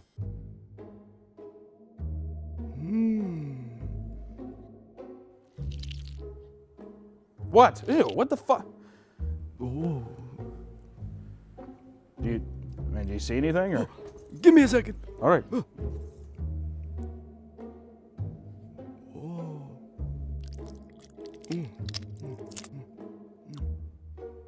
I got shit to do today, It's man. bad. It's all bad. The future? My future's gonna be bad? You don't know what the fuck you're doing, do you? You cannot rush these things. I'm not rushing it. You're taking forever. You haven't said anything. What did you see? What's bad? 1 second. Oh, nope. It's gone. What's gone? Your future. My future's gone. You don't know what the hell you're talking about. This is a scam. Can I at least get my quarter back? I am saving up for a new car. I'm getting out of here. I'm getting out. Wait, take me with you, Stop, please. Dale. Please. You're a con artist. I want to make chum. Will it be in my future? Let's see. Oh, welcome back to the Papa Meat channel. How you doing? How you doing? Coming in and sit on down because today we are, life is tough. The future is bleak. And sometimes you want to know that future, right? Because we all know that life can be tough sometimes. It's easy to let the world get you down. And often when people are desperate need of hope, they're willing to do almost anything to get it. Get hope. In a situation like these, people turn to psychics and fortune tellers. All throughout history, people have enlisted the help of these supposed clairvoyants in order to gain insights into their lives, right? And maybe they want to know if they'll find love. Perhaps they want to speak to a loved one that passed away. Or maybe they just want to become a goddamn billionaire. Essentially, these fortune tellers make a living off giving people that hope. Many chastise people in this field for taking advantage of desperate people falling on hard times, or claiming it's all theatrical performances which provide no real benefits. Others swear by it, claiming their readings are shockingly accurate. So today, thanks to Dale, we're going to talk about the wild world of psychics and fortune tellers. But as always, as first, what exactly are psychics and fortune tellers? I don't know. What are they? I don't know. What could they possibly fucking be? Well, there are clear differences between fortune tellers and psychics. They share the same goals, providing clarity and guidance to those struggling through times of uncertainty. Fortune tellers predict what is going to happen in your near or long-term future through the use of astrology and various tools and rituals. For example, maybe scrying with a crystal ball. That's what Dale does. This is my orb. I'm looking into my orb. When you gaze into a crystal ball, calming the mind until you enter a trance-like state, to the point of perceiving images and scenes within the ball that can be interpreted by the fortune teller. Like if I had a ball here. Let's see, I'm gonna give everyone who's watching this video, I'm gonna show you what I see inside my ball for your future.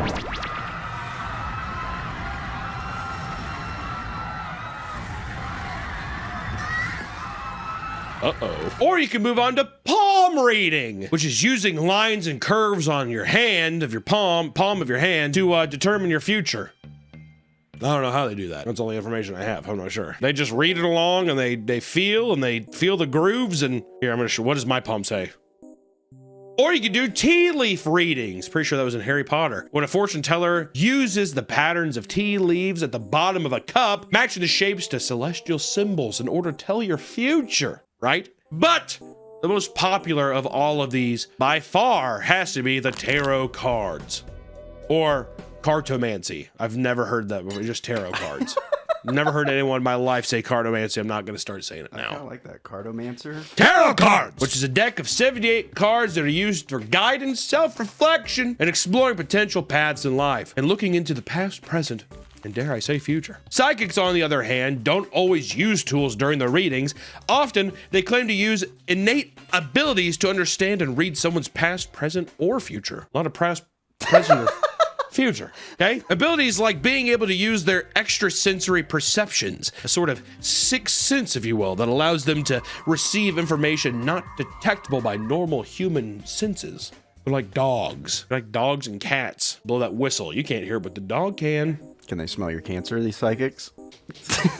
Yeah, my psychic smelled me and they crawled up in my lap and was like, I want to get a dog that can sense a heart attack, dude. That's what I think my dogs, like, they smell my breath. You literally said that you had like a 7-Up the other day and you were like, yeah, I woke up and Teddy was looking at me all strange.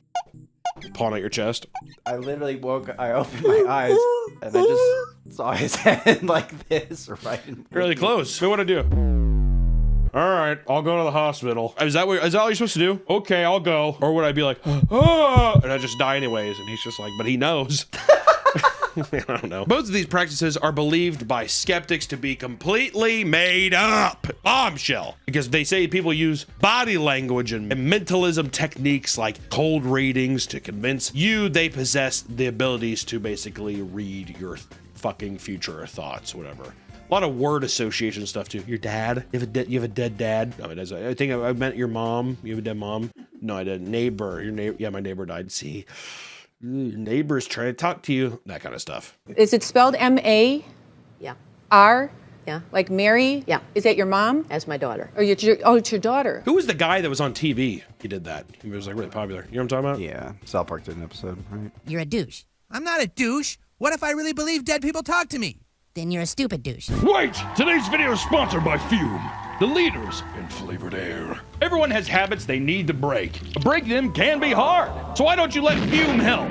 Fume is not a vape, it's just flavored air, which means you can use Fume anywhere thanks to no vapor, no nicotine, and no toxic chemicals. And on top of that, Fume is an award-winning device that puts you on the path towards being free from bad habits. And now, Fume just launched the flavor of the summer, Mango! It's bright, tropical, and full of bold, juicy flavors. Perfect for fueling your day and staying on track with your better habits. Definitely one to try if you're looking to mix things up.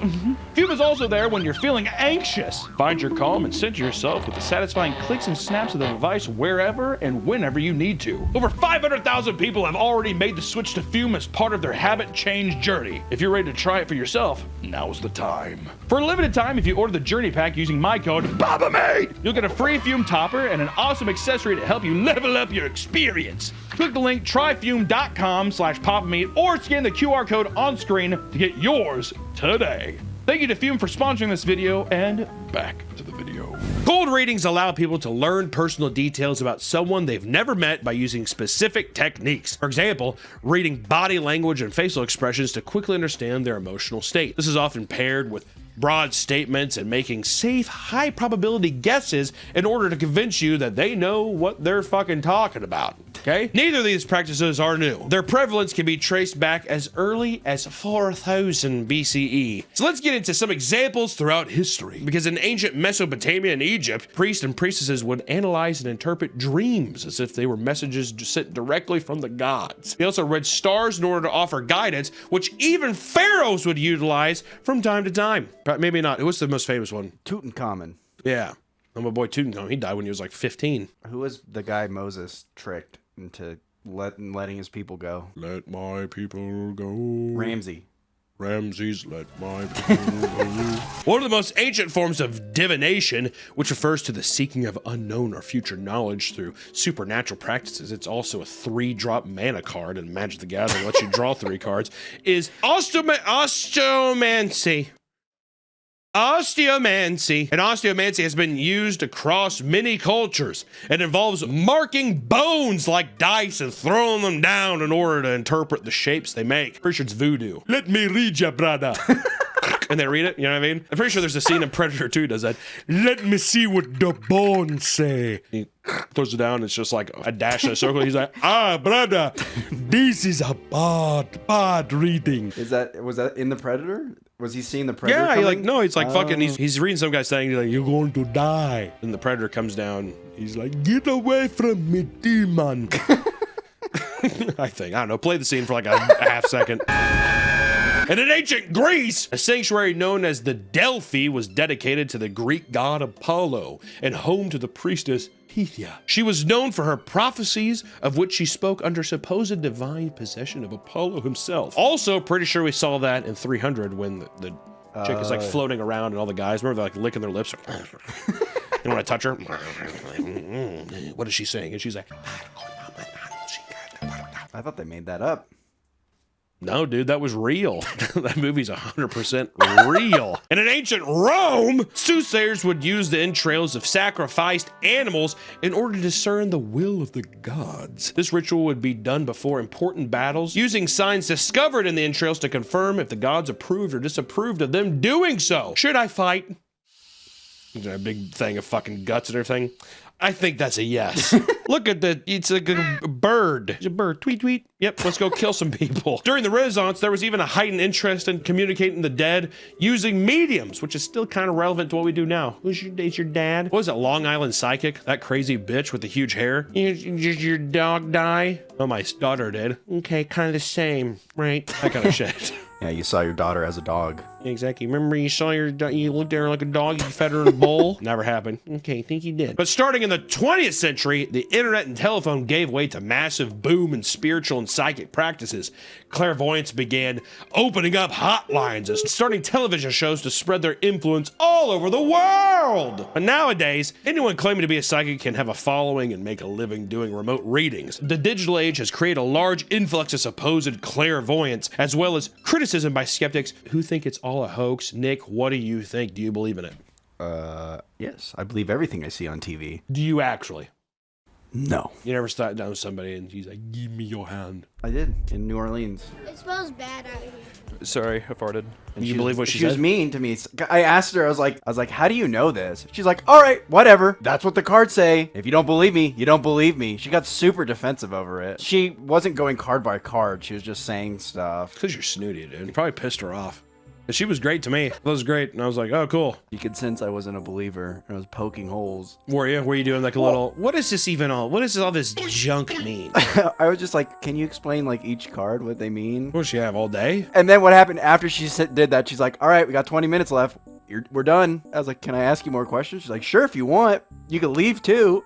I was like, oh my God. did. You pissed her off, dude. I don't know. Be easy. She probably fucked with your future. You don't know. She said I was gonna find love, but then she took it back. She said, you know No, what? she went, never mind. Start stuffing them. No, we're done. No more Japanese girls for you. Hey, konnichiwa, arigato. But it's easy to see how someone can pretend to possess psychic or fortune-telling abilities. If you're charming and believable enough, it is fairly easy to dupe an unsuspecting person desperate for good news. And while many people have positive experiences with people in this profession, there are countless stories showcasing how things can go terribly wrong. So let's start with the psychic that drained a woman's life savings. Always goes here, doesn't it? It either goes to like rape, murder, or we took your entire all your money. I'd love to have one where it's just like girl talks to dad's ghost and it's totally real and epic. Where's that news story, dude? Yeah, dude, if you're just like, if you had to talk to your dead dad was like, sweetheart, seriously, I know that life's terrible. You're a dental hygienist and your husband beats you around, but guess what? There's a big man upstairs and he has a better plan for you. Really, Dad? Yeah.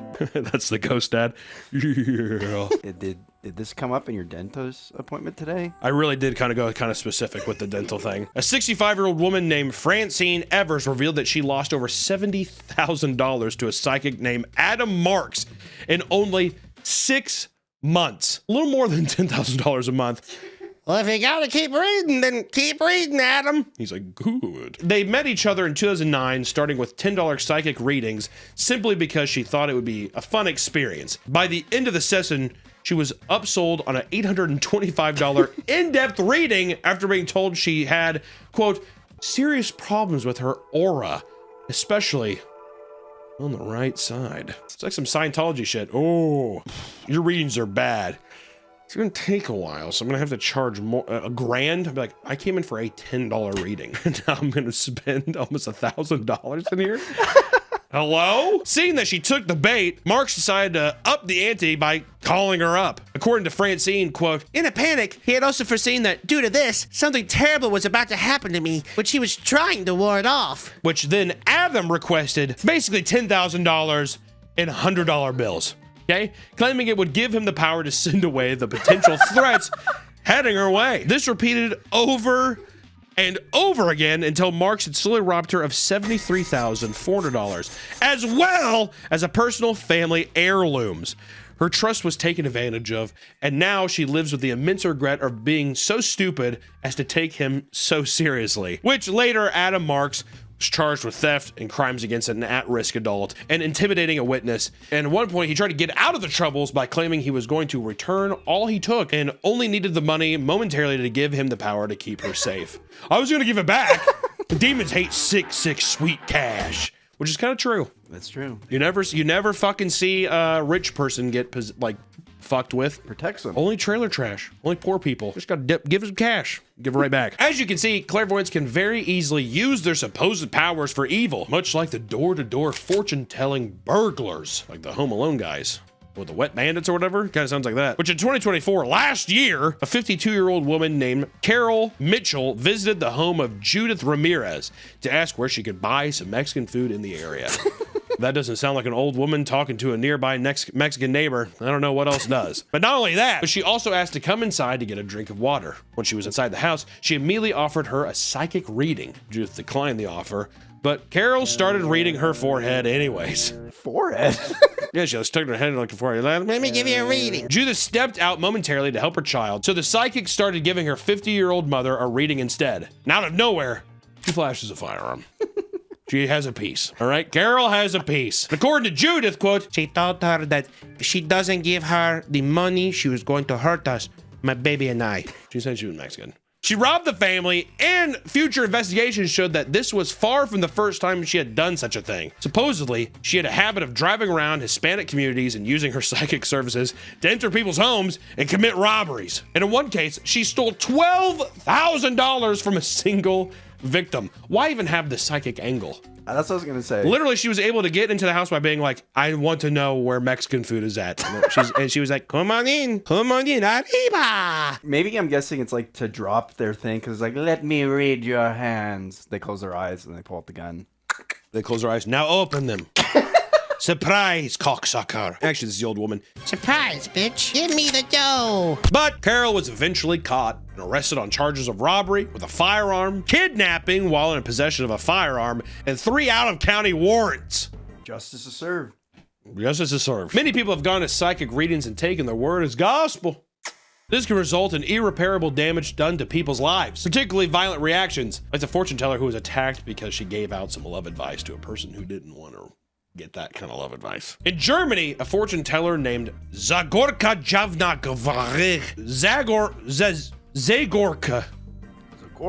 Zagorka Jovanovic had become incredibly popular by her readings. She advertised herself online as Esmeralda Ausbirk, claiming that she can use her powers to contact the spiritual world in order to solve relationship issues. She's basically a therapist who's just like, also, I'm magical. I'm reaching into the beyond and being like, here, this is the secret you needed. A German woman had walked out on a previous partner and later starting a relationship with a man named Kolkik. Because she was a superstitious person, this man encouraged her to see Esmeralda for a reading. She soon regretted that decision because the fortune teller insisted that she needed to go back to her previous lover in order to have a happy life. Do you think the previous, lover went to the fortune teller? Yeah. I give you uns 5. What are German dollars? Pounds? Marks. I give you 5 marks to tell that woman to come back. What if you had a gun? What if it was like the fucking last person? She had a gun. He's behind her chair, like shaking her. You should go back to the old guy. For real, it's happy life. And he has like a shotgun right behind her. She's doing a tarot card reading and says help. Yeah, exactly. Which the woman who went in there immediately took her advice and broke up with Kolkik. That guy's like, what the fuck? What did she say? Which that enraged him. He decided to set up a session with Esmeralda only to repeatedly stab her as soon as she opened the door.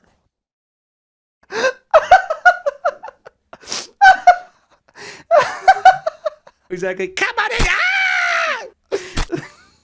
As soon as she opens the door, the man fled the scene as the fortune teller lay dead in a pool of her own blood. She was rushed to the hospital and placed in intensive care. Police began searching for Kolkik to no avail, convinced that he had fled to Turkey to escape jail time. He didn't even get caught. He stabbed... He probably, you know what? He was probably so fucking pissed too because he was just like, she's kind of superstitious. I'll go ahead and, hey, go ahead. And yeah, she's like, she told me to fucking leave your ass. What? Often people who are gullible or desperate can easily be taken for a ride by a malicious psychic. And sometimes people can lose absurd amounts of money from these endeavors. Like the psychic that took $1 million to stop evil spirits. It's the money. It's the money thing, I'm telling you.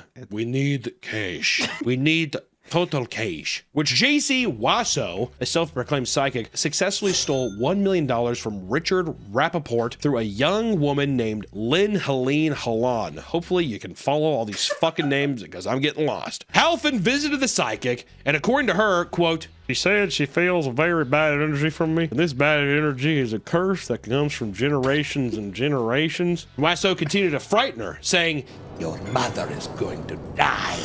You're going to lose everything. You're going to be sent away. You're going into darkness. Darkness is going to possess you. Huh? Halvin would need to pay lots of money for the psychic to rid her of the evil spirits. Money that she did not have. Because of this, Wasso slowly began coaching the 29-year-old woman on how to marry a rich, elderly man named Richard Rappaport for the purpose of taking his money. You're going to want to marry this man and take his money and then you'll leave him. God does not care about this. This is fine. That's insane. She coached this coach woman. All right, I'll learn. It's like some serious like Emperor Palpatine shit, isn't it? Yeah, Annie. It pretty much reads like that. You've only heard what the Jedi have told you about this Eve. Kind of reads like that. Wasso would tell her to give it her all and pretend that he was her soulmate. And it worked. And soon they were married. Very quickly, some old guy's like, really?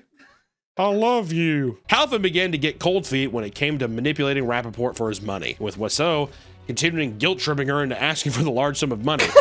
Rappaport was under the impression that the money would be used to purchase property and help her family back home.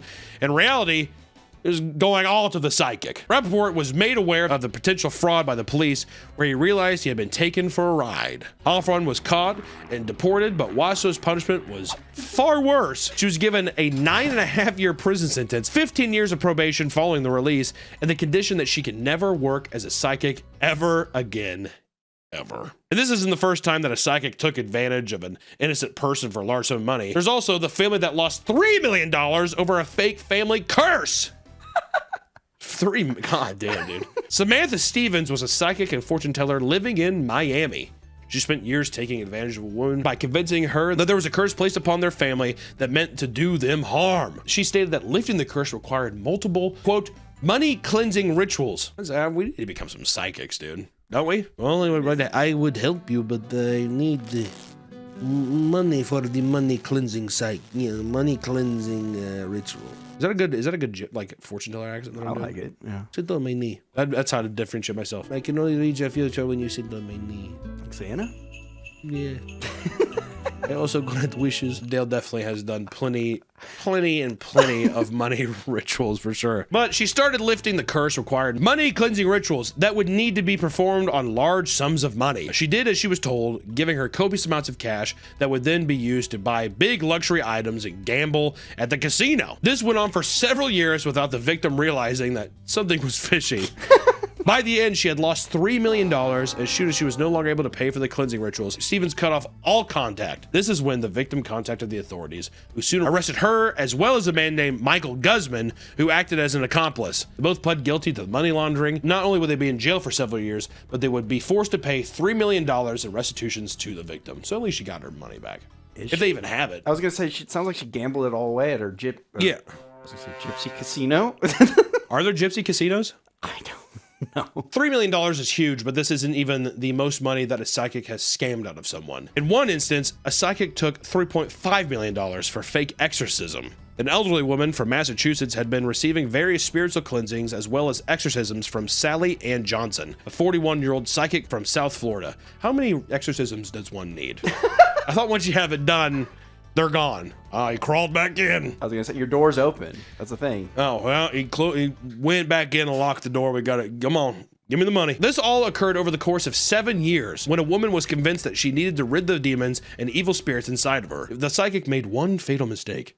It was hiding her earnings from the IRS. She used the alias and used different bank accounts to other people's names to avoid the law. But eventually, she was sentenced to over 2.5 years in prison, and she was forced to repay the woman as well as an additional $725,000 to the IRS. And it goes without saying that these fucking psychics are evil people, right? But there's nothing compared to the next one. Let's talk about the most evil and twisted psychic to ever exist on planet Earth, Louise Lindloff.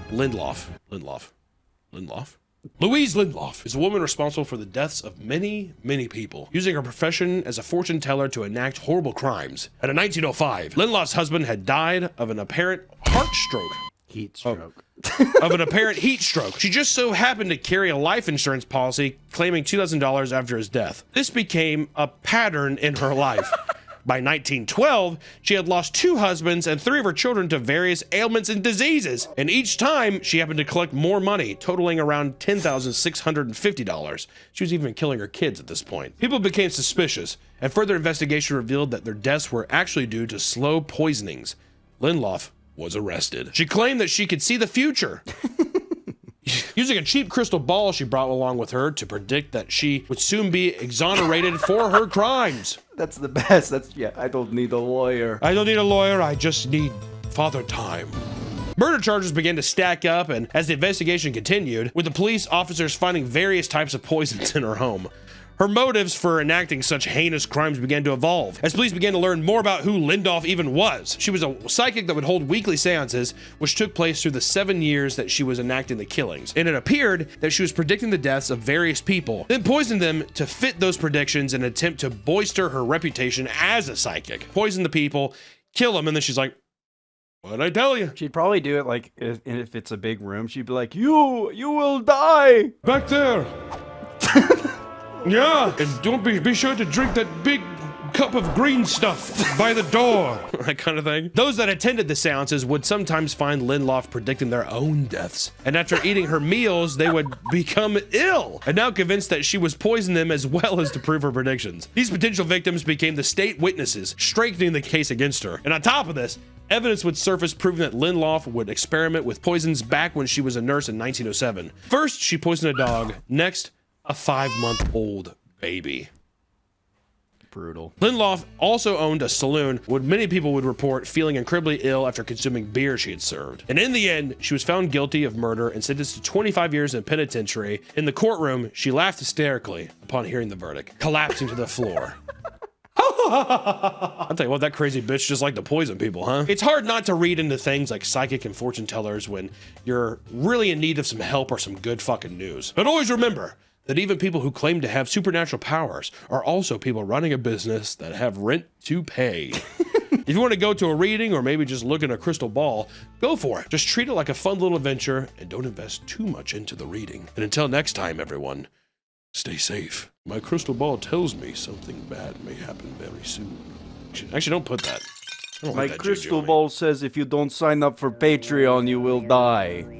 Welcome back to the Papa Meat channel. How you doing? How you doing? Coming and sit down because today we're going to be talking about bingo. We've all played bingo before, whether it's in school or at a family gathering. It's a simple and easy to follow casual game that pretty much anyone can play, right? Do you know how to look at numbers? You can play bingo, but it's not that easy, is it, Nick? Well, it's very competitive. Well, we're finding out that it grips you the same way that maybe a gambling addict would grip you, right? For most lonely senior citizens, the bingo hall is a place to socialize and fill their empty schedules. Others, however, see them as something much more bleak, a battlefield where everyone's out to snipe their precious prize money or the gift basket that they want to win for their grandkids. Either or, it's a battlefield. Ooh. Bingo halls they're a product of their time. I feel like they used to be more popular back in the day, but the carcasses of these large halls still remain. I mean, there's tons of urban exploration videos of people looking at like abandoned bingo halls and stuff. Very creepy, but also it looks almost identical to when it was open. So with how many fucking old people are walking around there. I bet they're ghost graveyards. Can you imagine? Do you think ghosts still play bingo in those halls? Probably. Like that movie Ghost Ship. That movie scared me as a kid. Yeah, the wire scene at the beginning. I don't remember anything after that. I stopped there. I was too scared. Yeah, I was too haunted by Ghost Ship. What may seem like an innocent game on the surface is a breeding ground for a new type of gambling addict. This booming industry is filled with drama, superstition, scandals, and even addictive behaviors that rival even slot zombies. I know, it couldn't be possible, but my friends, it is. And when most people think of bingo, they usually think of a bunch of old people sitting around in a bingo hall, but that's no longer the case. In recent years, the game has exploded in popularity with the rise of online gambling. Today, the industry is worth around $1.25 billion, with the majority of its players and bets being placed online, which I still never understand that. It's like playing blackjack online. Don't you just think, well, the computer's just gonna code itself to beat me? Well, that's why you have those girls that are live streaming and they do the decks. Oh yeah. And then they say racial slurs. Yeah, go back to your 9 to 5, bitch ass. They do. Why? What did that's like a big thing right now. Is like a crazy dealers or something? Is it a meme or is that a? They realized because the dealers started talking back to the players, and that like boosted their platform. Oh yeah, there's a bunch of clips of people also like rage baiting the dealers. Like, have you seen that one where the guy's talking about? I'll show a clip of it. You up 4 in the morning playing blackjack, fucking loser. I'm a little sorry, editor. I'm kind of sick. I can't formulate my thoughts. Isn't the atmosphere of all the old and dying people like that's why you go to bingo? I think that's why old people go. Oh, I can see a younger generation being like, I don't go because it just smells like death, like dying skin. There's so many documentaries I've seen lately. There's this great one that's on YouTube. Put it here. You should check it out. But it follows like 3 groups of people that go to bingo halls. But it's just like it's a very odd place. But yeah, I can only imagine the smell must be terrible. People talk about magic tournaments. I bet you bingo halls are brutal, dude. Also depressing too. Look to your left, there's someone dying. Look to your right, there's someone dying. Oh yeah. Well, I mean, at the same time, dude, I don't know. To me, it was weird. The documentary showed, yeah, it's like people gambling their money. It's a very cold, sterile environment. And the thing too, the documentary does well is they don't add music. If you add music, it would change the entire vibe. You can put happy music behind almost anything. Glad that you came up with that. Last post, fuck you. Not everything. And it'll completely change the emotional subtext of what you're watching, right? But at the end, it's just a thing where they're just like, this is their community. I mean, if they didn't have that, what the fuck would they do? So I don't know. The first time I played bingo was in Cub Scouts, and I cried because I didn't win. I don't think I've ever actually played. We should play bingo. Oh, we're going to go. We should go play bingo. We're going to go play bingo. All right, we're gonna actually go play bingo. Have to be kind of superstitious here, so I brought my Chip Hazard toy from when I was a kid that my mom ran over and then taped back up. This is still the tape from back in the day. I'm gonna use this as my lucky tome. I'm hoping to win big here. The main event, I think it's a $4,000 jackpot. So we'll see how many we're gonna buy. No alcohol prevented on premise. This is bullshit. This is me shaking it up. This is me shaking it up, dude. We're opening up a Shake It Off $750 game. Shake It Off. A Shake It Off. I'm very confused. Are we playing up? I don't know. They're going fast, dude. Damn.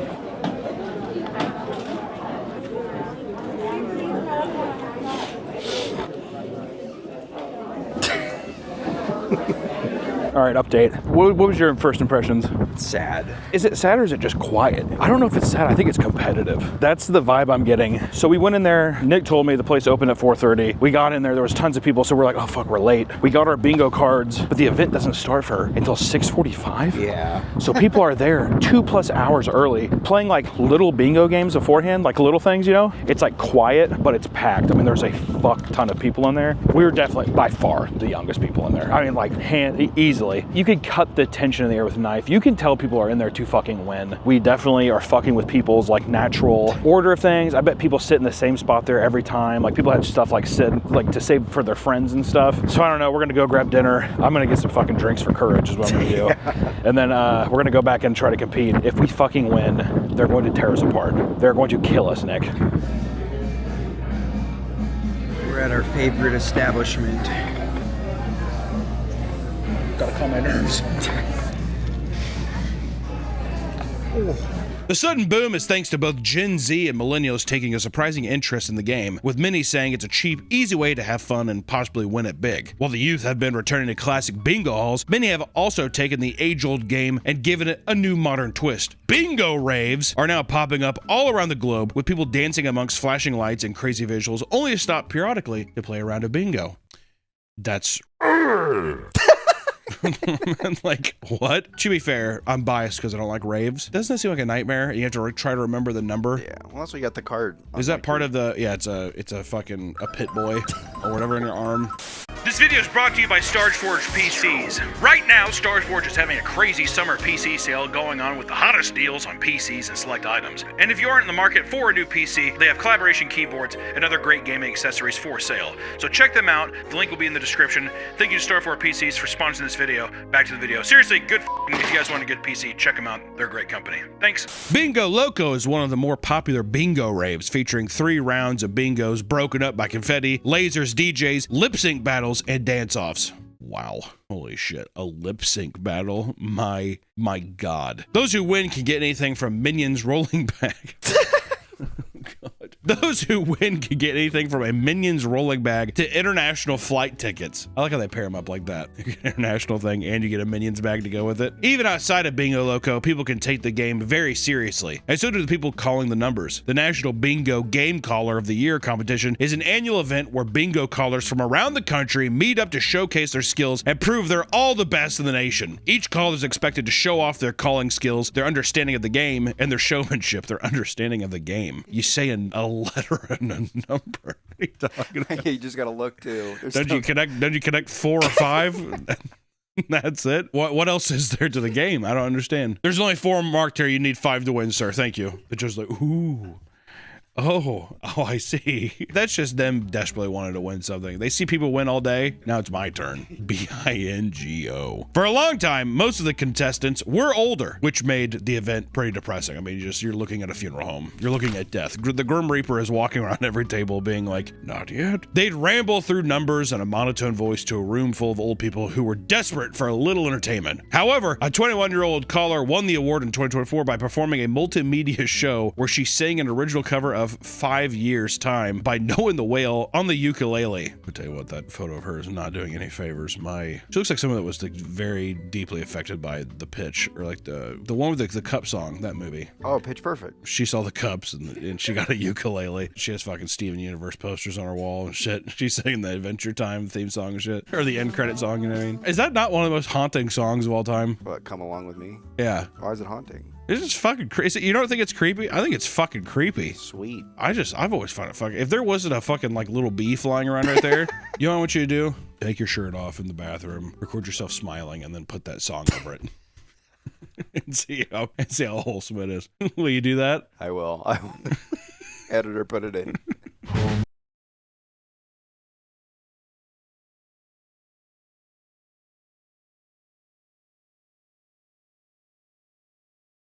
I'm gonna tell you I haven't seen it, but I can tell you that's gonna be a nightmare.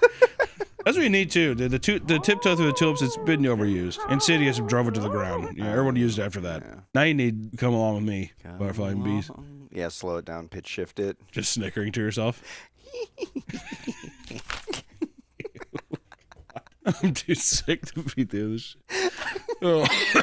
Oh God. Only one of us can win. Is that a threat? Yeah. It feels like a threat. Oh, the ink is primed. Pop, pop, pop, pop, pop, pop. Pop, pop, pop. Come on, Chip. Chip likes that. Chip. Stop it, Chip. You gotta get some tape and have him be the... There you go. Chip, the defender of the deal. Yeah, exactly. I'll try and get in the groove of going fast. See how fast that was? That's not fast enough. It was pretty fast. Game one, dude. Manifesting a win. I got one. Oh, you got a lot. B8.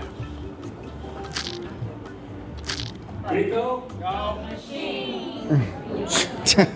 Machine! Fuck! It is a machine that Jim is trying to fix. Machine! That ain't in there.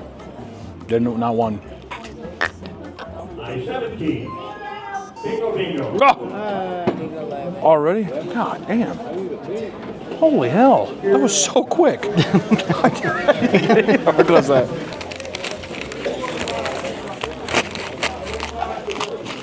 God dang, $150 for that. Yeah, I know. Damn, dude. Chip, you've got to step it up. Please, Chip. It's probably a bad luck charm when I ran over him. I mean, how lucky is that, dude? No, he's still here. Oh, no, it's not six pack. Like a block of six. Yeah. I see. Now's the time. Now's the time. Oh, Daddy likes that. Birthday time. Anyone have a birthday yesterday? How about a today birthday? Oh, yay! Today, happy birthday. Oh, my God. Call the numbers. How about a tomorrow birthday? God. Somewhere in my right. I was getting a nice little setup here. That's pretty good. Please, Chip. Please. Oh. Bingo has the perception of being a harmless, fairly dull game. For a select group of passionate fans, however, it seems to be evolving into a full-on gambling problem, which when you can win money on anything, never a good sign. It's the little chase. It's the light at the end of the tunnel. It's the high. Yeah, well, bingo's even worse. Well, just as worse as all the others because you'll sit there and you'll be like, all I needed was 016. It was right there. I had 4 the whole time. Because also everyone does like multiple cards. Yeah, you had it 6 different times. You're just missing one spot. Oh, yeah. And that's how they get you in. It's like the same thing with going when we went to the slots and there's like the big fat piggy banks. Yeah. It looks like he's ready to blow up. Or the mummy says, maybe next time. Fuck you, mummy.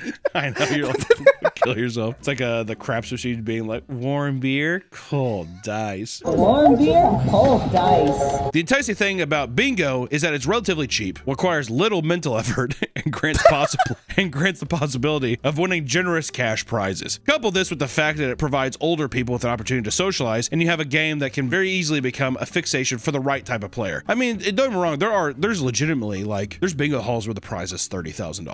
It's crazy. Oh, damn. They do micro wins all day, and they have one where it's like, yeah, this is the big one. 30 grand for just fucking winning bingo. That's pretty crazy. Usually like $20, $50 to enter. I don't know. I'd be curious. I'd editor put up I would say it depends on the prize. Depends on the prize and the hall or whatever city you're in probably. The thing too is I think it seems relatively cheap, but if you buy 20 tickets, it stacks. I mean, if it was $20, it's $100 if you're stacking 5 every time. And I forgot how many bingo sessions they do a day, but like you'd be looking at like a couple $100 a day. And some people go daily. The idea of bingo being treated state is gambling isn't as widespread as it probably should be. One thing that makes it abundantly problematic is the evolution of bingo technology. Instead of slowly marking off a single card as you enjoy a beverage and talk to your friends, now you can spend hundreds of dollars on specialized tablets available at bingo halls that can load up to 48 cards simultaneously. They're marked up automatically, essentially proving to be no different than buying hordes of scratchers at your local gas station. Those who are truly locked in can use mobile apps and continue to cycle from comfort of their home, foregoing the social aspect that may have brought them inside the bingo hall to begin with. And when the addiction takes hold, there really is no difference between a bingo addict and a traditional gambling addict. Online, you'll see bingo veterans busting out sheets of bingo cards and playing alongside of live stream games in the middle of a wedding. Others rant about how their partners blow all their money on bingo to the point where their valuables are being pawned off to continue the addiction behind their back. In Colorado, one surgeon faces a massive lawsuit after being so preoccupied with an online game of music bingo that he didn't notice his patient had stopped breathing.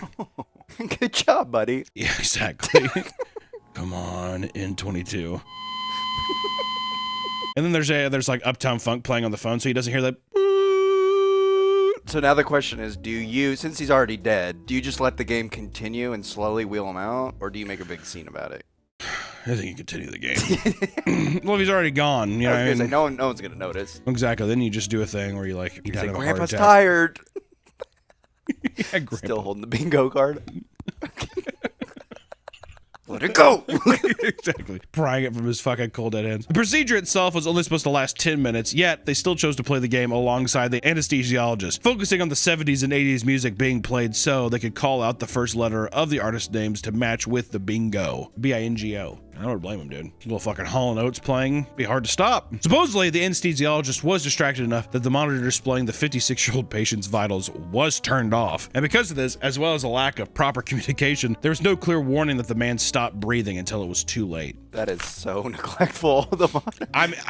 How do you not go to prison for the rest of your life? Also, I mean, just like the comical nature of also just being like, so what happened? I got distracted by music bingo. Do you think that because he's already 56, so they just kind of like, well, I don't know, 56 is still kind of young for being an old person. I feel like old people say that 56 is still kind of young. 56, I mean, you're well on your way. But I mean, you're way more susceptible to die. That's true. I think though, for being old, you still got like 10 years left. That's not even retirement age, you know? Yeah. To just die like that. Do you think you'll make it to 56? My body will, my brain won't. I do wonder when I'm going to die of a heart attack. I've been getting chest pains. It's freaking me out. I have a feeling, I hope that when I go, which will be of a heart attack, that it's at least in my sleep. Well, see, I'm fucked either way, because if I die in my sleep, it's going to be purgatory, because I'm going to experience it. Because you have sleep paralysis. Do you think it'll feel like an eternity? Oh, yeah. Trying to wake people up, but all they see is this, just you under your bed, like, smiling, pale as shit. Yeah, smiling, moths and shit going in and out of your mouth. Dog's just like fucking eating your dead toes and stuff like that. I was gonna say, my dogs, the second I'm dead, I'm dog food. The second. Yeah, they don't wait at all. Oh, middle eggs. I feel it, dude. Chip feels it too.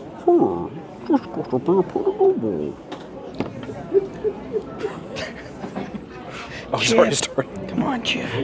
Chip, get your head in the game. I'm 2 away from getting an X. Look at that. Really? Already? Yeah, look. God. So quick. God. Big X this time, dude. Use your yellow paper again. Oh, this one here? Oh, this one right here? Thank you for telling us. My actual lucky color is yellow. It's because of your magic shirt. Yeah, my magic belly. You have ticket number 3520, last four numbers, 3762. Right here. Oh, very good. Oh, there you go. Oh, Look there at you that. go. Very nice. And you were like, "Where's my coupon at?" There you go. That's awesome. Oh, you're kind of doing good over there. Yeah. Look at you. Give me an I-29. The I-29. Ooh, you willed it. Dude, I just called that. Did you hear that? Give me a B4. B2. Oh. Dang. Man, I was close there too. This one up here is set pretty good. Yeah, I I just needed 3 on this one. You were filling yours up really nice. G52. Actually, I'm gonna put them over here. 067. Video.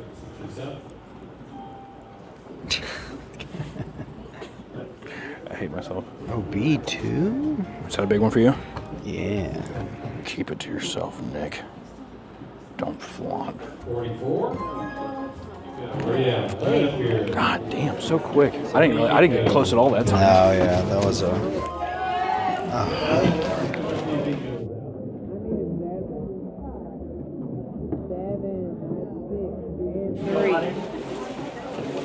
Okay, what's that?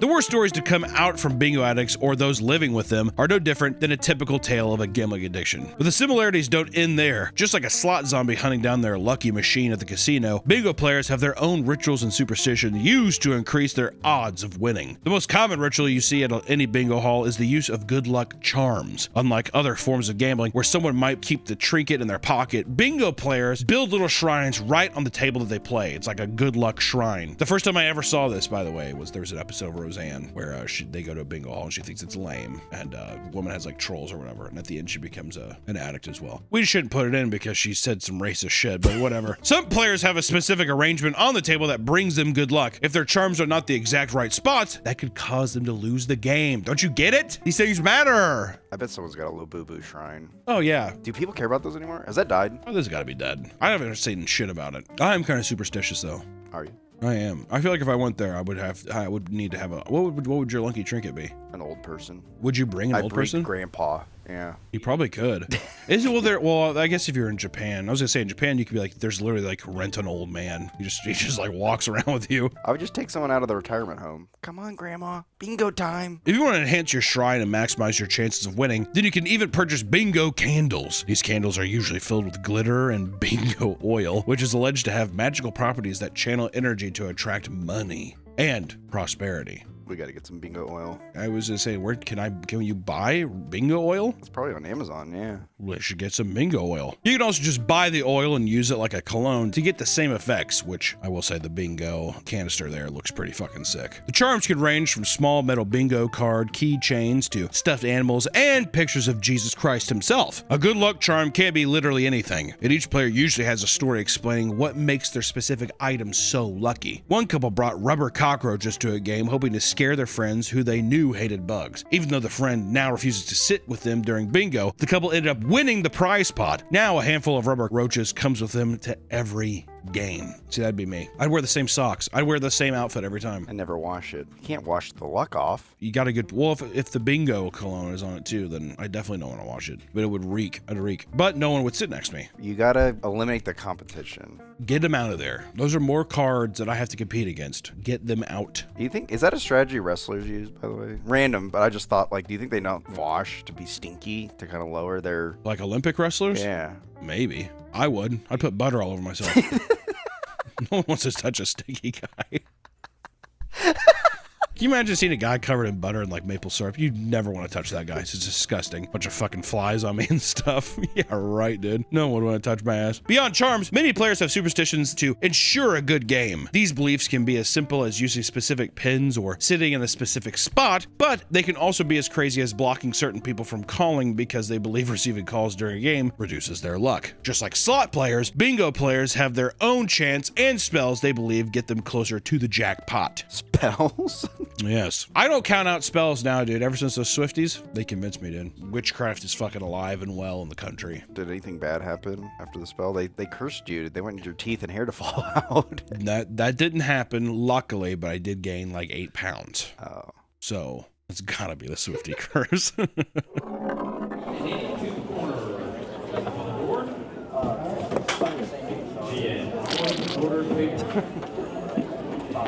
They should put it on his head. See if that trick works. And then do the free space. Dude, I have no active number so far.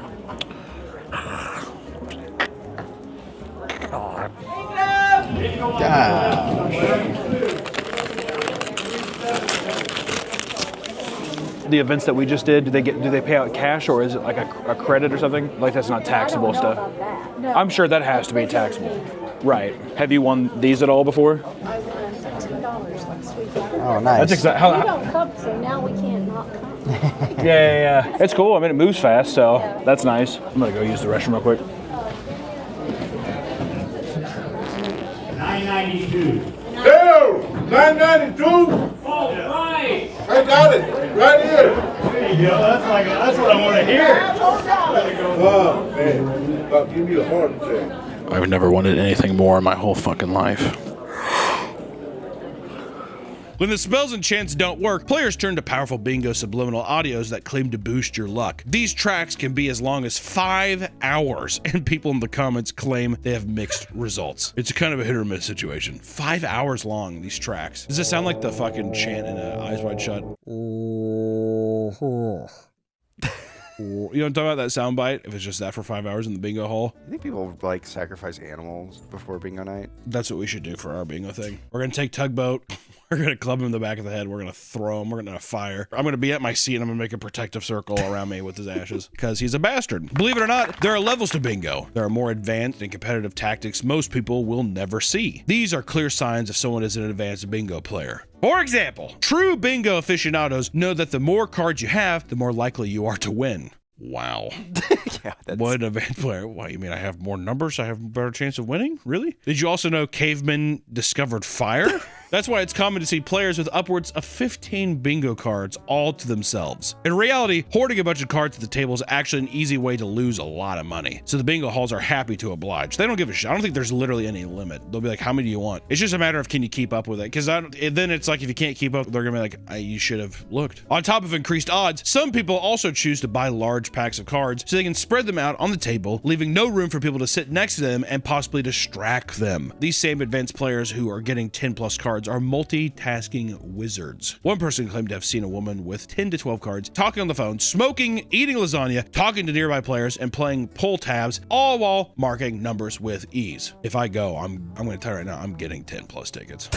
And I will fucking be able to do it. There's no way it's that hard. Are you getting pull tab and lasagna? And I'm gonna fucking bring something to eat. I'm gonna have pull tabs. I'm gonna be fucking railing cigarettes. I'm gonna be talking to people even if they don't want to talk back to me. And watching your iPad, your bingo. Yeah, I'm gonna have Ryan's World up on my iPad, watching him look at toys like this. You think Ryan's World's gonna get into gambling once he turns? If Ryan's World does not become a gambling addict, I will be so surprised. If we do not see Ryan's World at like an Oklahoma Indian casino, like, you guys remember Ryan's World? You guys like recording him from the back? He's sitting there and he's like looking around. You think he still carries toys with him? Oh yeah, it's a little comfort thing. Yeah. Well, his lucky charm is he has Hot Wheels. Oh, was he a big Hot Wheels guy? I have no idea. Probably. These more experienced bingo players are some of the most volatile people in the hall by a long shot. Don't think for a second they aren't above throwing down if it means landing that sweet, sweet bingo. I mean, these are addicts, ladies and gentlemen. You can expect to see them smacking people with their purses or even slapping them, according to experienced bingo callers. These fights can start over the simplest things, like a woman calling bingo after the next number had already been called out. When one caller voided a win because the next number was already called, she threw her card like a frisbee and started arguing with the woman next to her, leading to the two elderly players elbowing and tackling each other to the floor. Oh, that's awesome. I would love to see. Watching old women fight would be like a dream come true to me. It's like watching turtles fight each other. So slow. That's what I would see. Also, they still have like a post-nut clarity thing afterwards when they get up, they're like, you know, they look around like that. I'd want to see one die. I want to see someone die in front of me. Just in general, or? Okay. Callers have even begun to, you're not going to kill me, are you? I just want to make, okay. Callers have even begun to notice a kind of generational divide at most bingo halls. Younger players tend to dislike it when older players win and vice versa. The shared animosity has led to even more brawls in venues. All of this chaos is ramped up when people start playing what's known as speed bingo. As the name implies, speed bingo is when the caller fires off numbers as fast as possible. Unlike regular bingo, players of this game need extreme coordination and strategies to constantly scan the card and find every number as it's being called. Because of this, emotions are twice as high, as you can lose out on a bingo if you aren't completely dialed the fuck in. This results in twice as many meltdowns, with callers frequently being accused of cheating despite the numbers being generated by computers. Wait, do the people not do the fucking balls anymore? Nope. Really? Yeah. It sucks. A little wheel. Well, with speed bingo, it's going to be like, or the tube? 13, 14, 15, 16. It's like, oh, I see. That's way too fast. Yeah. So if it's regular bingo, you think they still do the balls? I think so, because that's like the B5, B5.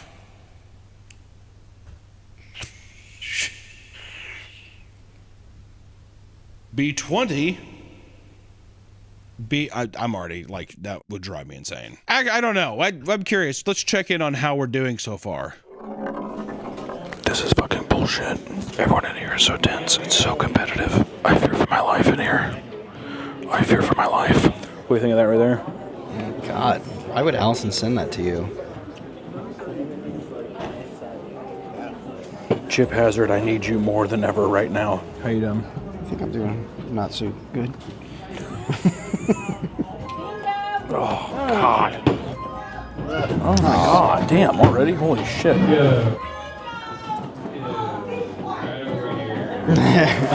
Oh, be quiet, Carolyn. This is over. Yeah. Are you up? Are you down? Last time with slot machines, I definitely thought I was down. So this time I think I'm doing pretty good. When money's on the line anywhere, drama is inevitable. Bingo halls, my friends, are no different. With an environment as cutthroat as this, there's more at stake than just vengeful bingo players, than just rabid bingo players. Fuck's sakes. 18-year-old Austin Whaley learned this in 2013 when an obnoxious bingo prank put him in legal trouble. It started when Austin and his friends bursted into a bingo hall in Kentucky and a man yelled, "Bingo!" When they realized he didn't actually have bingo, the seniors began screaming at the child and cursing him out. A security guard on duty took this as a crime against their favorite pastime, and Austin was slapped with handcuffs and thrown into the back of a cop car, facing 90 days of prison alongside a fine of $250. What are you talking about? 90 days? 90 days in prison. Because I was going to say, when we're at the bingo hall, should we yell bingo when we don't have it? Not after that story. I was going to say, what did you think? Bingo! Oh, no. Yeah, sorry. Yeah. Sorry. I heard that yelling bingo before you have it is like cardinal sin. That's the like #1 crime you cannot do. People will fuck you up. Those old people coming over. I would lie and just say I had bingo and hopefully they... Yeah. Bingo, got it. What if they did? Oh, shit. Being nothing more than a harmless prank from an 18-year-old, the judge instead ordered him to avoid that specific bingo hall. Furthermore, he was forbidden to even utter the word bingo for an entire 6 months. What kind of fucking... That's some Kentucky law right there. And you ought to not say bingo. At all. Hear ye, hear ye. You think he had a mic on him, like would explode exactly. or something if he ever said it? Yeah, he has like a fucking saw trap around his neck. Blows up his head. Some people chase a big win for so long that they're willing to throw away multi-year-long relationships. One woman rants online about how despite splitting their winnings for years whenever they played bingo, things changed the second her friend won a $2,000 jackpot. The second she won, she immediately ended the arrangement and took off with all the winnings. What followed was a Facebook video posted by the friend in which she was making it rain, which became the final straw, leading them to stop talking entirely. That's a pretty big difference though between winning $50 and $2,000. Also, can a person not win? Can a person not gloat and make it rain on themselves? How many times do people get to do that in real life, Nick? Very rarely. Very rarely. And you can do it from bingo? I think your friend's a fucking jealous bitch. Yeah, when you do, you get shot at prom. What? Didn't you see that story? That kid went to prom, he had like a fat stack, and then at the end of the night he was killed. Why did he have a fat stack on He him? was showing off. He was... For prom? Yeah, for prom. He wanted to show everybody, which everyone's saying like it was probably fake money. Well, yeah. What? But it's prom. He wanted to get laid. That's true. Every little boy's fantasy. Getting mine on prom night. Now he's in heaven. Oh, he died? He's dead. Yeah. Okay. Update so far. We're getting fucking hosed. I don't know how the fuck people get bingo so fast. Also, we're down $80. It's also fucking hot in there. What's weird is that no one's able to smoke in there, but yet it still smells more like cigarettes in there than it does out here where people are actually actively smoking. Our table's nice though. I haven't seen a lot of superstitious like troll figures or like altars or anything like that. Kind of disappointed. I think I'm the only person that has a lucky totem. It's okay. If I win the 18,000, I'm gonna buy it. Four-wheeler. There we go. We've been out and about for about 4 hours. Missed dinner with my wife, but I bet it was good. Also, just socializing with my wife is nice. You're gonna have to come back over here for some Thai noodles. You should go in there and ask for a level 8. Level 10. A level 10. I say, you cannot handle it. And you say, shut the fuck up and give me level 10. Go to anaphylactic. What is it? Anaphylactic. Anaphylactic shock. I can't handle it. I can't handle it. I can't handle it. I thought I could, but I can't. I thought I could, but I can't. Mouth to mouth. Get me. Give me your number. Get me. Resuscitate. Read the date. That is really pretty. Look at that. See that sunset? I know, yeah, I'm freaking. Much like at a high-stakes poker table, players at the bingo hall can get quite tense. It doesn't help that many passionate bingo players are old and they're all dickheads, which is why there's so many videos online showing confrontations that turn into screaming matches and even all-out brawls. In them, you can watch senile, hunched-over women in Christmas sweaters threaten to beat another person's ass for being mean to their grandson. And don't think for a second that a senior citizen won't take you out back and whoop your ass for messing with their bingo, because one 82-year-old man named Fred Smith was so infuriated by 88-year-old Ethel Britt for taking his favorite seat that he grabbed an ice pick from his car, stormed out into the parking lot, and slashed all of her fucking tires. He was arrested and later confessed to the crime, facing $500 in restitution. That's not too bad. I'll skip bingo for a couple days. But know that I still got. They didn't take the ice pick. What's her name? Fucking Brittle? What's her name? Oh, Ethel. Ethel Britt. I'd say, listen here, you fat bitch. I'm coming for you. You're lucky this didn't go into your goiter. I thought for a second I was going to say he slashed her throat. I thought that it was going to be him fucking stabbing the... Because, you know, even I have it. All these fat people have it where it's like a giant hump on your neck. Just drives an ice pick through that. I like to think he adds like that. If I could picture up. She's like... Bingo callers often recount their bingo stories like they were in a war. One admits that they had to hire an off-duty sheriff because of how often people got into fights, whether it was over a favorite seat being taken or people who received their bingo cards first. One caller admits to being legitimately nervous about making mistakes, fearing players would be waiting outside to potentially hurt them on the way to their car. That is true. You know what, though? I feel like I'd just be like, I would bring brass knuckles with me and it would say fucking B-I-N-G and I'd have O over here on my middle finger. Pop them, hit him with one of those. I would give anything to take a pair of brass knuckles and just absolutely rock the fuck out of an 83-year-old woman. You did a bad job in there. Don't touch me. Fucking denture slap. Fucking eye explodes out. Did you do that to Ethel? Oh, who do you think gave him the ice pick? I was working the kitchen that night. Dude, I was, look at that. Oh, man. So close. Brutal. Fucking do it. Oh, dude. Damn. Oh. That's okay. We still got one more. We got one more board. Let's win $600 and get out of here. Huh? Yeah, let's do it. Get our money back and get our money back. $600. This is Blackout.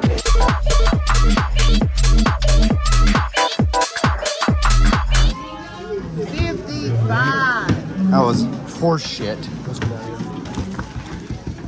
There are many examples of fraud and cheating seen inside the bingo hall. While they may not be aggressively monitored as Vegas Casino, there's still a lot to look out for. Some will simply stand up and shout bingo early in hopes that their opponents will rip up their cards in frustration before revealing it was a false alarm. Devious. Others call bingo falsely, hoping the honor system will be sufficient enough and that they won't be asked to prove that they actually pulled the bingo. One Pennsylvania man tried this, was awarded his jackpot, and booked it before the workers could realize he didn't actually have a winning card. Of course, this wasn't a foolproof plan and he was forced to return his winnings or be charged with theft. Other bingo bandits utilized their arts and craft skills, like two New Jersey players that tried to cheat their church out of a jackpot by taping the correct numbers onto the bingo cards when they were easily caught and charged with improper behavior under a borough ordinance, which I would say it's a completely different texture. What do you think is going to happen? I thought they were going to say they painted the card and they were painting the numbers. Oh, quickly drying it. Like, well, you just put a sticker on this. No. Yes. When these lazy attempts fail, some simply resort to stealing winnings from seniors because they know they can't fight back. These jackpots pale in comparison to the millions made throughout one of the biggest bingo fraud cases in history. It all started with a non-profit organization called the Guam Shrine Club. My God. I'm telling you, it's fucking eyes wide shut and stuff. What are they doing in the back of the Guam Shrine Club? They're killing people. What the fuck are Shriners? Shrines? No, Shriners. That's like I think that's what it is. They have little fez hats. I'm pretty sure those are called Shriners. I don't know. All right, well, period. End of that conversation.